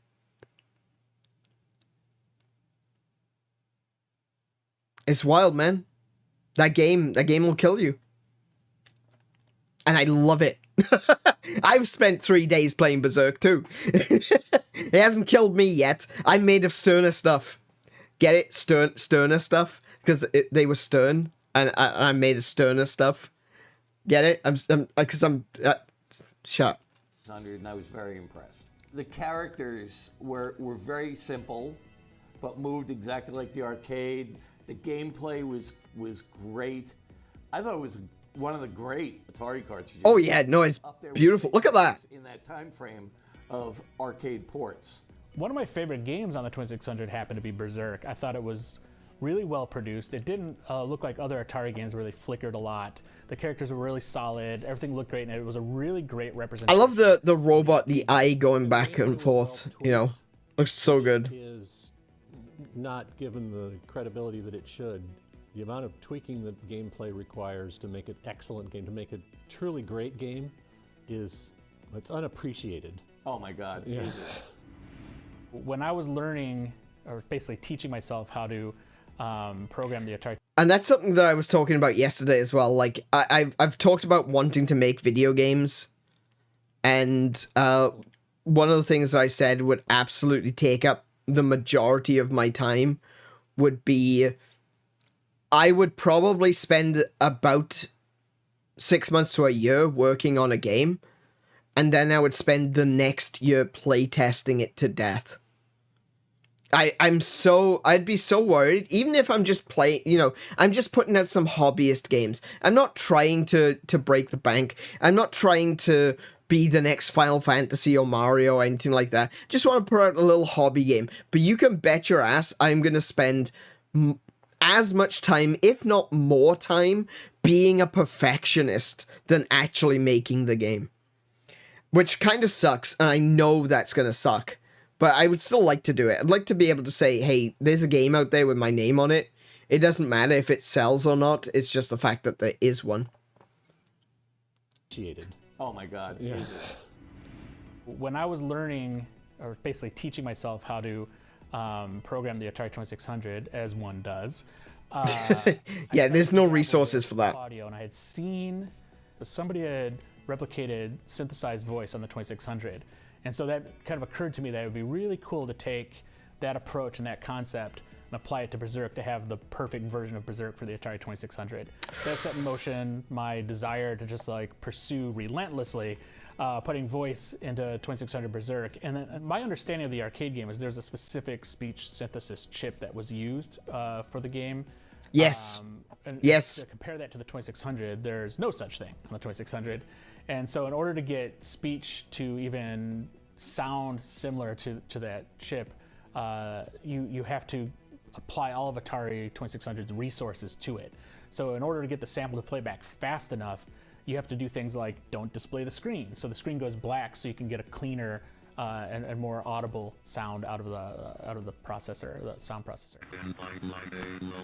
Some of the changes that I had applied to the game early on were mostly palette related and some graphical changes. Also added a title screen. I always felt that like later Atari 2600 games that had title screens were really cool, so I wanted this to feel like those. But ultimately that was where my work ended. But then the community hopped in after that release, and Dennis DeBro particularly found out by disassembling the game that there was actually code for the robots to shoot diagonally like in the arcade game. Oh, wow. Fascinating that after I dabbled a little bit with Berserk to watch other people go in and I had no idea. within the source code. Oh, do you know what? How? Hold on. You know, I said that there was. Hang on. I'll let him finish. Sorry. And by disassembling the game, that there was actually code for the robots to shoot diagonally like in the arcade game. I found it fascinating that after I dabbled a little bit with Berserk to watch other people go in and find all these other things within the source code that I missed completely, and started to apply that to like what would become ultimately Berserk Voice Enhanced. Okay, so I said that you can buy Atari 2600 games in store like right now. So if I go to ebgames.com.au,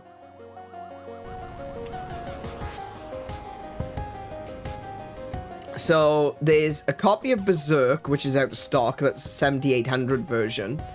And there's a copy of Berserk, but it's called Berserk Enhanced Edition.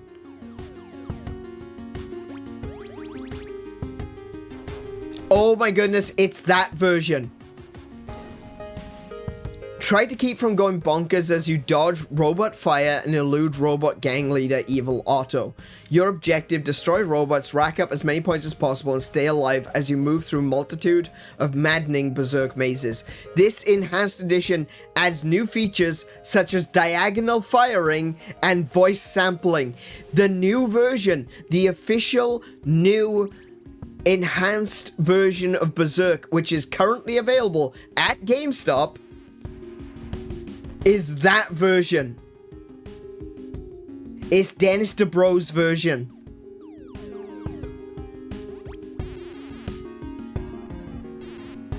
Well, now I'm definitely buying this. That is an official... Right, this is Game Company doing good, right? We saw it with Sonic. We saw it with Christian Whitehead, where Sonic Mania... Christian Whitehead made a version of Sonic for mobile, and Sega were impressed. They got him on board. He made Sonic Mania, and then he went on to make Sonic Origins. There are some questionable choices being made, but I don't blame Christian himself. Obviously, I blame the company that made it a little bit greedy. I'm not a big fan of Sonic. Obviously, I like the games that are in Sonic Origins. I don't like the presentation. There's a lot about it which is very wrong and very greedy. And there's some stuff which you have to pay for. You have to actually buy separately, which just should have been a part of the game. So Christian Whitehead was taken on board by Sega, and now he makes 2D Sonic games, right? That's a good move. Atari are doing the same thing. They are taking the enhanced editions that were made by fans and are making them official. That is wonderful. It's not the first time we've seen this either. Yars' Revenge 2 doesn't exist. It's not a real game. It wasn't an Atari game at very least. Yars' Revenge 2 was a fan-made game that was designed to work on the Atari 2600. And on the Atari Replay plug-and-play console that came out a few years ago, they included Yars' Revenge 2 on that system. Officially recognizing Yars' Revenge 2 as an official Atari game.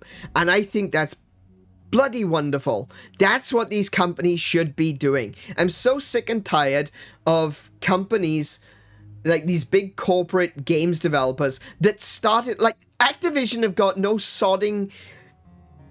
So I'm getting angry now because Activision pissed me off so much. Activision started off as a company that split away from Atari because they felt like they weren't getting the recognition and the payment that they deserved. They weren't getting royalties, and Warner had come in and started treating Atari like it was their own personal industrial money-making machine. So they left and they created Activision. And look at where Activision is today.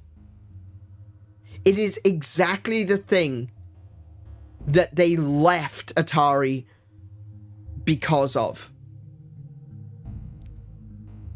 Activision are trash today. And, you know, people like to comment about Nintendo, you know, suing people and taking down fan games. They haven't done much but the taking down fan games thing, actually. There are a couple of examples of it, but usually it's fan games that are very close to games that they are actually releasing. Like, another Metroid 2 remake. That's a very good example of a game that Nintendo copyright struck. But I would also like to point something out, and I'm not the only person that has noticed this, is that at any point throughout the development of AM2R, they could have struck down that. They could have sent a cease and desist to destroy any chances of AM2R from coming out. They waited until 2 days after the game released. To me, and to a few other people, that sounds like they waited until the game was out there. And then they did what they needed to do to be able to maintain their copyright and their IP trademark of the games. You know, they did the legal thing that they need to do to make sure they don't lose their game. But they waited until they released the game so that the game is out there. You can find it. You can still find it. It's not been struck down to the point where it's completely dead. You can still find AM2R. It's really easy to find, actually. You literally just Google AM2R or another Metroid 2 remake. You'll find it. It's out there. And some people are looking at this and they see that Nintendo have done this a lot, is that they wait until something is actually released, then they strike it down. Even though they've got every right to strike it down beforehand. So there's a few of us who kind of have the opinion that Nintendo are doing that on purpose. That they're waiting so that people get to release their game.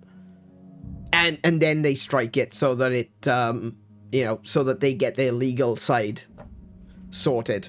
So they don't lose any of their rights. Hey Max, welcome to the stream. I'm an Atari game. I wish I was.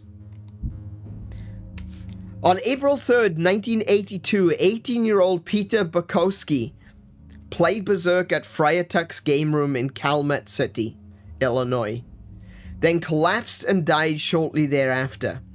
Coroners determined an undiagnosed heart condition was to blame for his passing, not Evil Otto. But facts cannot stop urban legends. Damn right they can't, and nor should they. It's far better. It's far more interesting. It's a greater world out there to think that a video game is powerful enough to kill the player. That's a terrifying prospect, and I love it. Frenzy. This is the sequel to Berserk. I've never played Frenzy.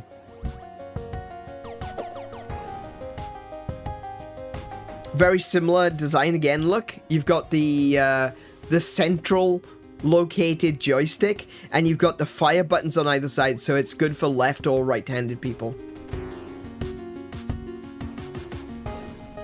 Is that a giant, like, centipede thing? That's terrifying. What the heck is that? Evil Otto, the real driver of the Polybius project. Oh, do you know what? You might not be wrong there. Berserk! Look at this. Look at this art. Man.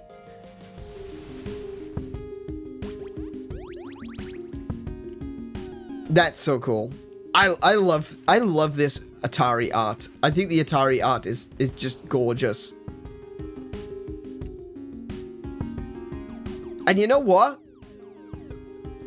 It's not that this kind of art style is outdated. That's not what it is. It's that game publishers are too cowardly to do it. That's my theory, and I'm sticking to it. They just don't do exactly. They don't. Welcome to the stream, Plague Doc. How are you doing? I don't know. I feel like that is kind of the you know, that is kind of the situation. They just not brave enough to do it. Looks so good. Oh wow, look at that one. Artist Hiro Kimura created this ominous scene of evil Otto commanding an army of relentless robots. It was used inside the Berserk instruction manual. Look at that. So these are the big boy robots. Look at them. They really are big boy robots, aren't they? Good grief. And there's evil Otto. Damn. Yellow Blue Mega Man comes to mind. Like, we don't talk about Yellow Blue Mega Man, right? But then again, Yellow Blue Mega Man was included in Marvel vs. Capcom 3, was it? What was the recent one? I say recent, it was like on PS4. They did include him as an alt skin, so that was pretty cool. There they are. Berserk. This is the strategy guide for Berserk. It is 1 page. The name says it all. Berserk. How else can you describe a mad world where robots stalk humanoids through electrified corridors, and the controlling genius is a strange smiling face named Evil Otto? Judging from the pile of playing tips we've received, Atari Club members have obviously spent lots of time dodging robot bullets and Evil Otto. Here's the best tricks and techniques. If you have some worthwhile playing tips for any Atari home video game, please send them to Atari Club, Master Strategy Guide Department, 120 Brighton Road, P.O. Box 5068, Clifton, New Jersey, 07015. I'm sure that address still exists. We'll send a free Atari game cartridge for every contribution we publish? Damn!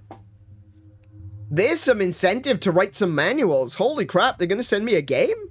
Hell yeah, I'm going to do it right now. You know what? I'm going to send them a letter right now and see if I get a game. The bow tie trick. When a robot fires at you, if you're in the right place so that your neck is lined up perfectly with the robot's shot, the bullet will go right through your neck without killing you. Because look, your head is separate from the...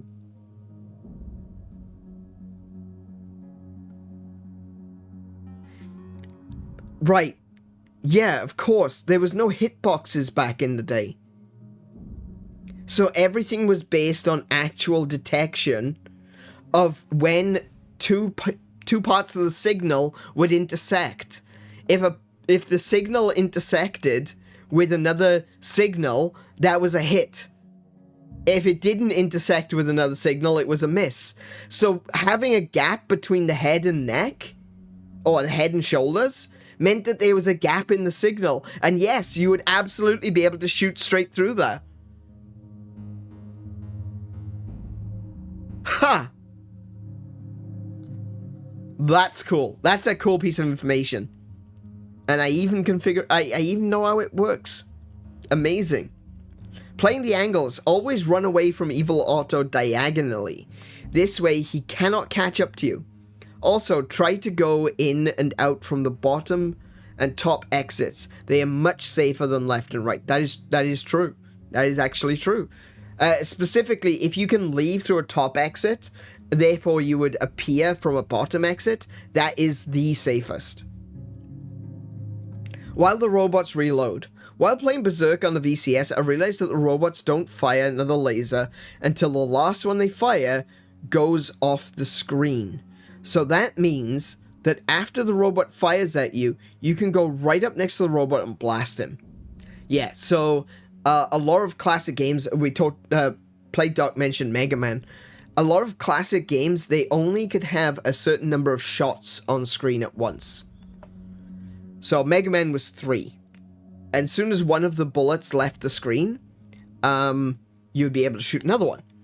And that's the same for these. The robots can only shoot one bullet. And then they would have to reload, technically. Reload, sort of. Take that evil Otto. I found a surefire way to escape the rebound Evil Otto whenever you're in those tight spots during the game. If there is a gate on the left side of the screen and the rebound Evil Otto is on your tail, all you have to do is fire into the gate before you actually exit and he'll disappear. Then you can continue with your normal strategy. Ed does note, one pointer here, you have to be right next to the left exit, practically out the door for this to work, but it does. Well then. Putting it all on the line, I think I have found a very helpful hint to Berserk. I have noticed a dark line in the left wall. I have concluded that this is the line of vision that the robots have. Oh. So it's like a scan? You know what? I want to play this now. Hang on. Oh, yeah, look. The dark line on the left, that correlates to where all the robots are standing.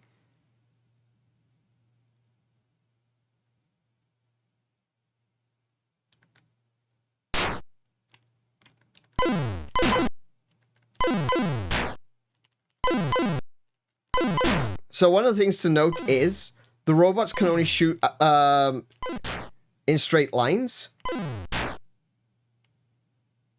Whereas you can shoot diagonally, right? Which means you're better off shooting diagonally. That wasn't very safe.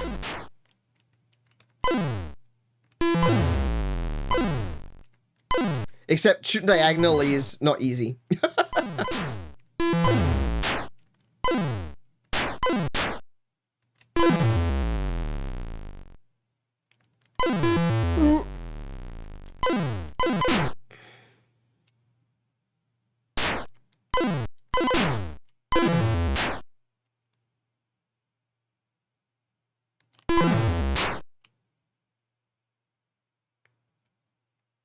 We're playing some classic Berserk here, guys. Oh, I shot the shot! Happy birthday. Oh, thank you very much. Oh, wait. Yes. Oh, I just died. I got zapped. I got murdered. That wasn't very nice, game. It is now past midnight. It is indeed my birthday. Did that robot just brain himself on the wall? Okay.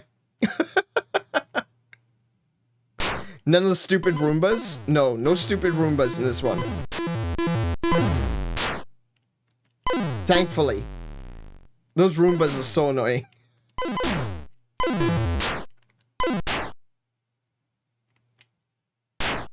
Oh, that's nice. That's a good... Oh no! I touched the wall! Don't forget, the walls are electrified. You walked straight into that one.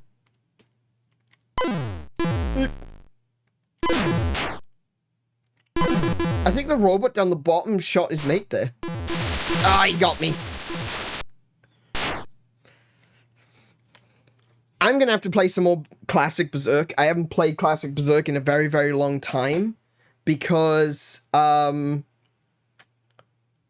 I couldn't get my copy to work on the Atari 2600 Plus, but I'm gonna be buying the new enhanced edition version, so we might get to play that on stream at some point.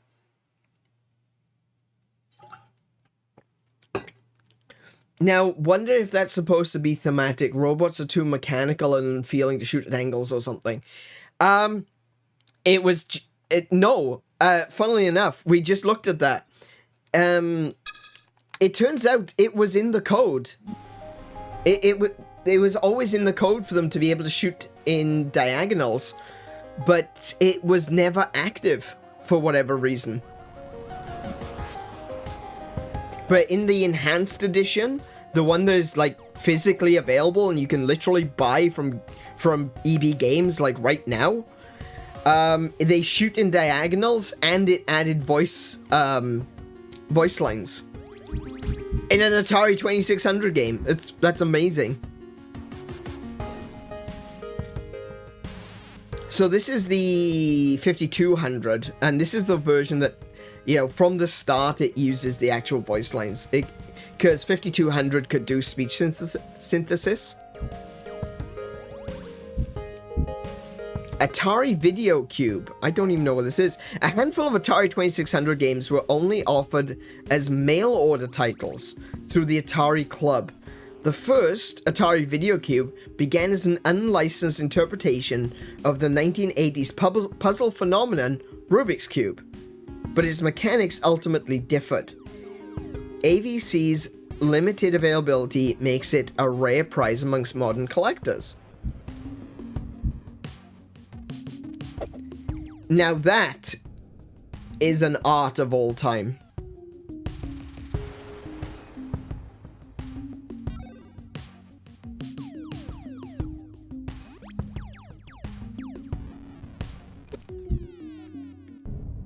It's a whole new cube. Okay, so I'm very curious then. If let's just take a quick little look. Interesting. Oh, that's a bit loud. Oh.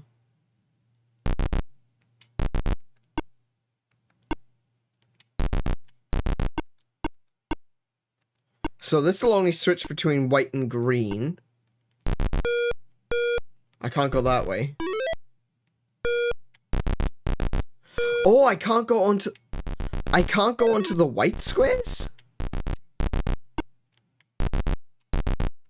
Wait, I can go on the white squares here.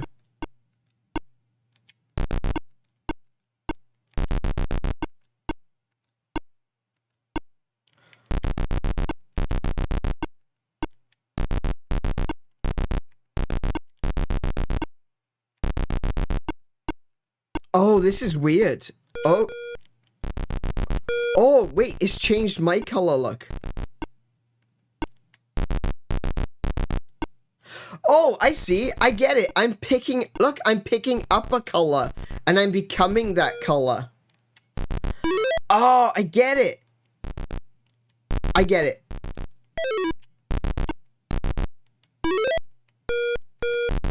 Right, so I've currently got white, so I can't pick up another white.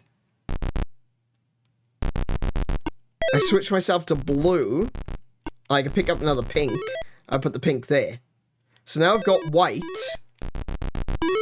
I can put it there. I'll put that there. So now I've picked up a blue. I can put it there. Ooh, I can't lock myself out from picking stuff up. That's something to cautious of.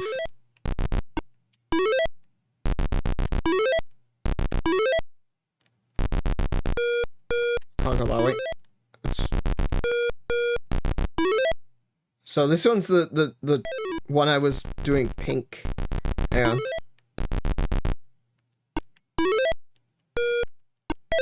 I'll take the red back to where I was dropping off. Wait, where's the dropping off red? There it is.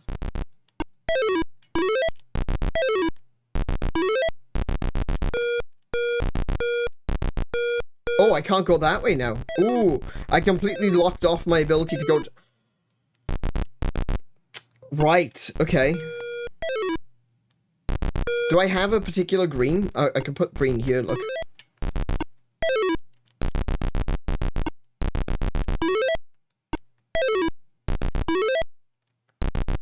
Where's the last pink block? There it is.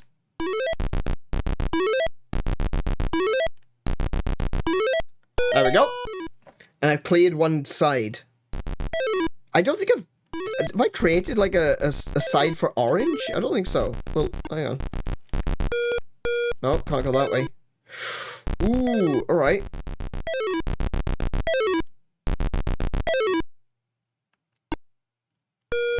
Oh, I can't go that way. Okay. I can pick that up. And run all the way back around to go there. Go there. Now I've got the white one. Put that there. Bring the green one down here. Have I still got white? Oh no, I can't go into the orange. Oh. This looks like a side that I haven't actually put anything in. Done that one. Oh no. I think I... There we go. There we go. It's also about remembering where you've put certain colors.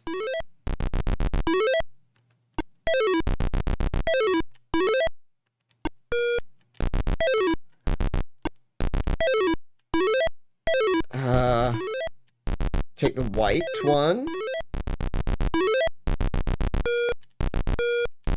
Oh, please don't tell me I've locked myself out. Okay, yeah, I'll swap that. No, I can't go that way.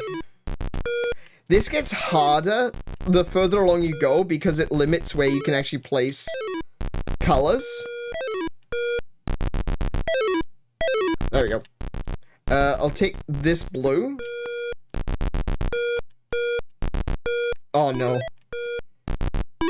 There we go.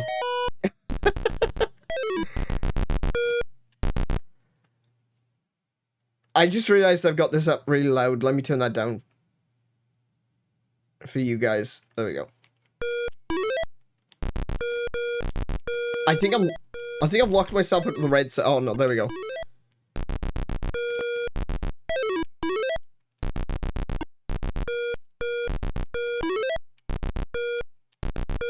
Oh, wait, there we go. Hey, so I've got blue, I've got... Wait, what? How is there more blue?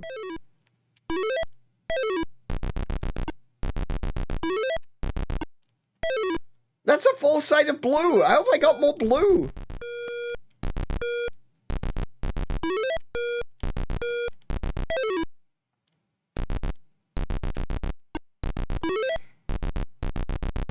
Uh-oh.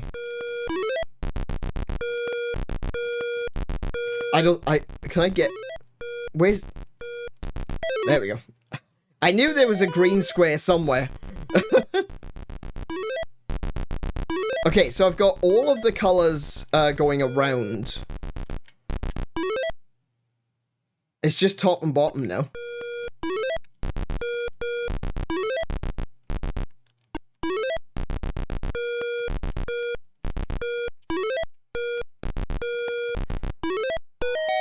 Okay. So, what's my other option?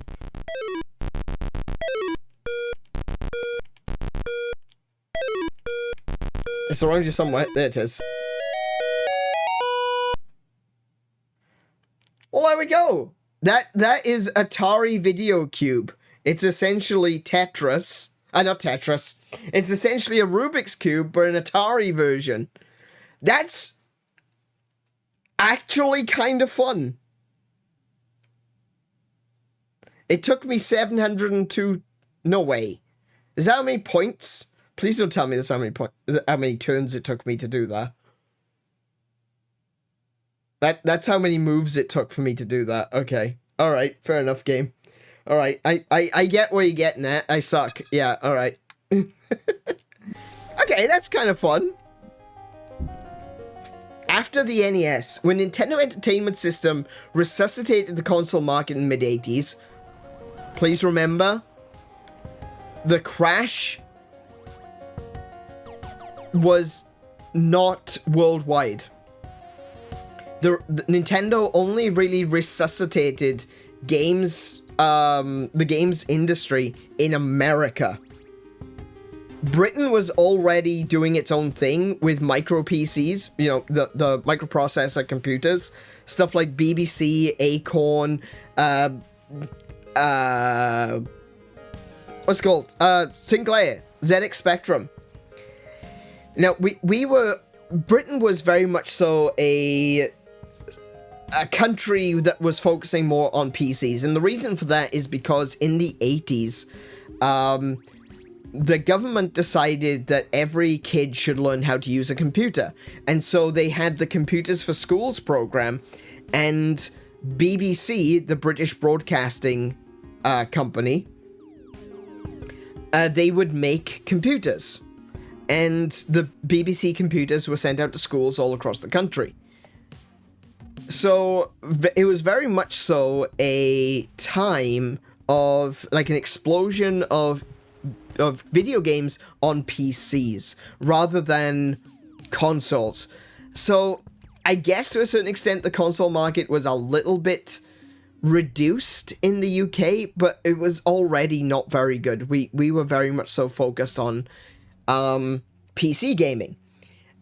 In Japan, it wasn't really that much of a thing either. It was arcades, and, you know, there was some early Sega stuff. Atari wasn't that big in Japan even. So when we say that the video game crash of the mid-80s or the early to mid-80s, what we're talking about exclusively is Atari, right? It was only after the crash of Atari that Nintendo swooped in and was like, hey, you know what? we can have a crack at this. We might be able to take over America. And they did, successfully. Yeah. Speaking of PC games, join the Discord and consider joining the Virtual Fantastic Minecraft server. Indeed. Thank you, Lainey. Lainey's better at advertising our Minecraft server than I am. I swear. When Nintendo Entertainment System resuscitated the console market of the mid-80s, Atari offered the 7800, but continued delivering fresh software to the 2600 owners as well. However, as players moved on to new hardware, many of these later 2600 titles have remained underappreciated for years. And that's true. Unfortunately, there was still a dedicated audience of Atari 2600 owners, because like what we talked about at the beginning, like what Gary Kitchen said, no one's told the consumers that we all hated Atari now, you know? We weren't told that we weren't supposed to buy those things. So consumers, customers, fans were still looking for Atari games. So those who were still interested in video games and were constantly playing video games, they wanted more games for their console that they had spent, get this, $200 on. And no, I'm not saying how cheap that is. That was $200 in 1973. That was $1,000 of today's money, American. $1,000. The Atari 2600 was $1,000 of value.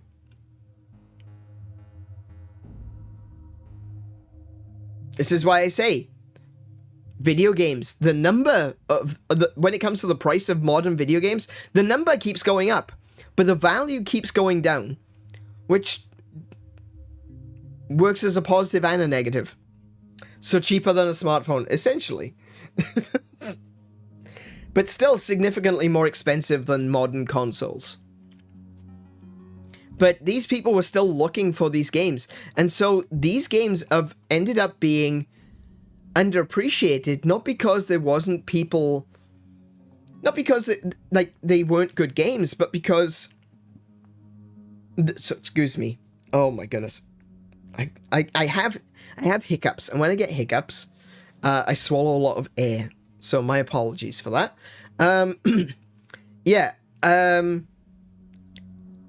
It wasn't because the games were bad. It was because there were fewer people looking. The consumer base was still looking for games, but for years they'd been told, we don't have any more games because the industry is dead. And and Toys R Us and Walmart and, Best and Less and companies like that were all saying, nah, nobody likes video games anymore. And the customers were going, I bloody like video games, where can I buy one? And so when a lot of these Atari 2600 games released, sadly, it just, they just didn't land. Because either the shops weren't selling them, or the people... Do I need to remind myself? No, that stopped working for me, unfortunately. Unfortunately, there were people looking for games, but there wasn't anyone selling them. And so when you're looking for a game and someone says to you, nah, we don't sell them. You don't like video games anymore. You can't buy video games. Didn't you hear that? We all hate video games now. The gamers were like, oh, so you're not selling them anymore. Okay. And they go away. And then later, when new games would release, the shops like Toys R Us and Walmart and all them, they'd be going, where are all the customers gone? You drove them away, morons. So we got this game called Desert Falcon, which I never heard of. This arcade-style flight shooter pits would-be... No. Is this Bird vs. Camel? No, it's isometric. This arcade-style flight shooter pits would-be treasure hunters against thematically ancient Egyptian guardians, such as vultures and scarabs. While it cannot compare visually to the 7800 version of Desert Falcon, the 2600 still delivers the core gameplay. Keep an eye on your bird's shadow to gauge your height. Wow. Play. Oh my goodness, a menu that you can select up and down on. I'm gonna go with standard because I'm a gamer. So there's me, I'm the little brown splodge.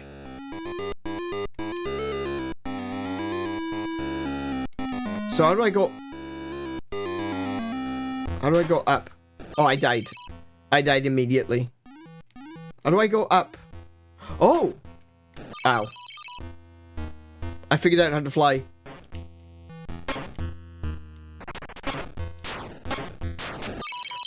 Okay, I'm finding this very difficult to control.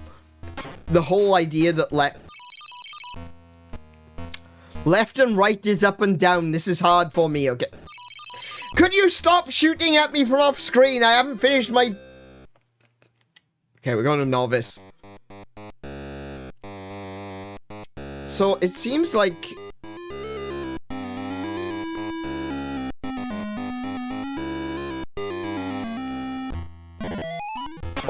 Oh, I got killed by that. I don't even know what's attacking me there.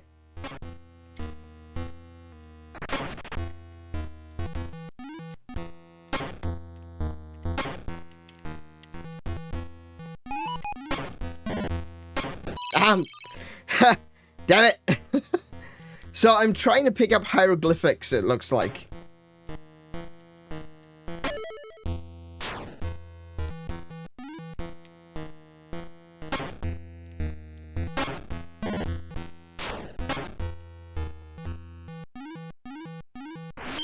love that the music changes when I'm on the ground.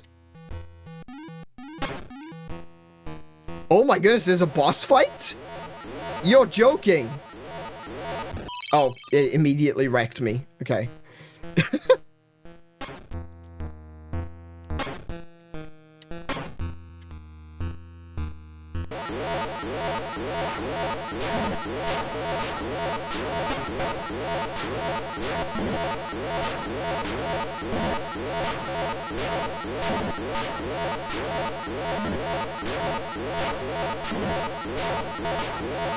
I have never seen an Atari game with a boss fight like this.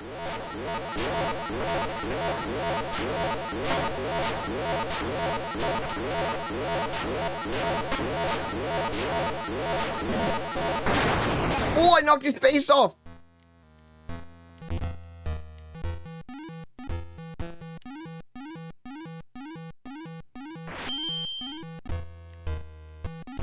Oh, I missed it. I'm moving a little bit faster now.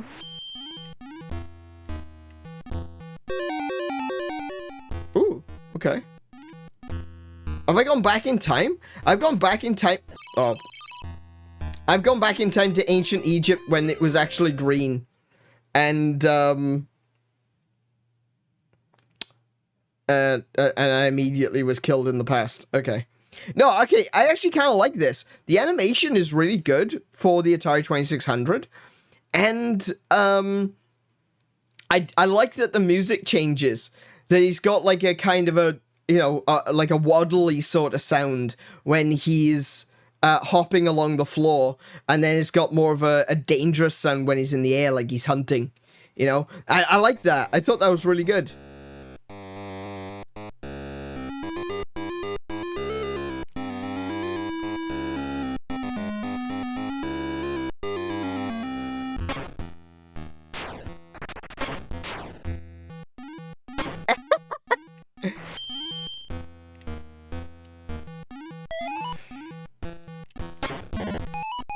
Oh no, he got me!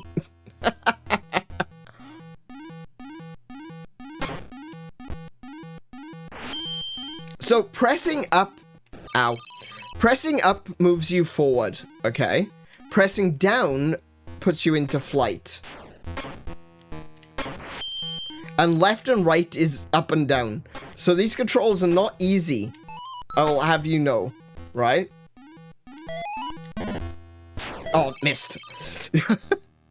I tried to shoot at that one.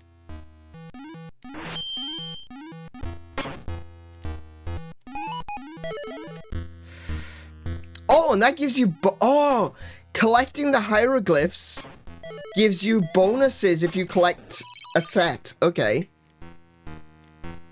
I don't know what that does. Oh, that's just straight points. So the coin is just straight points.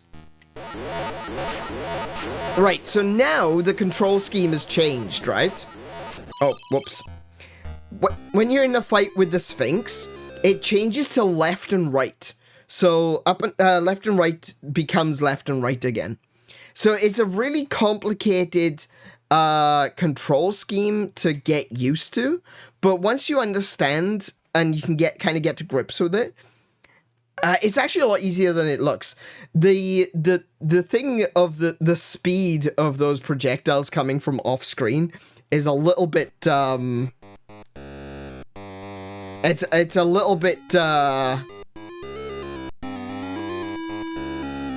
difficult to predict.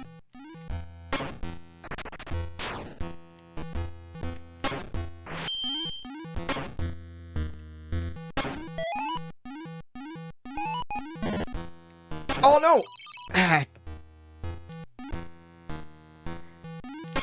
Oh, I moved straight into that one. I'm trying to avoid it and I moved straight into it. That's amazing. I'm such a good gamer, guys.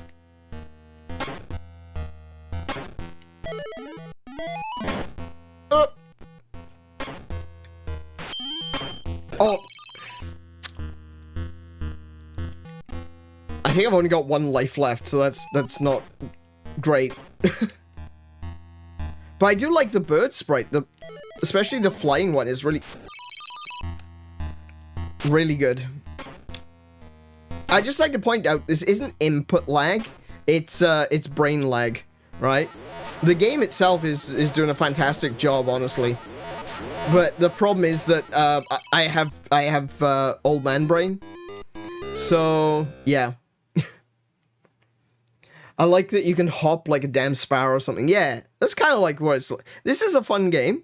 It's going to take a lot of time to get used to. But, I don't know, I think that was pretty cool. That was a really good idea. Double Dunk? I played Double Dunk. Sports reimagined an important genre for Atari. Even after the real sports brand was no longer in use, Double Dunk's 2-on-2 half-court presentation of basketball features relatively sophisticated elements such as play calling and three-point shots. So the thing with Double Dunk was that it was, shockingly, a 4-player game.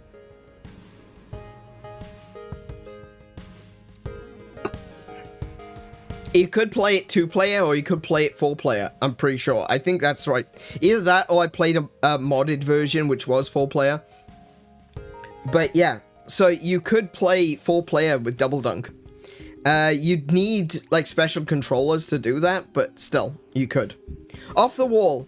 Off the Wall revisited Atari's classic Brick Breaker gameplay, adding human characters and power-ups.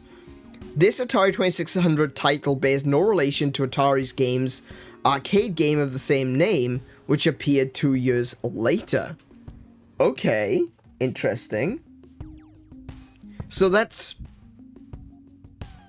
amazing. Do you know what? That I like that. Look at that. That is literally papercraft. That is literally papercraft. I love that. That's great. Let's have a little look at this, because this is going to be a version of Breakout. Who moved out, bless us. Yeah, there are some people that would believe that aliens moved them, so, yeah. Carts isn't a terrible idea. Off the Wall. Peasant. Why are you calling me a peasant? What? I didn't deserve that.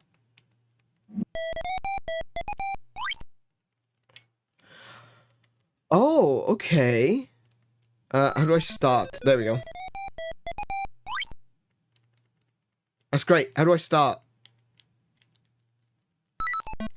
Oh, there it is. Oh, this is really sensitive, but actually pretty good.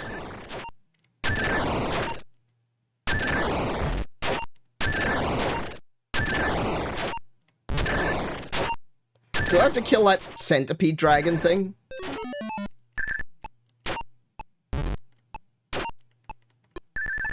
Oh!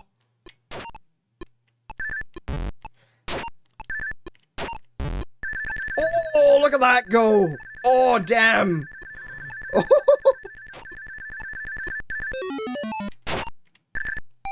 Oh, I missed! I was doing so well. Okay, where's it gonna come from? Oh, over there.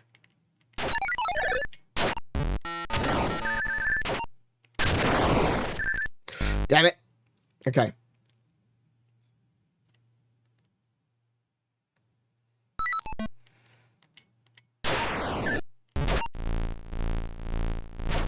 I got him. Oh, I've got a magnet now.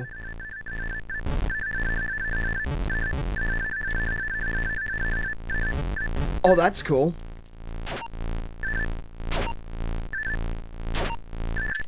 Oh, the magnet run out. This is pretty unique. Like, I don't know if I would necessarily say that it's better than the original Breakout. Like, I am a fan of the original Breakout, you know? But this is... It's really responsive and it's quite fun.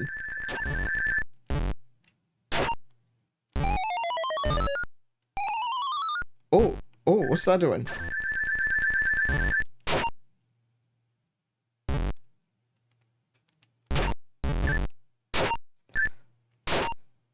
Oh, that wobbly power-up is a bit weird.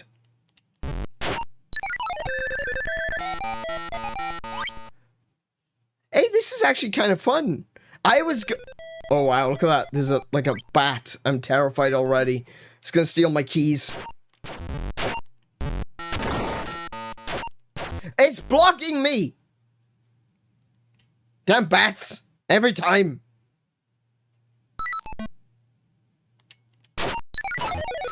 Oh, I supercharged it. I supercharged it. Whoops. Oops. I didn't mean to do that.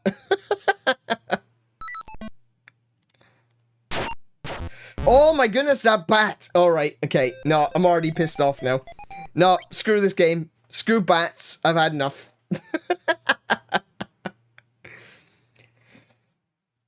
That was not bad though. I gotta give it to it. That is not bad at all.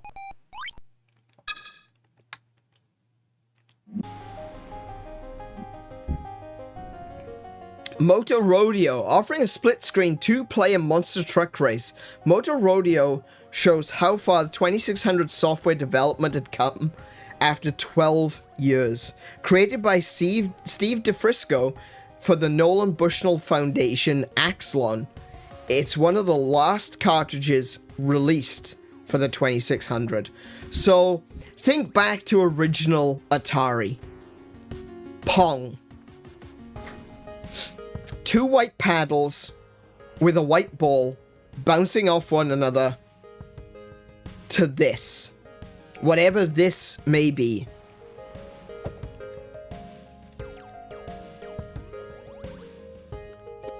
Let's take a look. Monster trucks come out to play in this two-player split-screen racer, released in 1990 as one of the Atari 2600's final games. Motor Rodeo offers deceptively sophisticated gameplay as players navigate through obstacles like mud pits and ramps.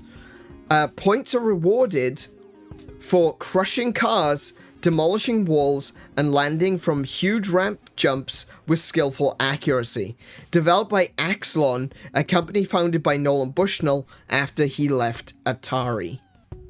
So he went from Atari to Axlon because you always pick a name with A because it always appears at the top of the list. So wait, what?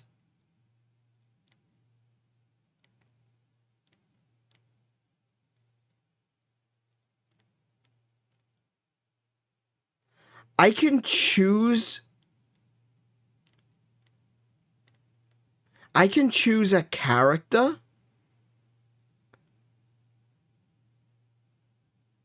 In an Atari game? Multiple options for my trucks. I can either take a truck with tires, a truck with tracks, a blazer with tires, or a blazer with tracks. It's limited, but damn. Okay. It starts you on hard. Yeah, okay, I'm going easy. Thanks very much.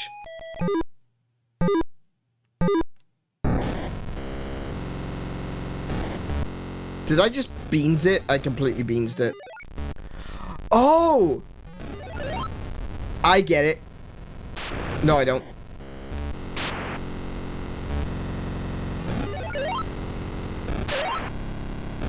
I kind of get it. Hang on. I kind of get it. It's like, oh, yeah. It's gonna take a little bit for me.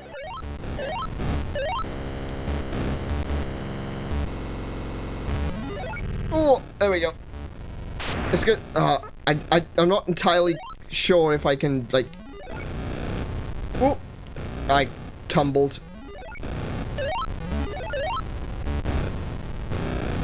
It's kind of like Excite Bike.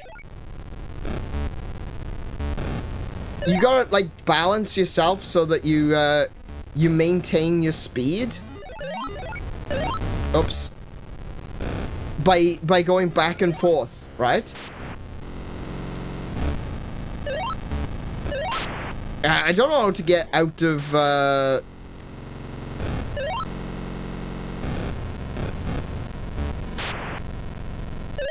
don't know if there's a quick way of getting out of,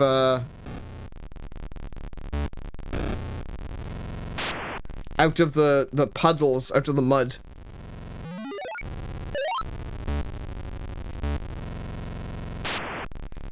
But yeah, wow, I wasn't expecting this.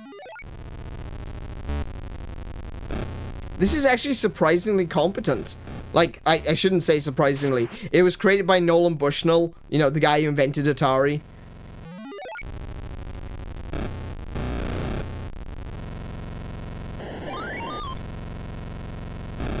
That's actually really impressive. Like, the feeling of the weight of the car as well, as you're trying to balance it forward and backwards.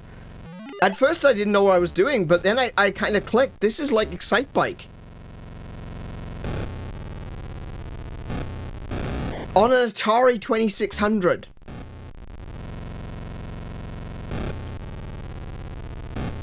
It's amazing what they've been able to come up with using the same technology.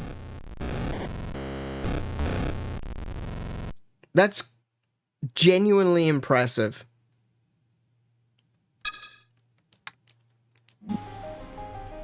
Might have to spend some time looking at that one. From players to creators. For some Atari stalwarts, merely collecting the games they grew up with isn't enough. With curiosity and passion, a supportive homebrew community has kept Atari's flame burning through some of the company's less active years. This is going to be Dennis DeBro again. Oh, Albert Yaruso. In Cambridge, Massachusetts, with Rex Bradford, who had actually worked for Activision and Parker Brothers back in the day. And that inspired me. It's like, you know, I should go pick up a 2600 and then start buying all those games I could never afford as a kid. So I started looking. Do you know what? I had that idea as well, you know? I figured, you know what? I've got my Atari. I've got the Atari 2600 Plus. I bought a second Atari Junior. I'd gotten everything from the UK.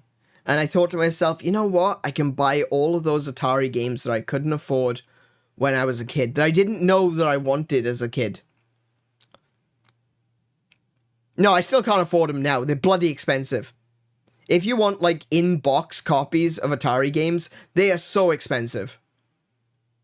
And I would love to have a nice shelf just full of all my favorite Atari games in box, but that's not going to happen now, is it? Though I don't mind the collection I do have. not saying I disagree with the collection I do have. I've got them all on one shelf. Like, I've got I've got a bookshelf, you know, one of the standard billies from IKEA. And through the middle of one of the billies is a very narrow shelf, and that's got all my Atari games on it. I might post a picture of that to Discord later. I didn't end up posting a picture of my high score book to Discord because it was kind of embarrassing, honestly.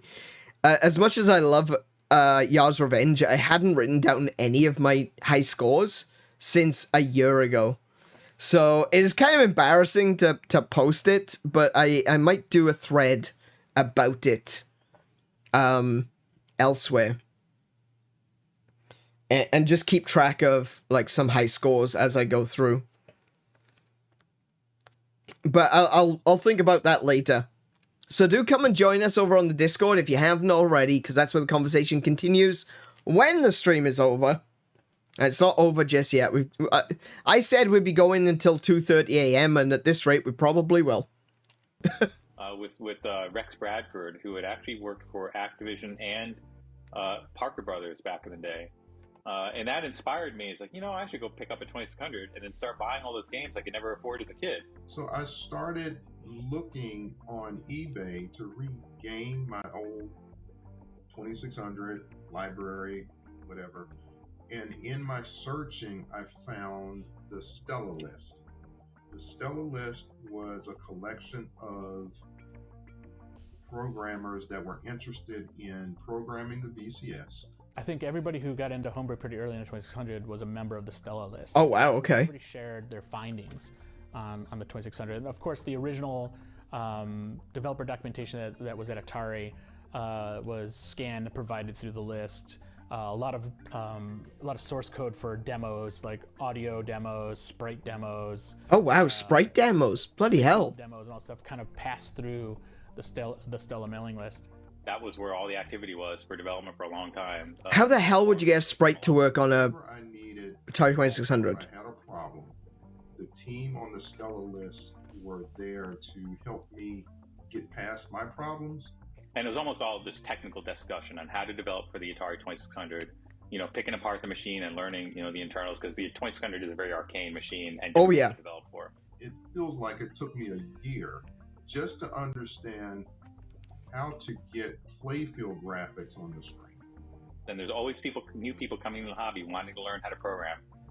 So yeah, it's been amazing to watch, and there's just so much development, hardware and software, on all these platforms on Atari Age. In my mind, 2600 programming is like as raw as it gets. Yeah. It kind of shows people all your flaws, and so I'm really nervous about sharing things on the Atari Age forums. I have in the past, and I've received some great feedback. But ultimately, at the end of the day, for me, I feel so inadequate when I post things there because there's so many smart people. People who are way smarter than me, doing just incredible things, and I always feel like what I'm posting is just like a friend of mine used to say, it feels baby school. But on the Atari Age forum, they have a everyone starts somewhere. Forum that you can go to. Yeah, anyone is willing to just jump in and help you. There's a number of really talented programmers still doing wonders on the 2600. Yeah, they absolutely are. Lives on. Did you know that there's... Hang on a minute. Did you know there's an Atari 2600D make of Halo?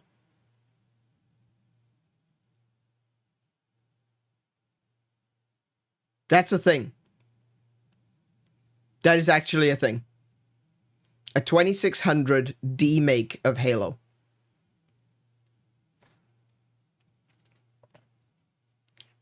Let's see if I can find a picture.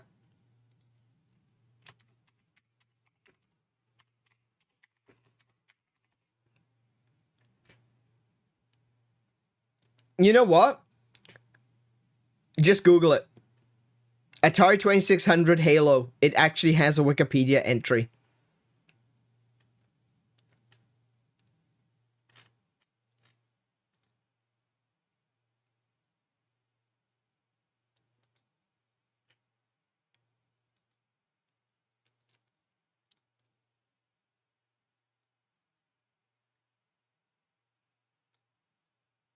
Hang on.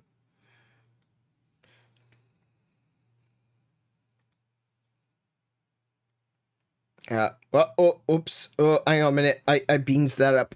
Hang on.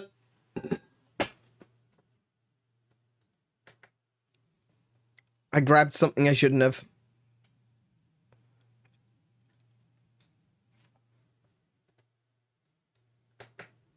Okay. Here is a screenshot of Halo for the 2600. That's very small. There we go.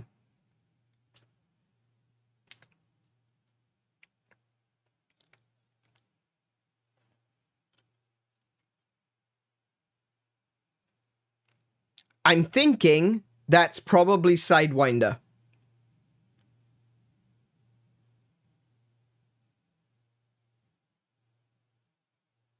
Or, you know, whatever the name of the actual planet is. But yeah, I think that's the ice planet. Someone made one for the Game Boy Color. I know that there was a, someone made a Doom port for the Game Boy Color, which was actually a first-person shooter. I haven't heard about a Halo for Game Boy Color. That'd be pretty cool, though. Atari 20, no, Halo. I mean, if they can do it on Atari 2600, they can do it on Game Boy.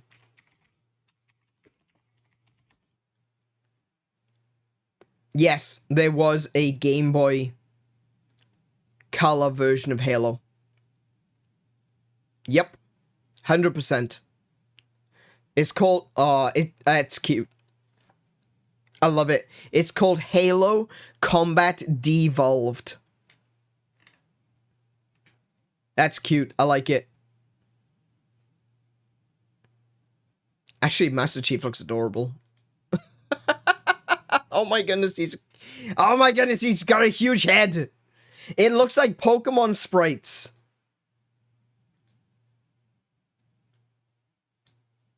Hang on. I know this isn't Atari, so it's kind of, we're looking at something different now, unfortunately, but whatever. This is Combat Devolved.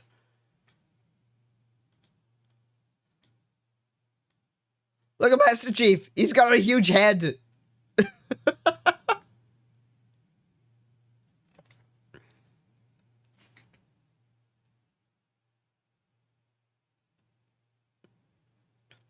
That looks really good, though. Really utilizing all the power of the Game Boy Color there with those trees. And that Halo ring as well. That looks really good.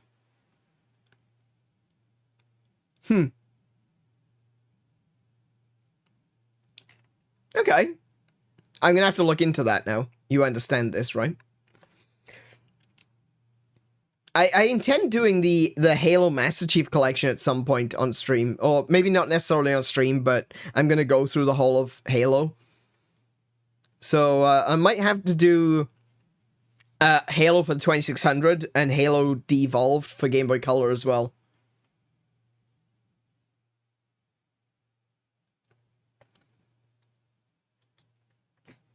Alrighty, well, let's get back to Bro, because, you know, he makes homebrew games, so he is absolutely Bro. That you can go to, yeah, anyone is willing to just jump in and help you. There's a number of really talented programmers still doing wonders on the 2600. That part of the Stellar list lives on the Atari Age forum. Absolutely. When we started Atari Age, you know, back in 2000, we were working on 2000, opened it in 2001. Atari really wasn't paying attention to the, you know, this growing community of people. No, it was kind of in a weird place. I don't think there was any time during those years when homebrew really... Atari was in a very weird place during those times, like you mentioned there, like 2010s. Jump in and help you. There's a number of really talented programmers still doing wonders on the 2600. That part of the Stellar list lives on the Atari Age forum. Absolutely. When we started Atari Age... You know, oh, wait, 2000. Right, okay, yeah, no. I guess he is talking about, like, the start of Atari Age, like, the website itself. Okay, I thought he was just talking about the more recent stuff, but okay, I misheard him. Yeah, back in 2000, 2001, when the Atari Age... hold on a second. There we go. When the Atari Age forums were first put up, it was purely just a, you know, it was a fan site. It was a fan site, and it was a forum, and people would just gather around and talk about Atari games. It was one of the few places on the internet where you could actually talk about Atari. And it wasn't, how do I put this? It was just like, you know, everyone was there for the same reason, you know? It felt it felt so inclusive in its exclusivity, if that makes any sort of sense. You know, everyone was welcome to join, but we were all there for the same reason. We were there to celebrate Atari. And yeah, during that period, during the early 2000s, all the way through till even the mid 2000s, I would say like 2016, 2017, 2018, around those times, it felt like Atari was Atari, and the fans were the fans, and never the twain shall meet, you know? But then, all of a sudden, something changed. Infogrames buys Atari, I think that was in 2018, and then they changed the name to Atari Inc. And what they then went and did was like really reached out to the community to find out what the community wanted. I mean, they started on a rocky path. They released the new VCS, which was not a great system, in my opinion. I've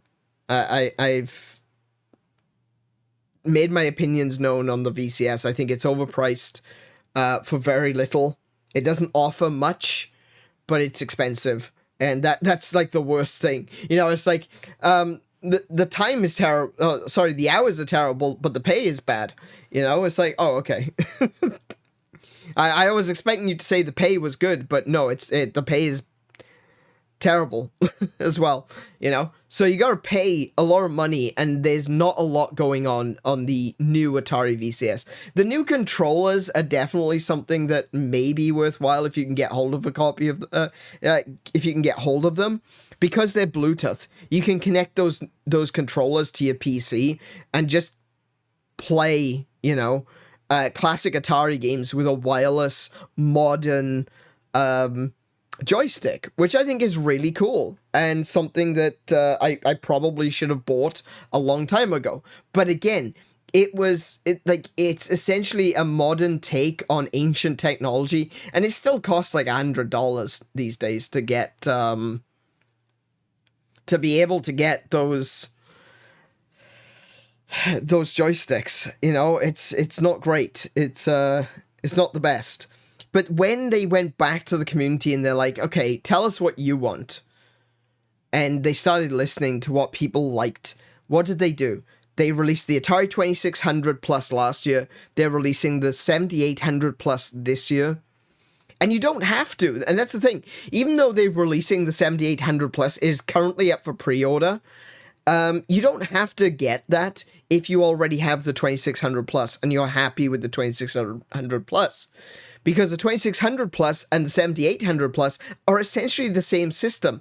The only major difference that you get with the 7800 Plus is it is compatible with wireless controllers, which is kind of huge. Like, if that's something that you're interested in, if you still enjoy Atari games and you wish you had an Atari console connected to your primary television and you didn't have to string cables across your living room to be able to play it, the 7800 is an obvious buy, right? It goes without saying. You can use all the original cartridges, or majority of the original cartridges, if you've already got them, for the Atari 2600 and for the Atari 7800, and you can buy all of these new enhanced edition cartridges which work on the 2600 Plus and the 7800 Plus. This is all good stuff. There's nothing bad about what I've just spouted. This is all amazing work. And even though some people might look at it as, you're basically buying the same console all over again, yeah, sure you are, but for a different use case. You know, it's not another 2600 in a different shell. You know, it's not like, I don't get me wrong, I like the Nintendo Mini stuff. I love it. I wish they had done more. But the SNES Mini and the NES Mini are essentially the same thing. They are the exact same chip, the exact same board. You can crack, if you've got a crack for the NES Mini, it will work on the SNES Mini. You know, that's the sort of thing, that's kind of a problem. They're shipping you the same hardware and charging you for a second one, when they could have just put more games on it in the first place. I've got like 100 games on mine, right? So the storage capacity is there. With these ones, with these new Atari systems, they're cheaper than buying a new console. You know, they're like $150 Australian, so like $90 American, perhaps. And what you're getting from that is a system that is HDMI compatible. It's got it's wirelessly connected. Alternatively, you could go with the cheaper one, which came out last year, which isn't wireless. But you know, that's your option. That's your choice. For me, I see it as I can have my 2600 Plus connected in my office to my PC for recording games, and I can leave the the 7800 out attached to the TV. You know? So like they going back to the community, they're trying to figure out what the community wants, and the answer resoundingly is the same answer that people got back in the 80s. Why don't you guys sell games for my Atari anymore? And you know what? They're doing that too. You can literally go to GameStop, EB Games, and buy an Atari game off the shelf now. We are in that. It is 2024, guys. I know you don't believe me. I know you think it's 1979. But it's true. It's 2024, and I can walk into a shop and buy an Atari game off the shelf. What timeline are we in? This has to be the best one. We went through all of that crap for the past 5-10 years just to come out that it turns out we were in the best timeline all along. I can buy Atari 2600 games in a shop. Brand new. Yes, please, thank you. I appreciate it. Give me more. This is why I'm going to be spending way too much money tonight / tomorrow / later today, I guess. Because I am buying all of them. And they're not even that expensive. They're like like $30 for a brand new Atari game. $30. Brand new print, enhanced editions. Amazing. Absolutely amazing. These guys know what we, the fans, want. Which I think goes to show that you can literally sell the oldest console and those oldest games that have ever existed if you listen to your audience. The bad sales of modern games is not because people don't like video games anymore. It's not because we don't like single-player experiences anymore. It's not because we don't like Battle Royale games anymore. It's not that we have given up on them, it's that they've given up on us. The developers and publishers, specifically the publishers, stopped listening to the audience. And they don't know what we want. And when they find out what we want, they refuse to make it. They say, nah, you've got to like what we give you. Atari is old school. And they are running Wade Rosen is running Atari like old school Atari. Listening to the fans. Trying to figure out what the fans want. And producing what the fans want. It's phenomenal to see, and they are doing a grand job doing it. 2000, we work on 2000, opened it in 2001. Atari, and they're getting a lot of these this growing community of fan programmers and turning them into real games. Any time during those years when they're now official titles. Take off for the Atari consoles that Atari at that time felt in any way threatened. I don't think they knew we existed. and I don't think they cared. I just don't think they cared. Yeah, absolutely. Kind of ignored it. But Adventure 2, when it started out, was not endorsed by Atari in any way. And when they got wind of it, it came very close to shutting the project down. But they were able to work together, and now it is an IP that is approved by Atari, and now the community they can play it. I mean, it was a great piece of work. At some point, you realize, well, Atari, costs money to run. It's running on like a dedicated server with the forum and the games database.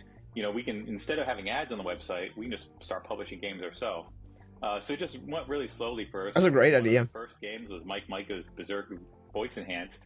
And ultimately, it was the information I. So Micah's enhanced voice edition that was worked on by both Mike Micah and Dubrow That's the version that you can go out and buy.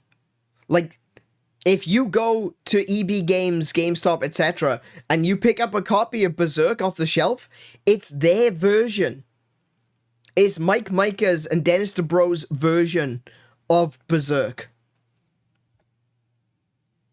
It's not some developer. It's not necessarily these, paid and employed developers. It's Atari going, guys, we love your work. We're going to publish it. That's amazing. That is genuinely amazing. More companies need to be following in this example. Gathered from shared resources in the homebrew community that led me to adapt Berserk's voice. And from there, it just kind of blossomed, and a small group of home developers, including Thomas Jentz, allowed me to start publishing their games in the Atari Age store. Kurt Vendel was working with Atari and did the first flashback. It wasn't exactly what he envisioned, but it was the starting point. And that was his whole plan, as I understand it. It's like, let me get in the door with this, and then I can produce what I wanted. And that was the flashback too. In doing that... Yeah, we were talking about this one as well. Kurt reached out to homebrew developers because he wanted to showcase, hey, not only do you have these classics here, but you have people that are still programming for this unit, and he wanted to show that. I was one of the homebrew developers that he reached out to. And they made Yar's Revenge 2 Kurt Vendel, official. At this trade show, well, it was like a fan show called World of Atari, and it was in '98, I believe. And it was pretty clear he knew a lot about Atari, and not only that, he had a lot of ephemera from the old Atari days. And so we became fast friends, and a lot of the early Digital Eclipse projects that we worked on, Kurt helped us out, and he found the information we needed. He helped us figure out how things worked. He was an incredible hardware guy, incredible software guy, and he was so hell-bent on getting the story right. And so I give a lot of credit to Kurt for paving the way, for giving people the understanding of like where the real heroes were in those old days at Atari. I agree. I fully agree. And look, here we go. Here's some examples of these creators, these fan-made games. There it is, Adventure 2, officially published as an Atari title.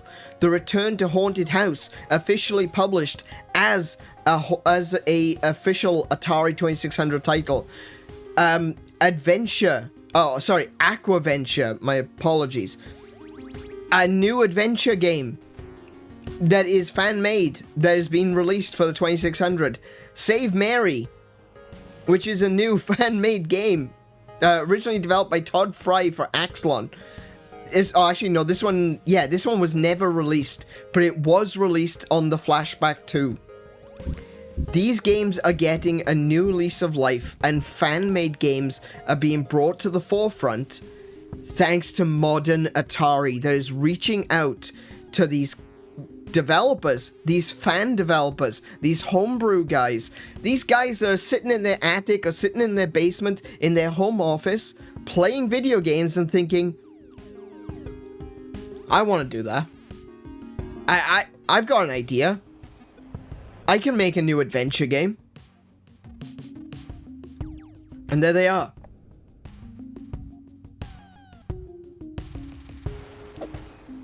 Once again, you must dodge deadly dragons, retrieve the enchanted chalice, and return it to the castle.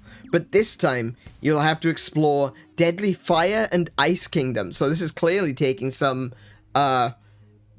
reference from the Sword Quest series with the Fire World and the Aqua World and the Earth World. This official sequel to the Atari 2600 classic was created by Kurt Vendel in 2005 for the Atari Flashback 2 plug-and-play games console, incorporating elements from the Atari 5200 homebrew game by Ron Lloyd. This is fan-made.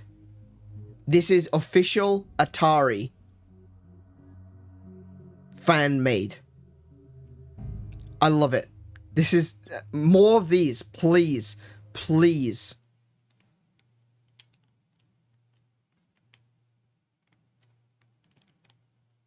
I'm a little dot. An alarmed little square. Indeed, I am. I'm an alarmed little square. Oh, wow, this is different already. Okay. What? So the bat just flew past carrying the dragon. So I'm officially scared.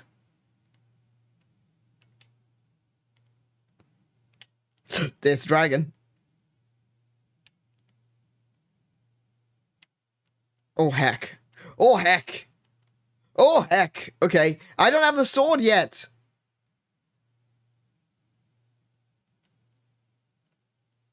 Oh, no. No. I got eaten.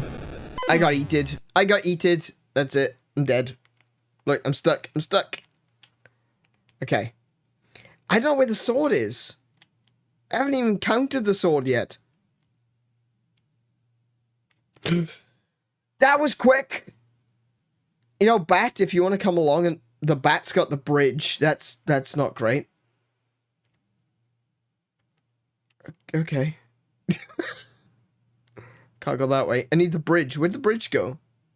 Oh, there it is. Okay, I've got the bridge.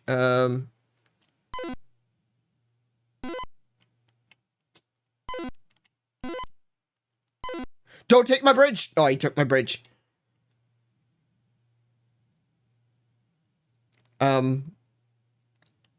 He stole my bridge. I can't get a...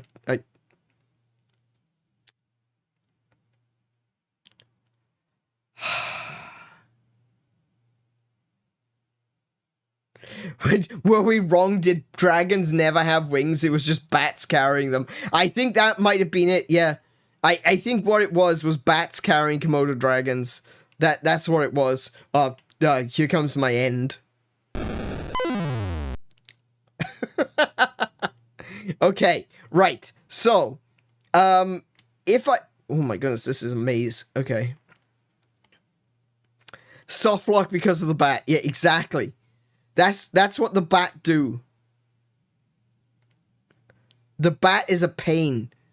It is the ultimate boss of this game, is the bat, right? Oh, this is the bottom. Hey! He still had my bridge.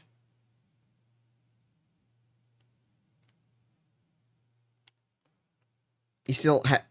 he's got the dragon now.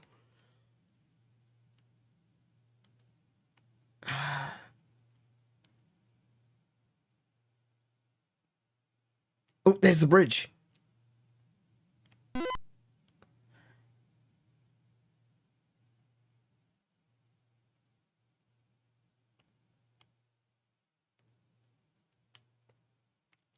No. No, he left me with the dragon.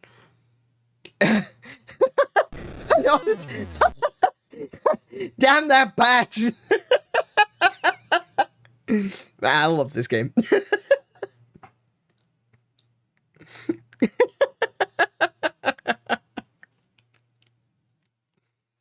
Okay, I need to try something else. I need to,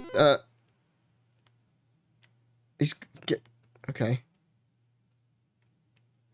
I need to try something else. I need to figure out where the sword is. Oh, crap. Okay.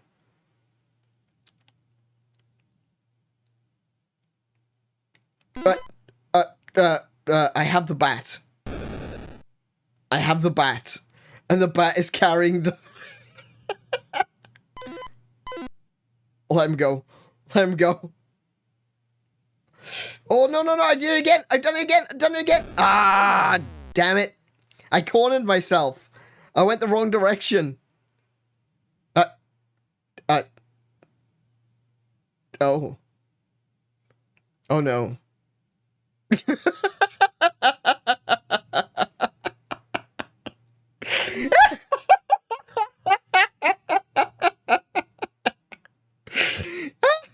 Okay. So the bat just swings by, deposits the there we go. We're going for another ride. Okay.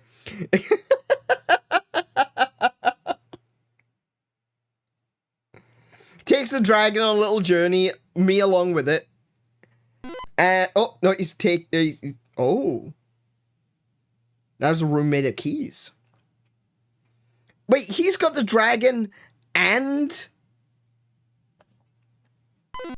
Oh, wait, I guess technically I was holding the bat. Okay. Okay. He's not gonna let me have it. No. Oh, come on. Already? Wait, did the bat just run off with the dragon? Did we ever try killing the bat with a sword? You can't kill the bat. The bat is functionally immortal.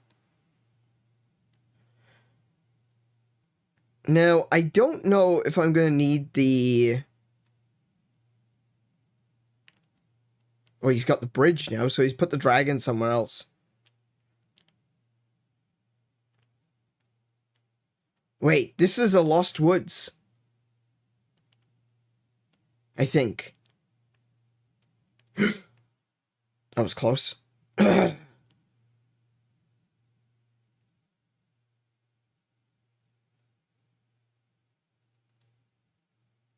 Ooh, there he goes. Hey, there's the keys. Okay.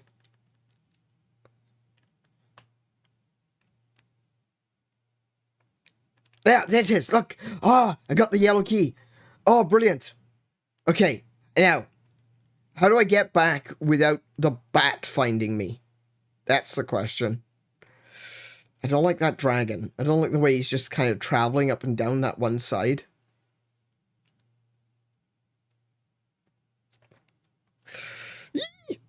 No, he took my key! You git! Come back!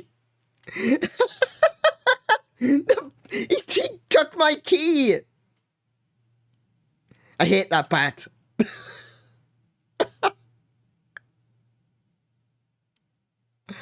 Where'd he go? Bring back my key. Oh, he's put... I'll hold on to the bat. I'll take the bat with me this time.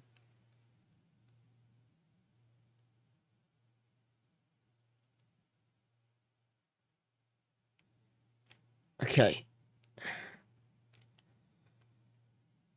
So I don't know if there is a sword in this version. I think this version is just going to be find the key, go... he escaped from me. Yeah. Oh, I picked up the... Oh, that's fine. You can have the bridge, mate. You can keep the bridge. I'm okay with that. So I picked up the yellow key in the green dungeon. So now I've got the green key. I've got to go back to the green dungeon, and I should... you get. Come back! I have a bridge I want to sell you. Hello? Ah, dragon! Ah! No. No,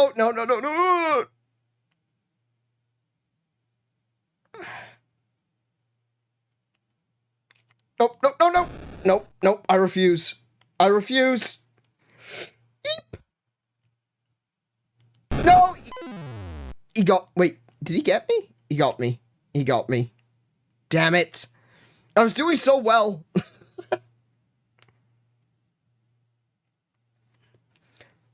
But this is Adventure 2. It's essentially the same as Adventure, except it's a different map. And no doubt it's going to be significantly larger than what we've seen here. Yeah, so like you don't necessarily get the sword in the easiest mode. So hang on a second. Can I choose a different mode?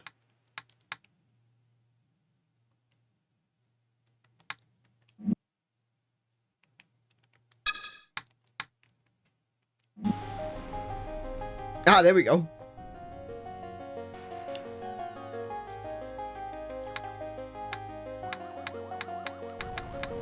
Alright, so you use L and R to change the difficulties. I guess. Let me just grab this bat out of nowhere. I don't think I've changed the difficulty, actually. At very least, if I've got the bat, it means I can throw it at a dragon.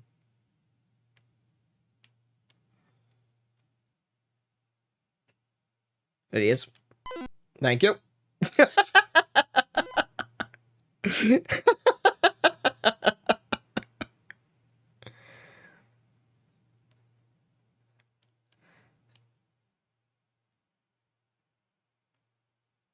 Oh, no, wrong way. This way. No, no! Wait! Oh, wait, I've got the bat. Yeah, you no, oh! Whoa, don't you dare. Yeah, you can have that key. As long as you don't take my green key, I don't mind.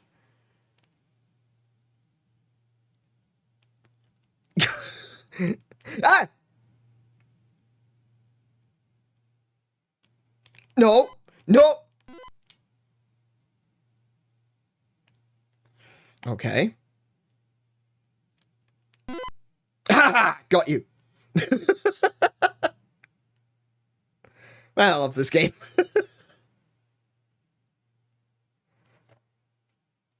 It's genuinely the kind of mental that I like.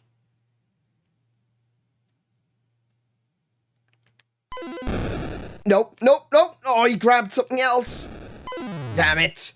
I think the bat grabbed the bridge there and flew off. I was so close. Alright, anyway. I can't spend all my time playing Adventure 2 as much as I would like to. What we got? We got Return to the Haunted House. While this homebrew entry from Anthony Wong is clearly inspired by the 2600 game from 1928, on a technical level, it's actually a modification of Adventure's programming code. The result is an intriguing blend of both games as players explore dark spaces to collect parts of a shattered urn within a linear quest adventure. So this is basically the true original precursor to Resident Evil. Alright? Haunted House was the first.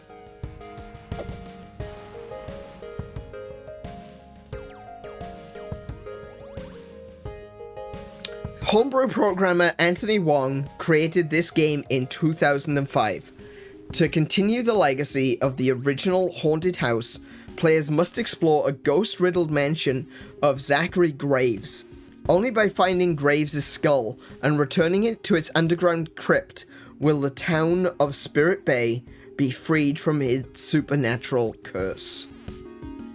So game mode 1 is Small House.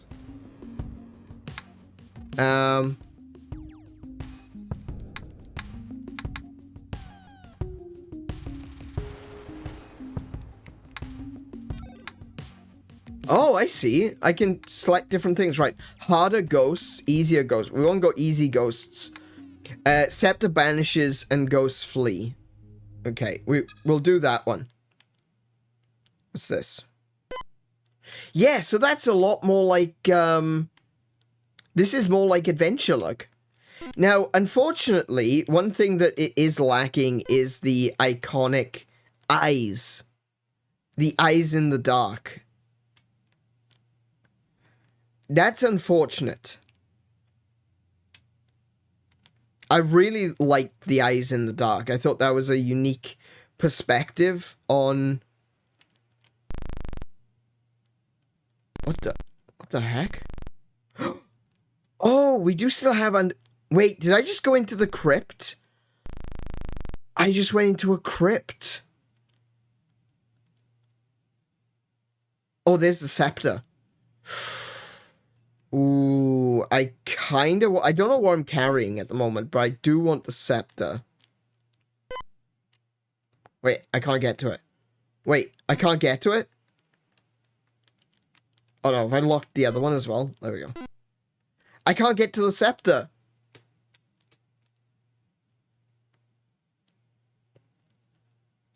Okay, perhaps there's somewhere else I have to go. Like, I like what they've done here, don't get me wrong, this is really cool, using the adventure framework to be able to make a new game.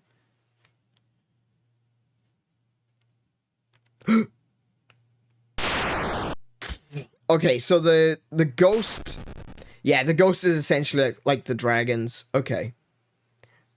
I don't know. Okay, like, all right, fair enough. I like adventure, so this is likely going to be a game that I'm interested in. As a haunted house game, though, not so much. If we go to the game library, and we go to Haunted House, the original Haunted House.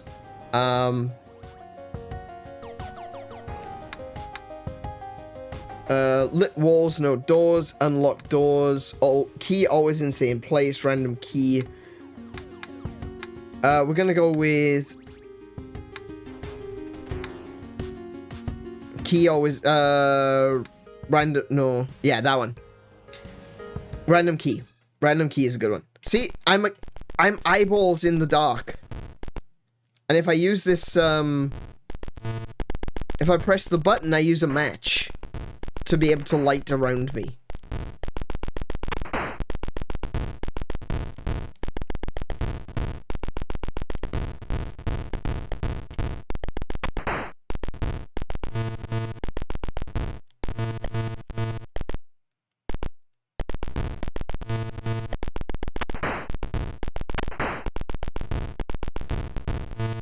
Locked. Oh, there's a staircase. Cool.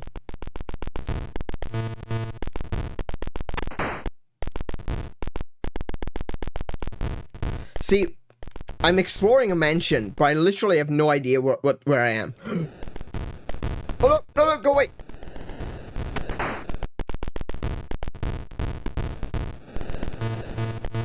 It's locked. It's locked. Ah, I got done by a giant spider.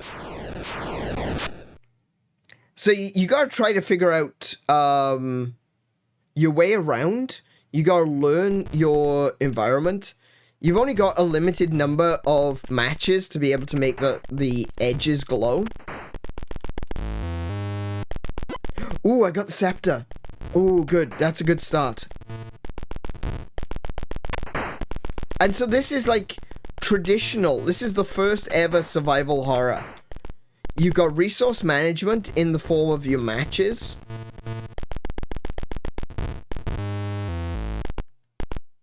You've got to find keys to open doors. And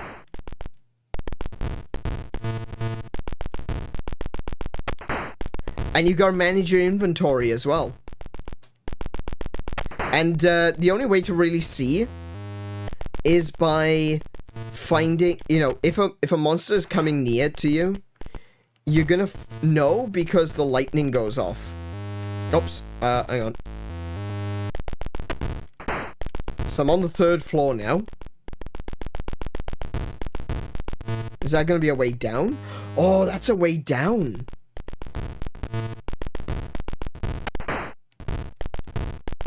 So this is the locked part of the house, which I couldn't get to.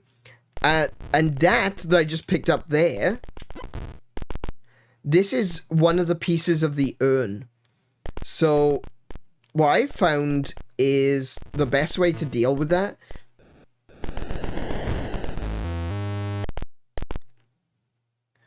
oh, here it comes. Oh, it's locked. I found that the best way to deal with like the various pieces is to figure out where they all are and bring them into a single room. So that's 2 pieces of the urn, and I'll swap it out for the scepter. Oh, wait, that's the last piece. Is it? That's the whole urn. I got it. So there's a scepter around you somewhere. So I can't use the you know, I can't carry the scepter and the urn at the same time.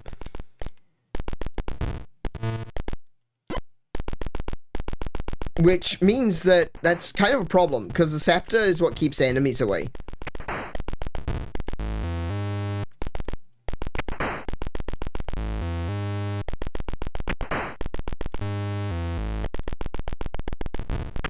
Oh no! That sucks.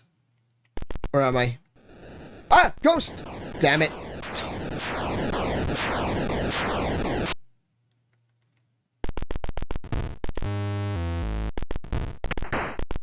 And now I should be able to leave.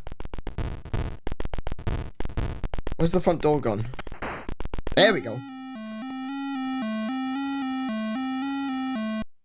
A pitch black room in which somewhere there's a spider. Your literal words, not exactly. This game has everything. But this is like the original. This is the first survival horror.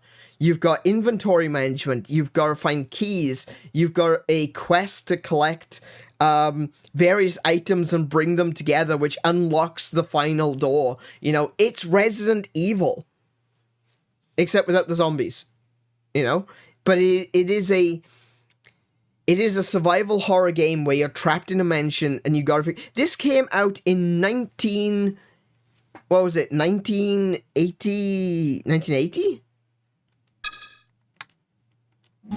1982. This is way older than Resident Evil.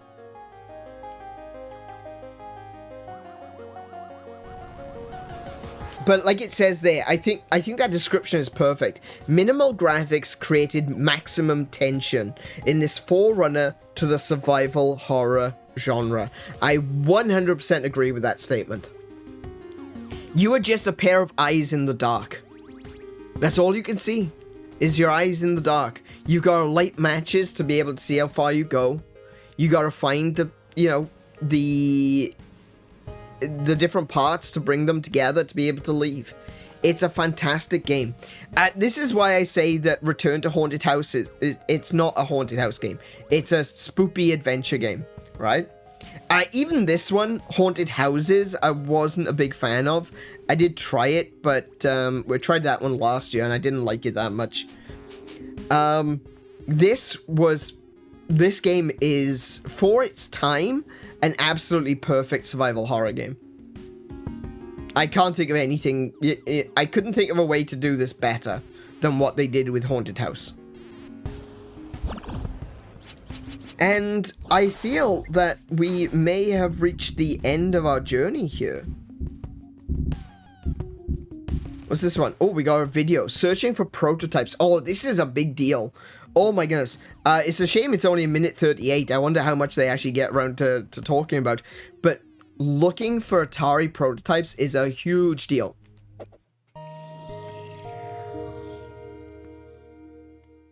A lot of games were in development at Atari when the market crashed in '94, and a lot of them were done or very close to being done, and not just for the 2600, but also the 5200. A lot of these prototypes are being discovered during this time period, and there were various people who were creating packaging for them that would be reminiscent of, hey, what if Atari published it? What if Fox published this game? What would it look like? And you'd have a line of people. There we go. There's one. Expo on Saturday or Sunday to get their copy of the game, and they would sell out back then. And, they're $50, $60 a piece, but, they look great. They look like this is what real sports basketball we never released, but, there's a really nice community-produced reproduction of it. They come from all over. Sometimes they come from the original developers who are working at Atari, took copies of...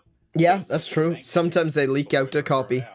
And they were nice enough to they either sell them or loan them out so people can actually dump them and then preserve them indefinitely. And then Atari sent out a lot of lab loaner carts, basically like cartridges of games that were going to be released, like sending them to magazines in advance, especially. Oh yeah, true. A really long lead time of months. So you'd want to get those games Pigs in space. so they could test them and then have an article ready, by the time the game comes out. So that's where a lot of the cartridges come from. They had a unique lab loaner label, returned to somebody at Atari with a name handwritten on the label. I'm sure you've seen them. Even now, there's still prototypes being unearthed, which is just remarkable. That so long, after all this time has passed, we're still finding new. What's games. This? Either we never knew about. I don't know what that one is. Just didn't think existed, but people are finding them still. Yeah, so finding prototypes. I wish this section was longer and that it went into more detail, but finding prototypes for Atari games is huge. Sometimes, they'll find, someone will go to an auction or something, and it'll be what you probably would have seen it where they there's a TV show about it where they go to auctions and you buy a locker. And the whole locker belongs to someone, and you buy the contents, and the idea is to just, you've paid for it, get everything out of there. And some people find that they can, find a lot of really cool stuff. It's always interesting when you see a bunch of computers. Like, you open up a locker, like, say in California. Because there are certain places in California where you know there were classic games developed. Like Atari titles. So you go to a certain place, you find these locker auctions, and they open it up and you see a bunch of computers at the back, and you're like, those are really old computers right there. That could be interesting. Because they may have prototype cartridges. This may have belonged to someone. You might be able to even return the gear back to someone. You know, to think that someone might have just forgotten that they had a locker and they stopped paying for it. And then they're, you know, you've bought it and you've got a bunch of Atari gear and you're like, holy crap, these are some games that were owned by someone who worked at Atari. Like, you find some name tags or something in a desk drawer and you're like, wow, okay, interesting. And people find prototypes that way. I mean, this one of the interesting stories from Arcade Origins was towards the end. Or was it towards the end? I think it was this one. Listen to this story. This is a great one. Some reason I'm looking through the San Jose Mercury in the just random stuff section for sale. And I see world's first video game computer space. No price, just call. I'm like, wow, I'm pretty interested in this. Yeah, right? I called the guy. I said, so you got a computer space? Yeah. He goes, yeah. First game ever. Okay, great. What color is it? And he goes, well, what color do you want? Wow, this is getting very interesting, because who has a whole bunch of computer spaces and who would know that they came in all these different colors? He goes, I got a yellow, a solid blue, metal flake blue, and metal flake red. And he goes, a whole bunch of other games too. Okay, great. Want to come up and see them. These were in a Quonset hut on a sunflower seed farm off of Highway 80 in Dixon, California. First video game. The first Atari arcade game. Space War. And there's at least 4 of them somewhere off Highway 80 around Dixon on a sunflower seed farm. Okay. Halfway between, you know, the Bay Area and Sacramento. And these things had, want to come up to computer space. Yeah, he goes, yeah. First game ever. Okay, great. What color is it? And he goes, well, what color do you want? I'm like, wow, this is getting very interesting, because who has a whole bunch of computer spaces? No one. Who would know that they came in all these different colors? He goes, I got a yellow, a solid blue, metal flake blue, and metal flake red. And he goes, a whole bunch of other games too. I really like the metal flake red, actually. Come up and see them. These were in a Quonset hut on a sunflower seed farm off of Highway 80 in Dixon, California, halfway between, you know, the Bay Area and Sacramento. And these things hadn't been moved in, you know, probably since 1975. And so I got in touch with Nolan and showed him the pictures and scratched his head, and then like a light bulb went off in his head. He goes, these were Ted Dabney's. These were Ted Dabney's units. This was his route. When he left, he took a route that we had, and he goes, this yellow one's the first one. He goes, I know it. That yellow one is the very first one. The very first one. Kept the first one, which is a beautiful yellow computer space, and I kept Pong number 46. And we got the rest of them running and working as good as we could. We got it all for $5,000. I don't regret the purchase one bit. No, I wouldn't either. Not for a minute. Not just the first, Computer Space, the first video game. Not just that. Not just the, the number one. We're talking about cabinet number one. The cabinet that belonged to Ted Dabney, who basically was one of the engineers that put the game together.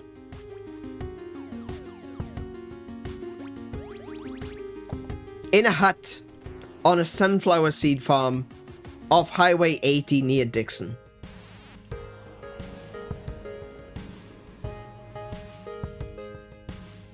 Sometimes the most wonderful discoveries come from the most absurd of places.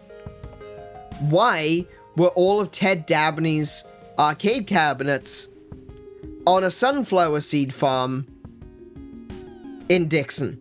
Near Dixon. It wasn't even in Dixon, it was near Dixon. With a box of scraps. Exactly. And you know what? There probably was a box of scraps. I bet you there was a box of pieces of extra parts for those cabinets. I would put money on that. Because if they were there, why wouldn't the box of scraps be?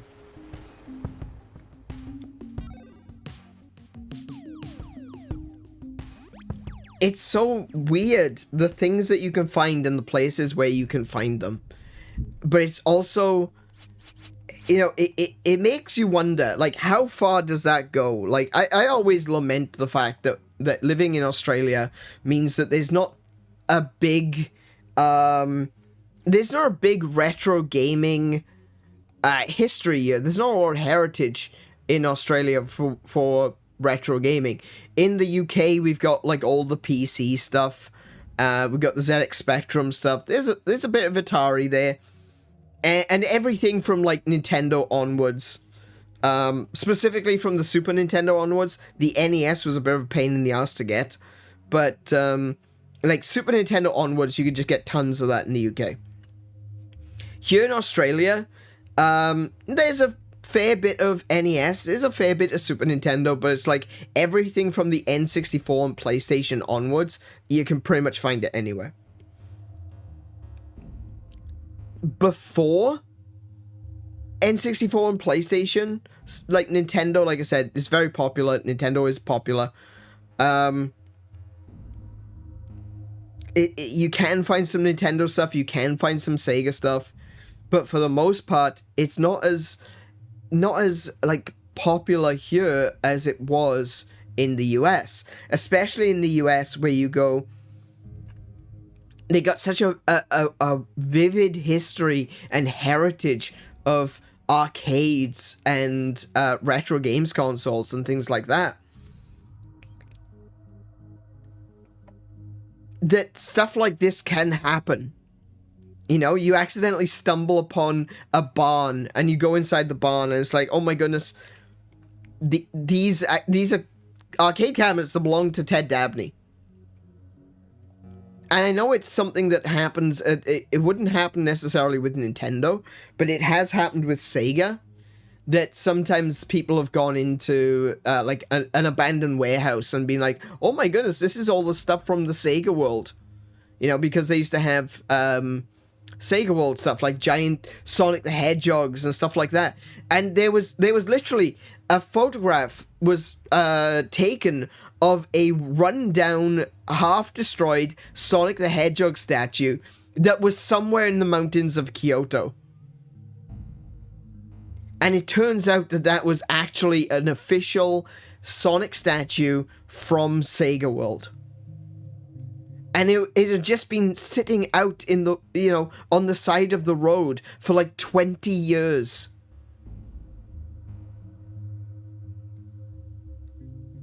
And you could just find things. And I often lament, like I said, that the fact that Australia doesn't have a vivid history of game development and, retro gaming enthusiasm and a a focus on that heritage that we have. And you know what? It still makes me wonder, of all the strange and weird places that things have been found, one day, is it possible that someone, even out here in Australia, might find, oh, this is actually Nolan Bushnell's Atari. This is the one that he had. It's got his name and everything signed on it, you know? Or you find a box of scraps, as it were, you know? And inside is a stack of unused business cards that belong to Ed Freeze, you know? Or a stack of business cards that we know that is like from different Atari personnel. So we've got like Ed Freeze, you know, Gary Kitchen, and all of these, you know. Is it possible that we might find a box of scraps that actually belong to someone from that era out here in Australia? And while it seems incredibly unlikely, they found the very first arcade cabinet on a sunflower farm just outside Dixon. It's so unlikely and absolutely absurd to think that that's where you'd find such an iconic and important piece of video game history. And yet that's where it was. Might we find some Nintendo, Sega, Atari, like some of the other stuff as well, like Wonder Swan. I walked into a game traders and they came up to me and they're like, Anirin, do you know what this is? And they put a, you know, they put a Wonder Swan in front of me. And I look at it and I go, yeah, I know what that is. That's sold, that is. And they're like, no, we got it for sale. And I said, no, you misunderstand. It's sold. I'm taking it with me. So, you know, people coming, especially locally, people are starting to get to know me. And they're starting to see, like, he's the retro guy. He knows the stuff. Ask him questions about it. And so they literally just come, put it on the counter. Do you know what that is? Yeah, mine. You know?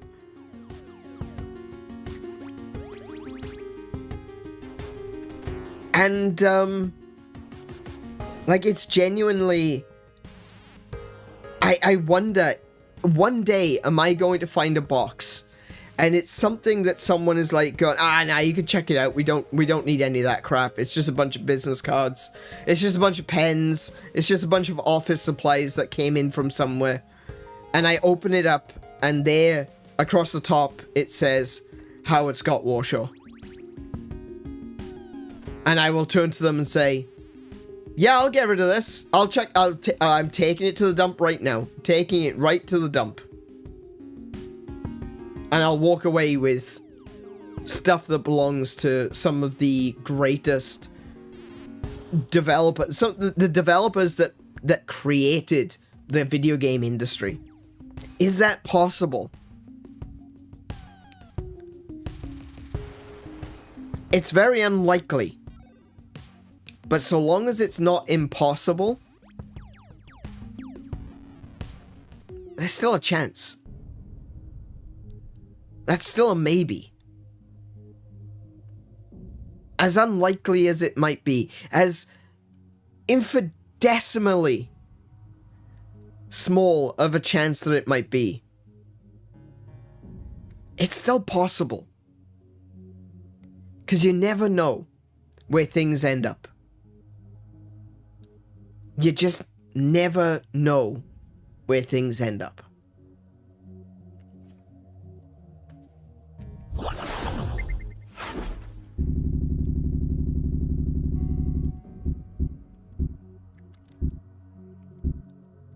So this one is, we're not going to play Aquaventure. It is nearly 2 a.m. So we're going to close this out for this evening. A puzzle genre is the puzzle genre is underrepresented on the 2600, but Save Mary, originally developed by Todd Fry Ed Freeze. That's why I keep mixing those two up. For Axlon in 1989, could have helped fill that void. The platform stacking rescue game remained unissued until the Atari Flashback 2 console in 2005. So remember what they said earlier. They released the original Flashback so that they could get their foot in the door. And once they got their foot in the door, they made the Flashback 2 and they started adding homebrew games. They started adding prototypes. They started releasing games. A limited edition physical cartridge of Save Mary quickly sold out in 2023, and I completely missed my opportunity on that one. So let's just take a little look at it. Mary is unfortunately stranded at the bottom of the canyon that is filling with water. It is up to you to build her a platform high enough for you to reach her without your crane and pull her to safety. Designed by Todd Fry, the creator of Sword Quest.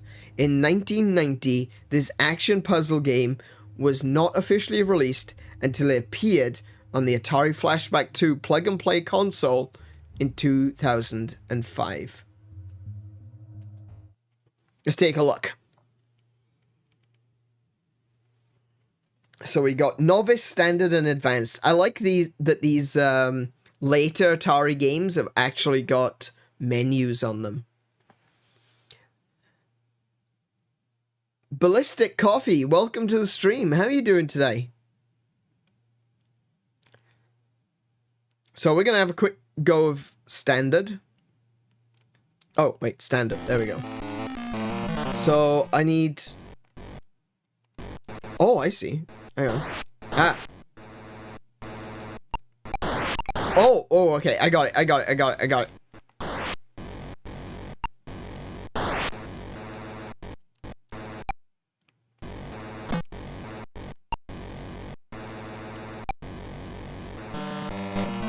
Oh, did I just brain her?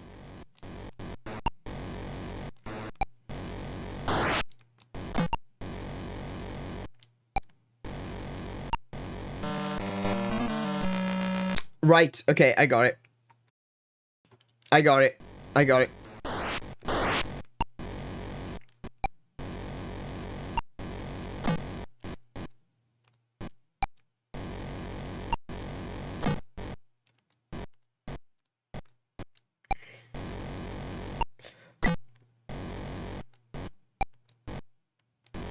Mary, I swear, don't get yourself killed now, okay? Oh, I missed that one. Oh, wait, she can't... Can she not climb up there? Oh, move! No, I brained her with the concrete.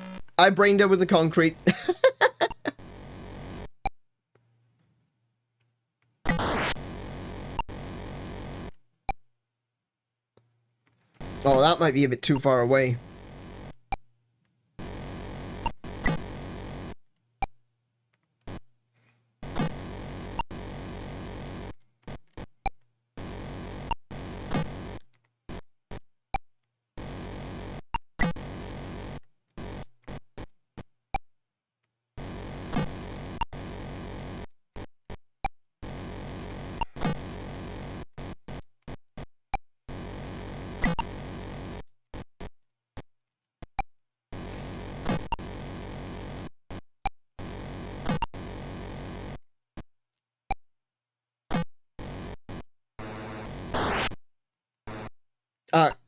There we go.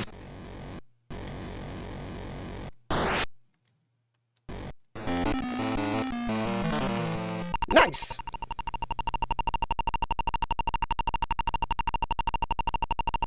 And it comes with free epilepsy. Okay, that's a really interesting little game. Oh, look. Oh, And now the blocks are different.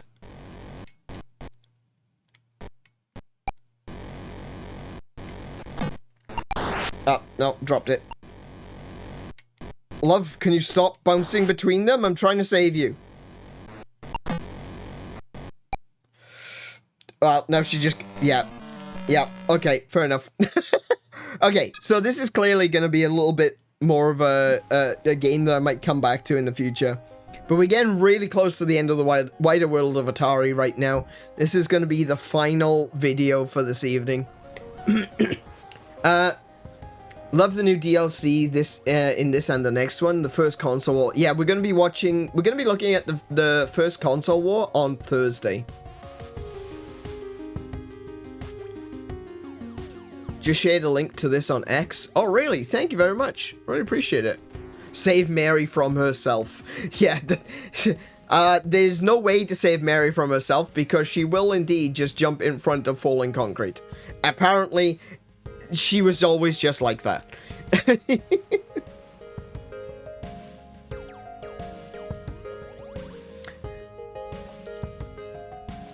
Did you work on, Did you work on this, or are you just, you know, a big fan of Atari?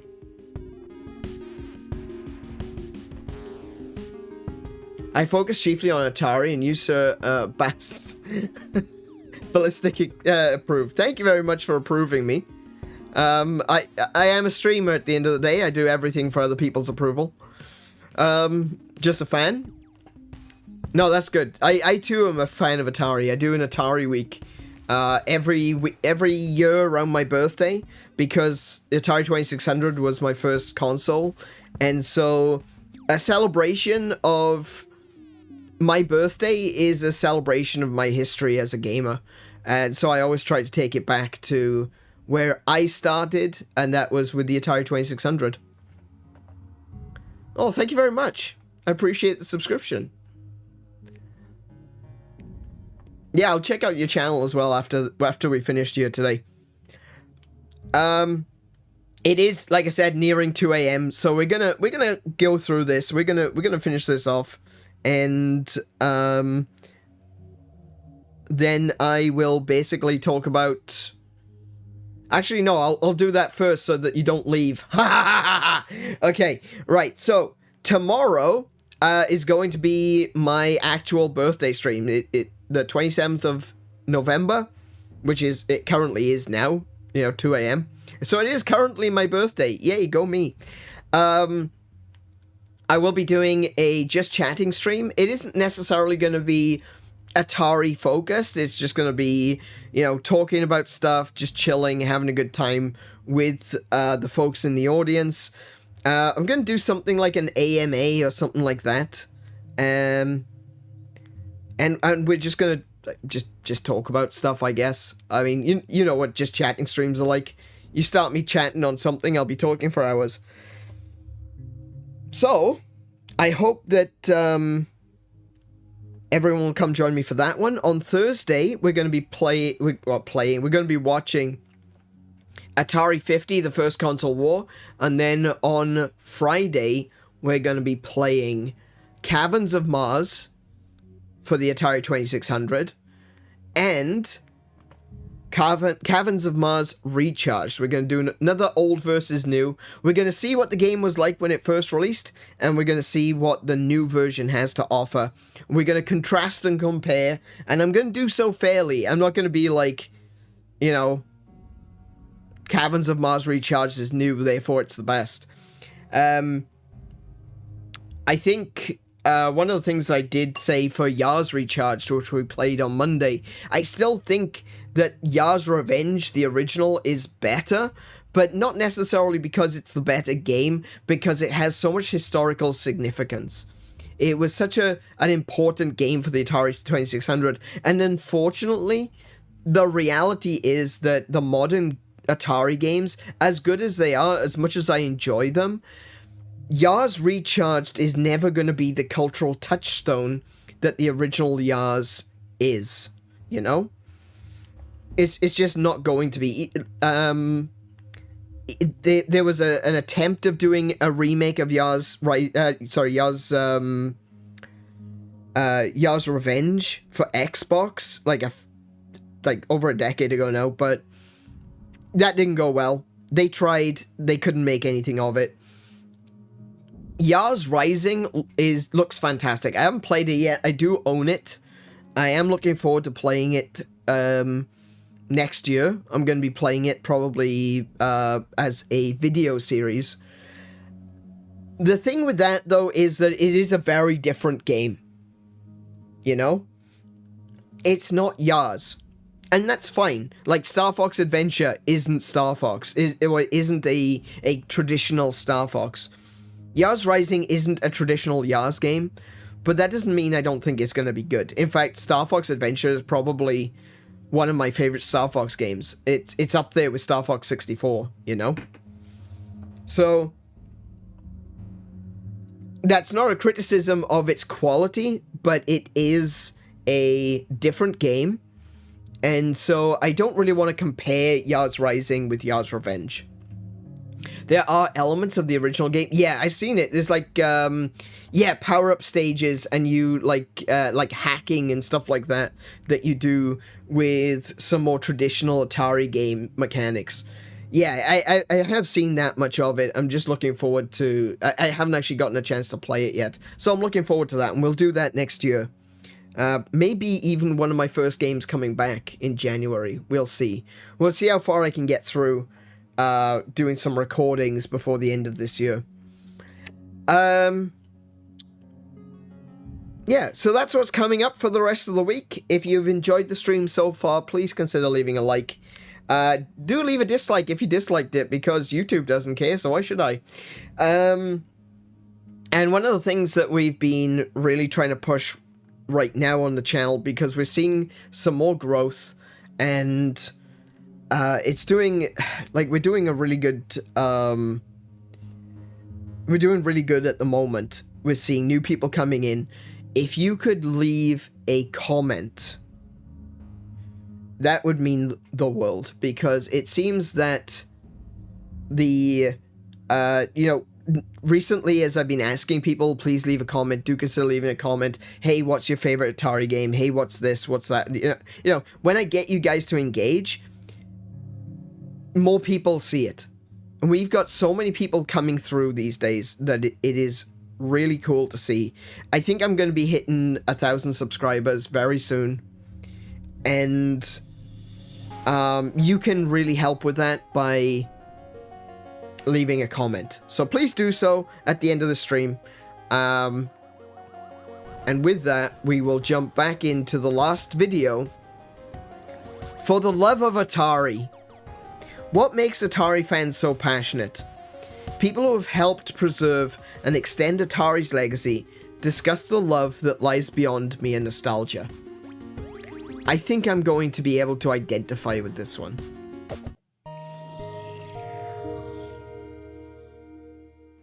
When you think of the 80s and video games, Atari is the company that comes to mind. Every time.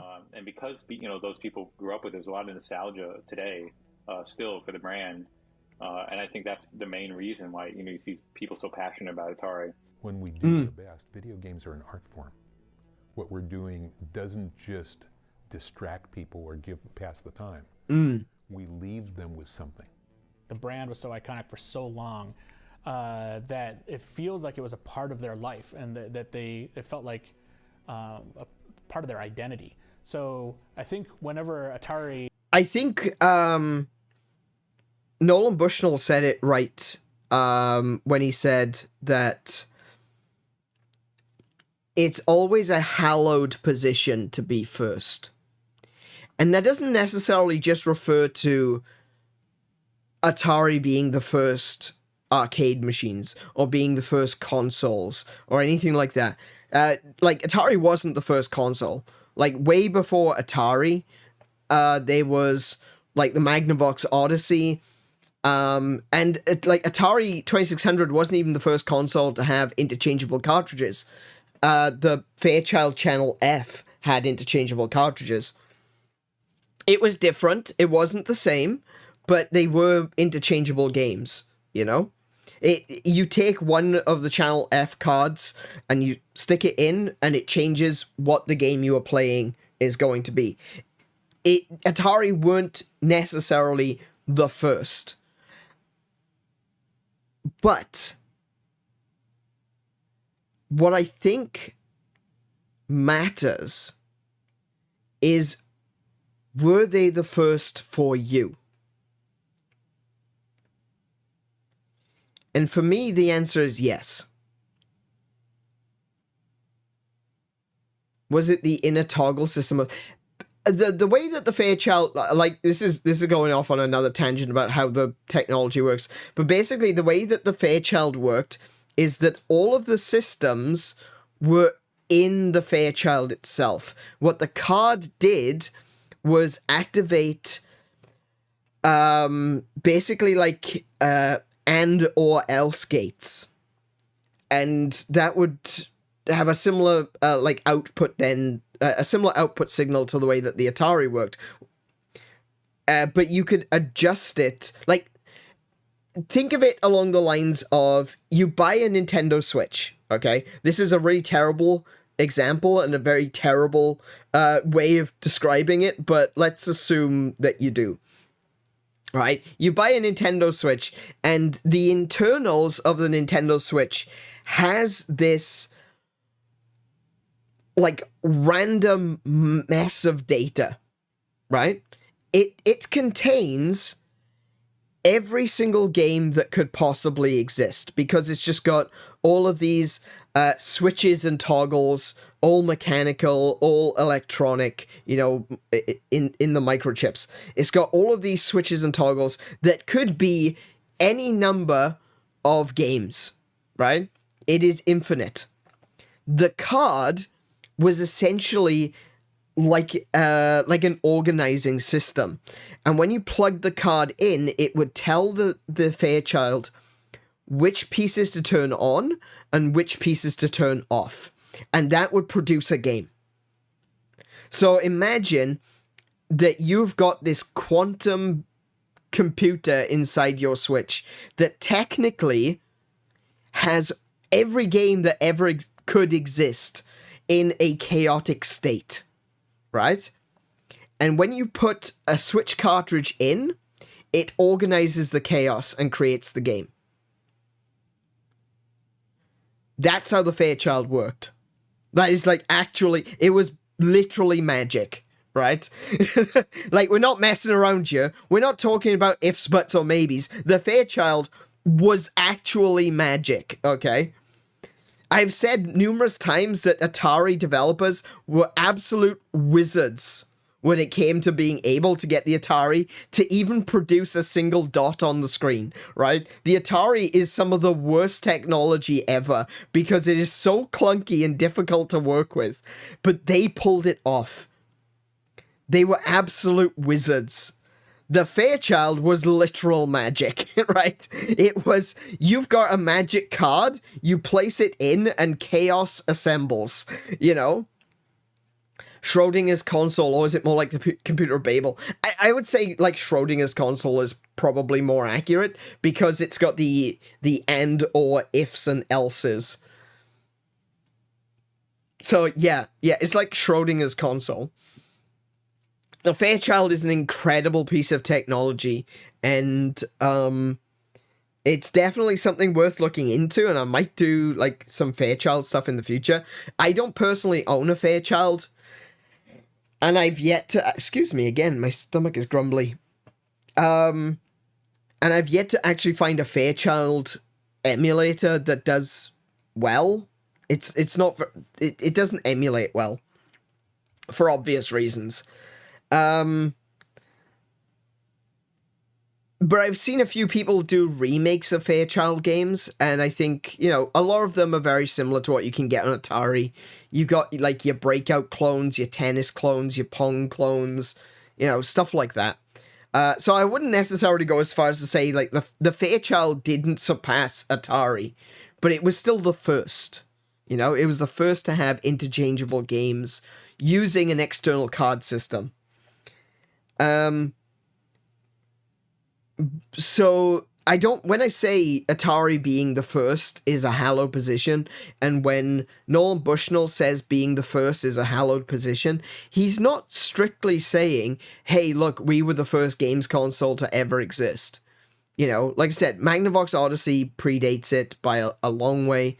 The Fairchild predates it, and there were other, admittedly not necessarily dedicated games consoles, but you think of things like all the way back in the 50s, you've got Tennis for Two. You know, that was made on a radar scope, like an actual, radar scope, and they figured out that you can make a game out of it, so they did. And so Atari aren't the first in the sense of they were the first ones to ever do this. They were the first to bring it all together in a way that was sellable, in a way that everyone kind of connected with. It's like, okay, I'm going to be spending $200 on this machine, $1,000 by today's money.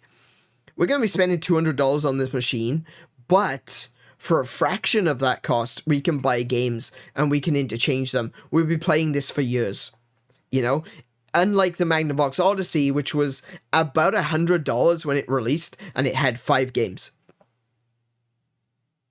5. That was it.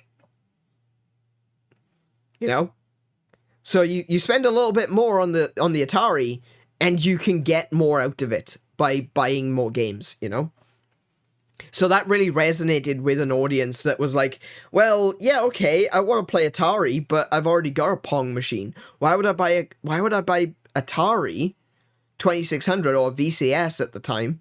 Why would I buy a VCS that comes with Pong in the box? I've already got Pong. So they buy a VCS with Breakout. So they buy a VCS with Asteroids. So they buy it, whatever kind of game that might come with it. You check the Sears catalog and you find out what games are coming with it. And you're like, oh, I like the sound of that Asteroids game. So I'm going to get my Atari VCS with Asteroids. That's how you do it. That's how you resonate with customers. I played that Asteroids game in the arcade. Man, I must have dropped $20 on that game so far. And you're saying I can pay $20 and have it at home? Hell yeah. I'm going to do that. I'm going to buy Asteroids from Sears. Heck yeah. Why not? It saves me spending more money, going back out, playing more Asteroids in the arcade, putting all those quarters in. I could just buy it once and we're sorted. And that really resonated with people. And that's why it became so many people's first gaming console. And not necessarily, like I said, not first because they did something different and unique. First because they resonated. First because they were people's first. First because they were my first console. The Atari 2600 Junior. So, yeah. First is a hallowed position. Like, they say this for everything, the line, you never forget your first. How many advertisements has that been used on? Like, I'm just trying to think, there's a...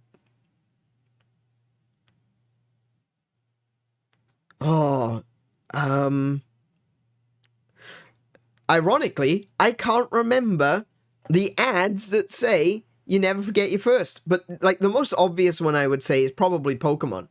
It's not an advert necessarily. It's more like something that is said in the community. You never forget your first. Mine was Bulbasaur, Pokemon Red. You never forget your first. I don't remember how much money I spent the first time I played Asteroids, but I know it was more money than my father was happy about giving to a 4-year-old. Yeah, I had a similar thing when I was out in the US as a child, and coming across the hotel that we lived in had a small arcade in the lobby, and they had Super Mario Bros., the original Super Mario Bros., and yeah, I may have spent a little bit of money on that. I may have spent a few dollars on that one. That was really cool. I was tiny at the time. Yeah. I mean, I haven't gotten much taller now, so yeah. The time. We leave them with something. The brand was so iconic for so long that it feels like it was a part of their life, and that it felt like a part of their identity. So I think whenever Atari over the years has done something against those core values of what people have brought to Atari and how they feel they fit with Atari, that's why you'd see a lot of vocal retaliation. Yes, absolutely. Was doing because it was so personal to them. Yeah, I completely agree with that statement. Actually, is like it. A lot of people, like, there are people out there on the internet, like, let's not kid ourselves. There are people out there that hate on things just for the sake of hating on things. They like to make content out of hating things. And there's a very negative, like, side of the video games community, which is related to that. But when you're talking about the wider group of people, the wider group of gamers, when you think about,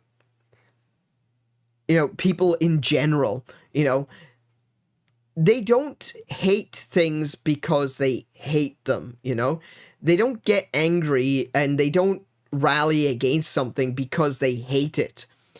More often, people will rally against something and speak out against it because it's something that they love. If there is a guaranteed thing to get people excited and rising up and uniting together against a common enemy, it is because that common enemy has affected something that they love. So every time you've seen people, and I've seen, like, the likes of Kotaku and Polygon basically make fun of Atari users. They turn around and they say, like, oh my goodness, all the Atari users are coming out of the woodwork to complain about something. And it's like, no, we didn't come out of the woodwork. We were always here. It's just now they're doing something we don't like. And if you speak out to, we're happy. We understand our place. As Atari users, we fully comprehend and are cognizant of our place in the gaming landscape. It is still very low. Despite the fact that I'm extremely excited at the fact I can go into a GameStop and buy an Atari game off the shelf now, which is amazing. And I will not stop saying that until I own them all. Despite that, it doesn't mean that Atari's back at the top, We are still at a very low place in the gaming zeitgeist, And so we're quite happy to be ourselves and be back here and not interfere and not try to force things down people's throats. I personally am fine with forcing Atari down people's throats, and I am going to continue to do so.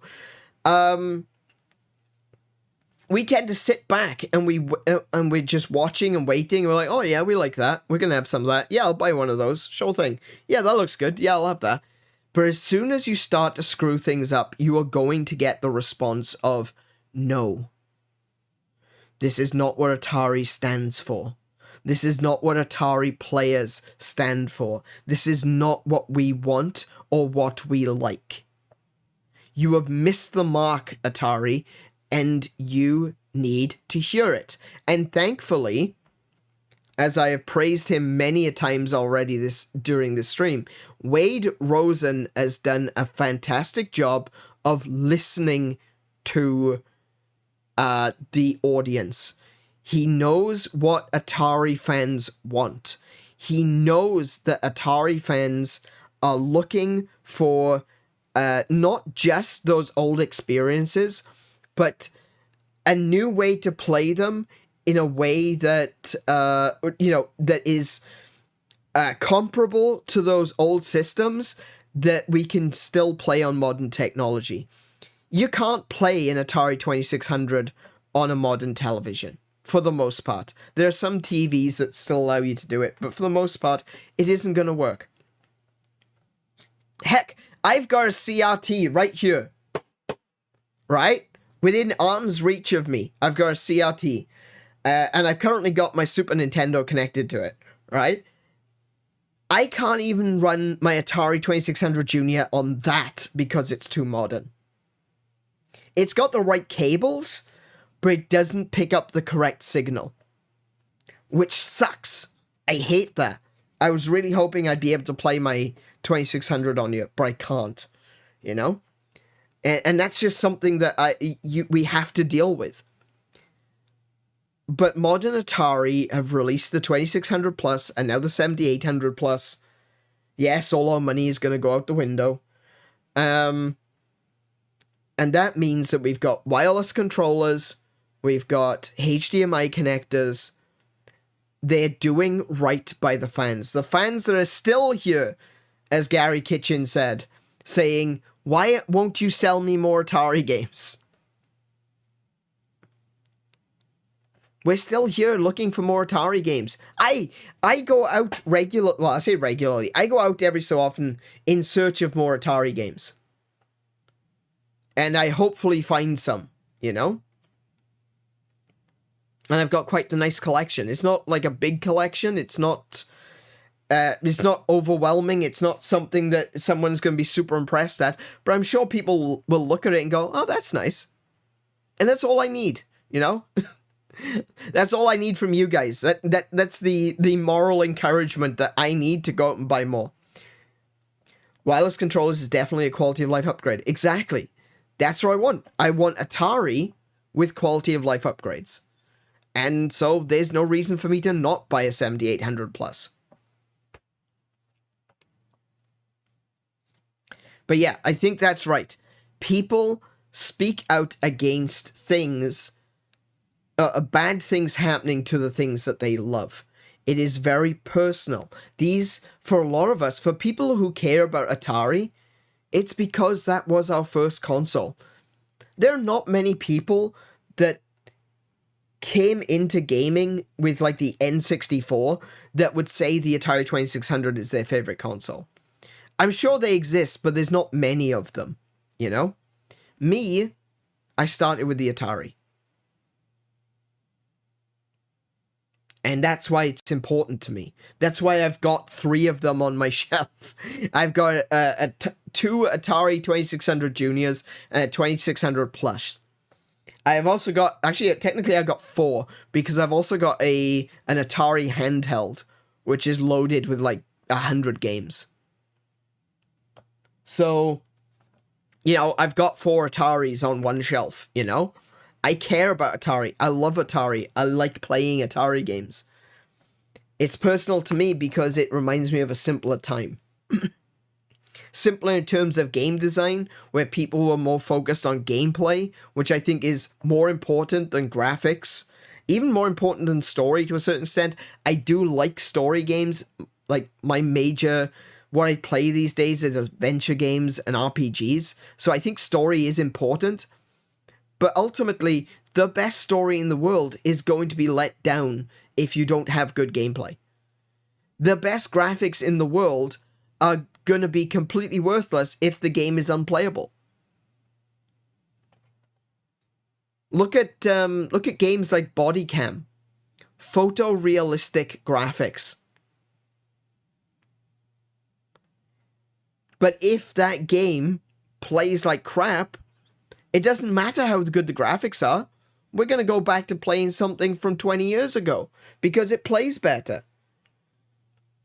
I'm going to go back to playing Devil May Cry. I'm going to go back to playing Resident Evil. I don't care what... like, when it comes to like Resident Evil 4, we've played Resident Evil 1... we played Resident Evil 2 on this channel over Halloween. When I play Resident Evil 4, I'm not going to be playing the new one. I'm going to be playing the Wii version. Because I like the light gun controls. Because I think that is the superior version. It's not graphically superior. It's just better gameplay. My opinion. You may disagree. You may think the new Resident Evil 4 is the bee's knees, and if you do, I hope you get years of honey out of it. But for me, personally, it's the Wii version. So that's the version I'm going to play.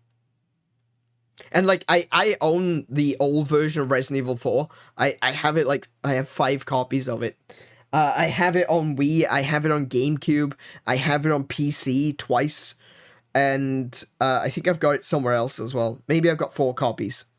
Yeah, I've got 4 copies, sorry, not 5, 4. I've got on GameCube, Wii, no, actually, I've got on GameCube, Wii, is it got a Wii U version?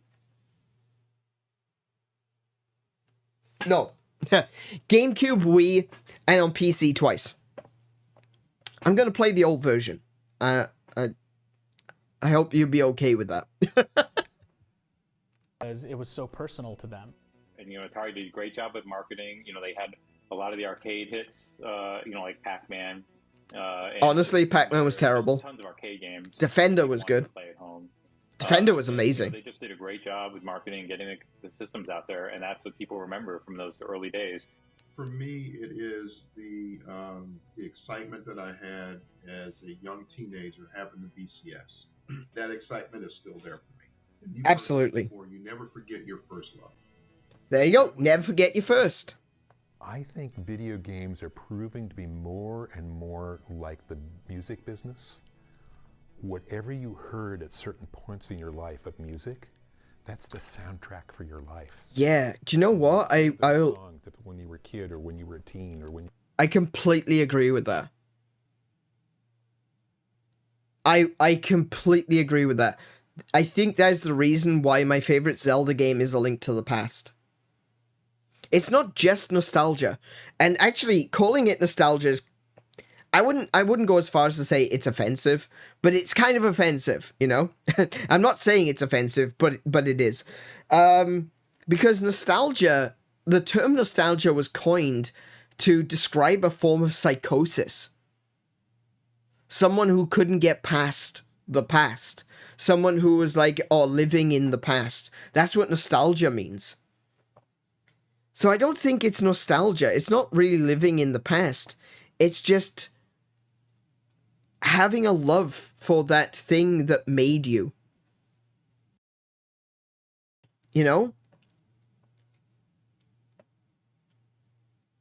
I don't, like, nostalgia, I mean, the word nostalgia means something different now, These days, you would turn around and you say it's nostalgic. Because it makes you wish you had, it makes you wish for a time that has passed. And there's another fantastic word called, anemoia. Anemoia is fantastic. It's a brilliant word.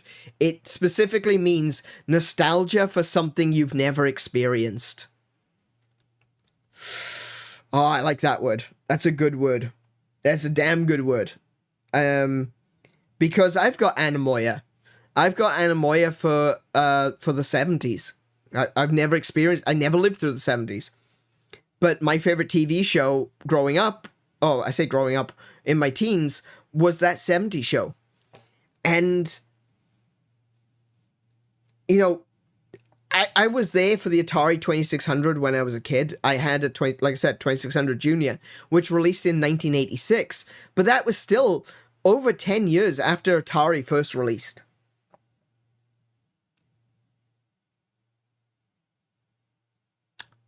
And for me... I wish I could have been there for the beginning. That's my nostalgia. That's my anemoia. I wish I was there for the beginning. Gaming is something that is so important to me. I wish I could say that I was there from the very beginning. And to a lesser extent, because, we're severely narrowing down what we're talking about here. One of the reasons that I love Legend of Zelda is because I can say I was there from the very beginning. the first Zelda game I played was The Legend of Zelda. The game released in 1986, a year after I was born. I was always there for Zelda. And I always will be.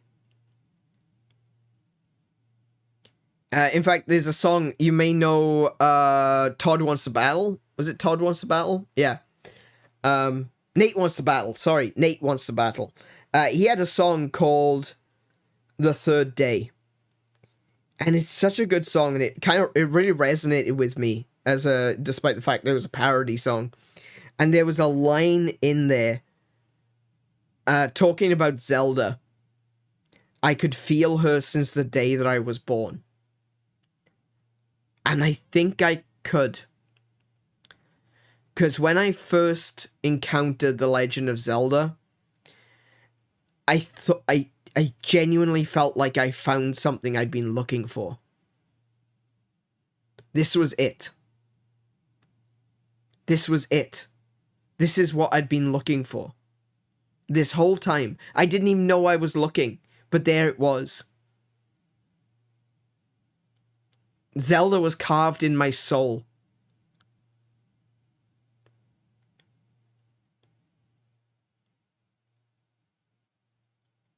And that's why I will never turn away from those games. Like, there are some bad games, don't get me wrong. And like I said, you shout the loudest about the things that you love the most.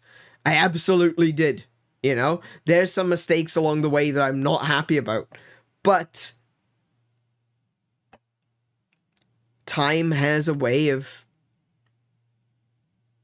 making even some of the worst things feel amazing. You know? I really didn't like Wind Waker when it first came out, but years later I played Wind Waker on the Wii U, and I loved every second of it.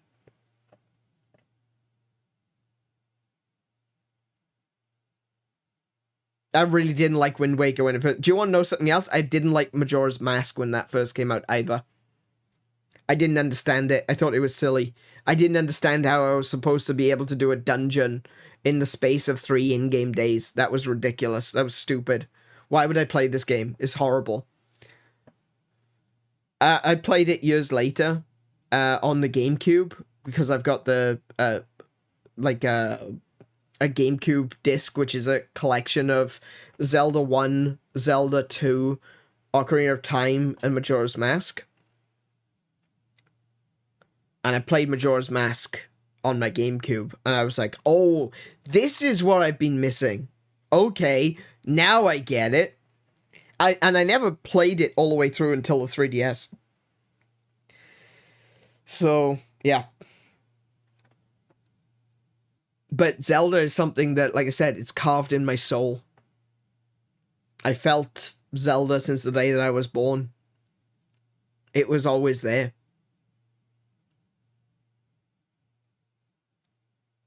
So I get it. And I wish I had those feelings for gaming as well. But instead, my feelings for gaming is Animoya, because I don't have that nostalgia. Sadly. I wish I did. I wish I did. I wish I was there for the 70s. I wish I was there for arcades. Especially in the US. In the UK, arcades were kind of crap. But I wish I was there for this in America. I wish I'd experienced Atari when it first came out, when it was truly mind-bending. Hang on a second, we can play games on our TV? You know, that sort of energy that existed in the consumer base at that time. You know, by the time I was playing video games were accepted, you know. We knew what they were. It was 1986. You know, I already knew where a video game was at that point.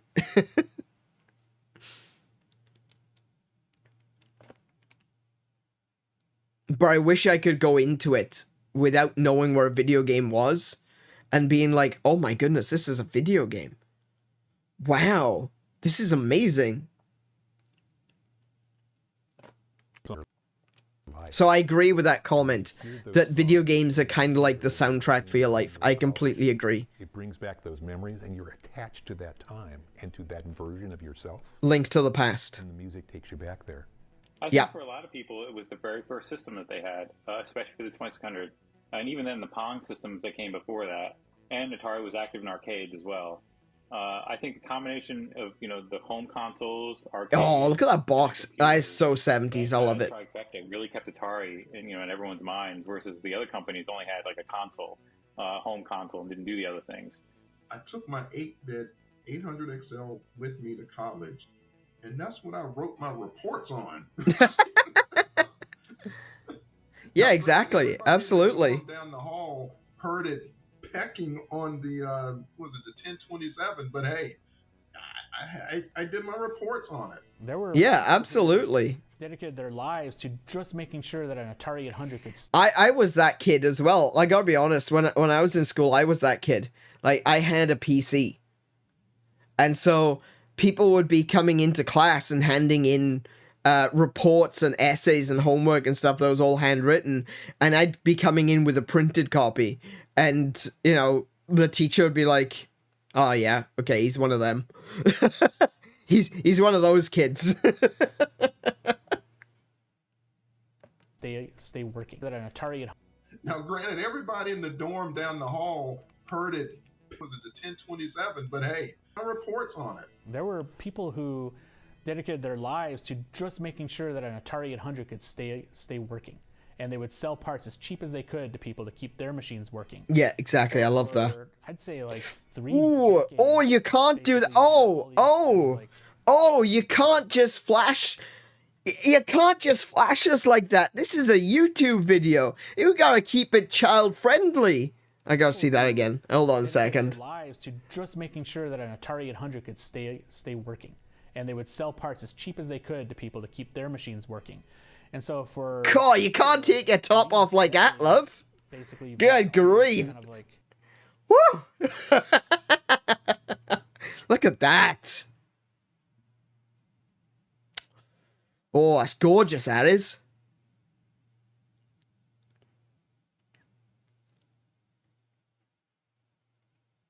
Lovely. Oh, I can see your circuits. Decades, basically, you've had all these kind of like unknown people working behind the scenes just to keep Atari alive. Millions of people grew up with these consoles. They enjoyed them. Absolutely. First interaction with video games for a lot of people, and computers, and and Atari made a ton of great arcade games as well that are very memorable.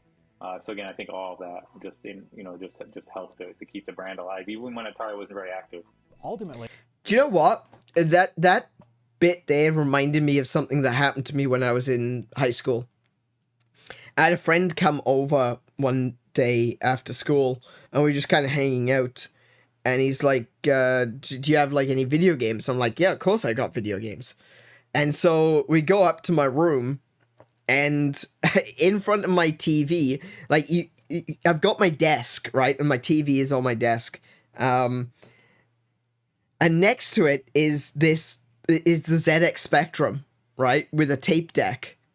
And he's like, is that like some kind of like music thing, for making music? And I'm like, no, that's a computer. And he's like, that's a computer? Are you sure? I'm like, yes, yeah, that's a computer. He's like, okay, do you have like video games? I'm like, yeah, we've got video games up. We'll put something else on. And as I do, I turn to the TV, right? And the console that's set up next to it. And it's the Atari.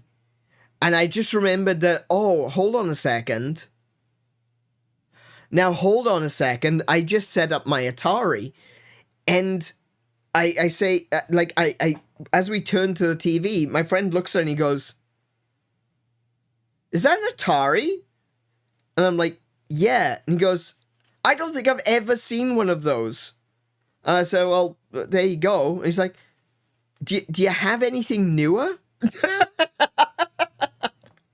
And I say to him, yeah, I've got an N64. It's in the drawer. And he's like, why is your N64 in the drawer and the Atari is plugged in? And I'm like, because I want to play some Atari.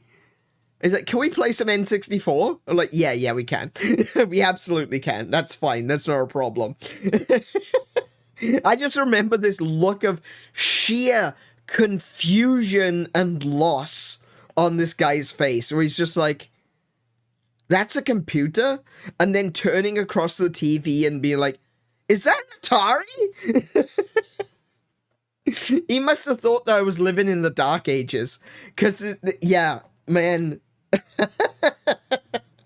And I remember laughing at him as I was setting up my N64.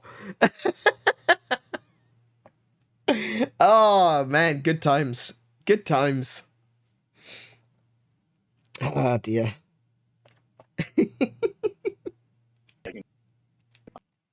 Arcade games as well that are very memorable. So again, I think all of that just helped to keep the brand alive, even when Atari wasn't very active.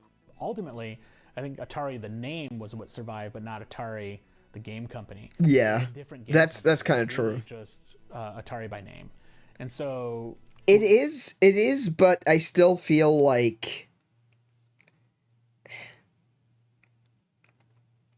Now, take into consideration, this was probably recorded over a year ago. Possibly even longer. Maybe even 2 years ago, right? Atari 50 first came out in 2022. So this may have been recorded around about the time, because you start to see Mike Micah turn up at the end of the 5th chapter. Because they were talking about doing homebrew games. Because Mike Micah actually built the Stacks. You know, the game from Ready Player One. He's the guy, this guy who's on screen, who is... I wish I was keeping screenshots of these, because that is a beautiful face. He made the Stacks from Ready Player One. This guy. So, like, he started to show up at the end of chapter 5. So you could say that this is probably all the same. You know, he's wearing the same shirt. He's got the same level of shaved. This was probably recorded in 2022, possibly even earlier. So maybe he doesn't really know what's happening with Atari now. And what new Atari, what Atari SA are doing, or Atari Inc. I think they called Atari SA now. He probably didn't know at the time what Atari were planning. So he didn't know about the 2600 plus. He didn't know what this compilation was going to be. He definitely didn't know about the 7800 plus. And so he's saying that Atari is just a different games company with the same name. And to an extent, he's correct. Modern Atari is not old Atari. But I think that they have done enough to live up to that heritage, to live up to that legacy, especially in the past few years, where I'm willing to see them as Atari. Not the company that is called Atari. I am willing to see modern Atari as Atari, because they have such a love for the history. They have such a dedication to the legacy and to the fans. And I think that's important. I really do. I really think that's important. And, you know, if they continue to demonstrate that love for their community and for that legacy, then they are the successors. They are the worthy successors to the crown. By name. And so we were left with a huge community of people who grew up with the Atari. It was a very personal thing for them. Yep. It felt like they were being abandoned by the namesake in some ways. That's true. They were the ones who were the torchbearers. These are people who kept Atari alive. I was in Europe. I agree. And I was waiting for some friends, and all of a sudden this person comes walking by in a bright green, Kelly green shirt with a white Atari across it. And then later on, I was at the Gap store at Christmas time, and I saw a multicolored Atari T-shirt for children, and I said, well, I kind of chuckled to myself, and I said, Jesus, Atari is just not going to go away. And then, of course, I had to buy the Absolutely not. Atari is not going to go away. It's never going to go away. We're never going to let it. And you guys out there, you may be bored of this already, but we've still got another 3 days to go, mate, right? Let me just tell you now. And this is going to be happening every year. I'm going to keep feeding you Atari until you love it as much as I do. But no, I think that was a really good point. It isn't the same company, but the legacy lives on. They are worthy successors to the throne. And Atari is never going to go away. And I'm very glad of that. That is a reality I'm happy to live in. Futuristic since forever. That is the old quote. Well, actually, that's kind of the new quote, now that I think about it. Even as gaming moves forever into the future, Atari and its fans will never forget its past. That is important. It is probably one of the most important things about Atari that the fans love, is the history and the legacy and what it meant to the games industry. It created the games industry. It created so many of the genres that we have today, and to a certain extent take for granted. Someone had to come up with those genres, and you can trace back Resident Evil to the Atari 2600. You could trace back platformers to the Atari 2600. You could trace back racing games to the Atari 2600. It all started there. Here's to the artists, the programmer. No, hang on. I need to. I've got my gamer subs in hand. Raise a glass if you got them. Here's to the artists, to the programmers, and the players who have contributed to Atari's legacy. Long live Atari.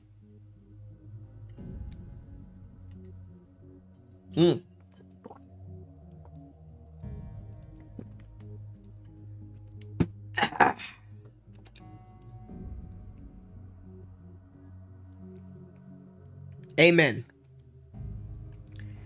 And with that, it is now 2:44, nearly 3 a.m. I need to go have a shower, and I need to go to bed so that I can get up in time to actually have my birthday stream in about 15 hours. So a big thank you to everyone who has come here today. I hope you've enjoyed this little traipse through history. We'll be coming back with more Atari 50 on Thursday with the first console war. And this stream is over 8 hours long. I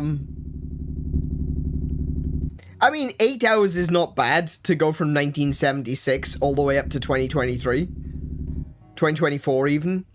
That's fine. 8 hours is fine. You know, it's only been 52 years. So that's not so bad. I think that's pretty good. We played a bunch of these games. I really would have liked to have played more.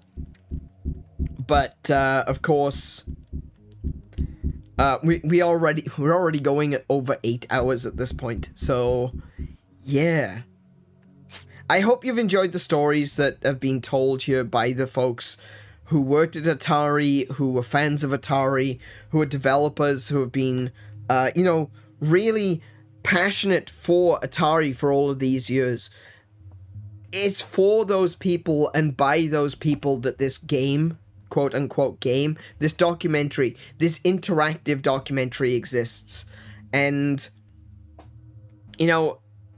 as someone who is very passionate about Atari, the fact that all of this can be here, in one place, in one location, easy access to so many games from so many different platforms, from arcades to the 2600 to the 7800 to the Jaguar and the Lynx and beyond. That all of this can be played here in this one location. That all of this information, that all of this knowledge, all of these experiences, the wonderful stories that so many people have to tell about their time at Atari. It's amazing that this exists. I don't think something like this would have been possible beforehand, but Atari have pulled it off. An interactive documentary going into the games and the people and the fans that made Atari. I have to say thank you. Yeah, that's cringe. I know people say that. It's cringe to say thank you for a video game. I paid for it. I shouldn't have to say thank you. My payment should be thank you enough, you know? You see a lot of people like that. But thank you for this. Because looking at this, I know that even though not a single person working on this knew my name, that this was made for me.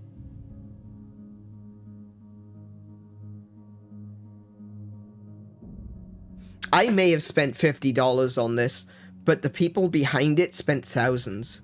Hundreds of thousands, even. Possibly millions. I don't know. I don't know how much it would cost to make a documentary like this. It's gotta be insane, actually, now that I think about it. It's probably really expensive to do. So, thank you. Thank you to the folks at Atari for making this happen. Like I said, I know that you don't necessarily know... Actually, some of you know exactly who I am, because we've chatted on Twitter. So I know that some of you know exactly who I am. And I mean that with love, of course. But for the most part, the people making this didn't know who I am. But I can watch this, and I know wholeheartedly that this was made for me. As it was made for you. As it was made for all of us. To every Atarian. This was made for us.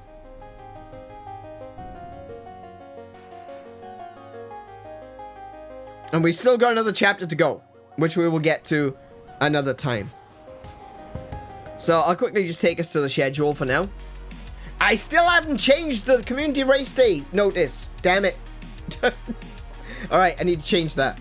Pretend you can't see it. Pretend you don't see the Mario Kart one.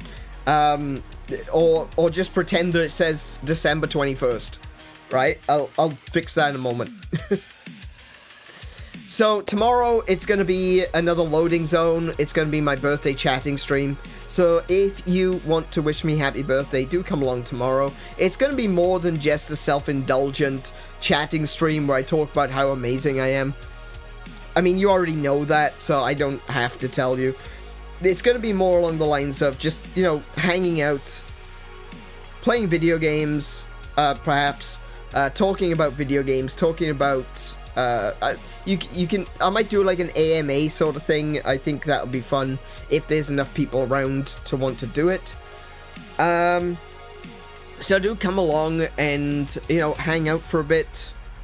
It'd be great to see you guys. It'd mean the most to me. Then on Thursday we got Atari 50, the first console war, and on Friday we're playing Caverns of Mars. So do come along to all of those. That is going to be our Atari week for this year. On Saturday there won't be a stream. I know we usually do a stream on Saturday. There won't be a stream this Saturday because I am going out for my birthday.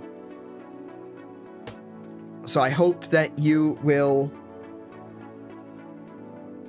join me tomorrow.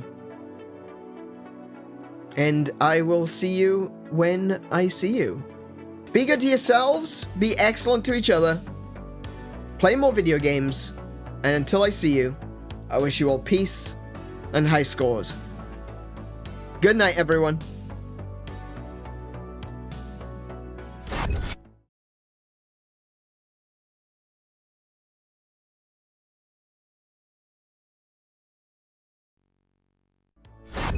Oh yeah, and don't forget to like, comment, subscribe. You know, all the YouTube stuff.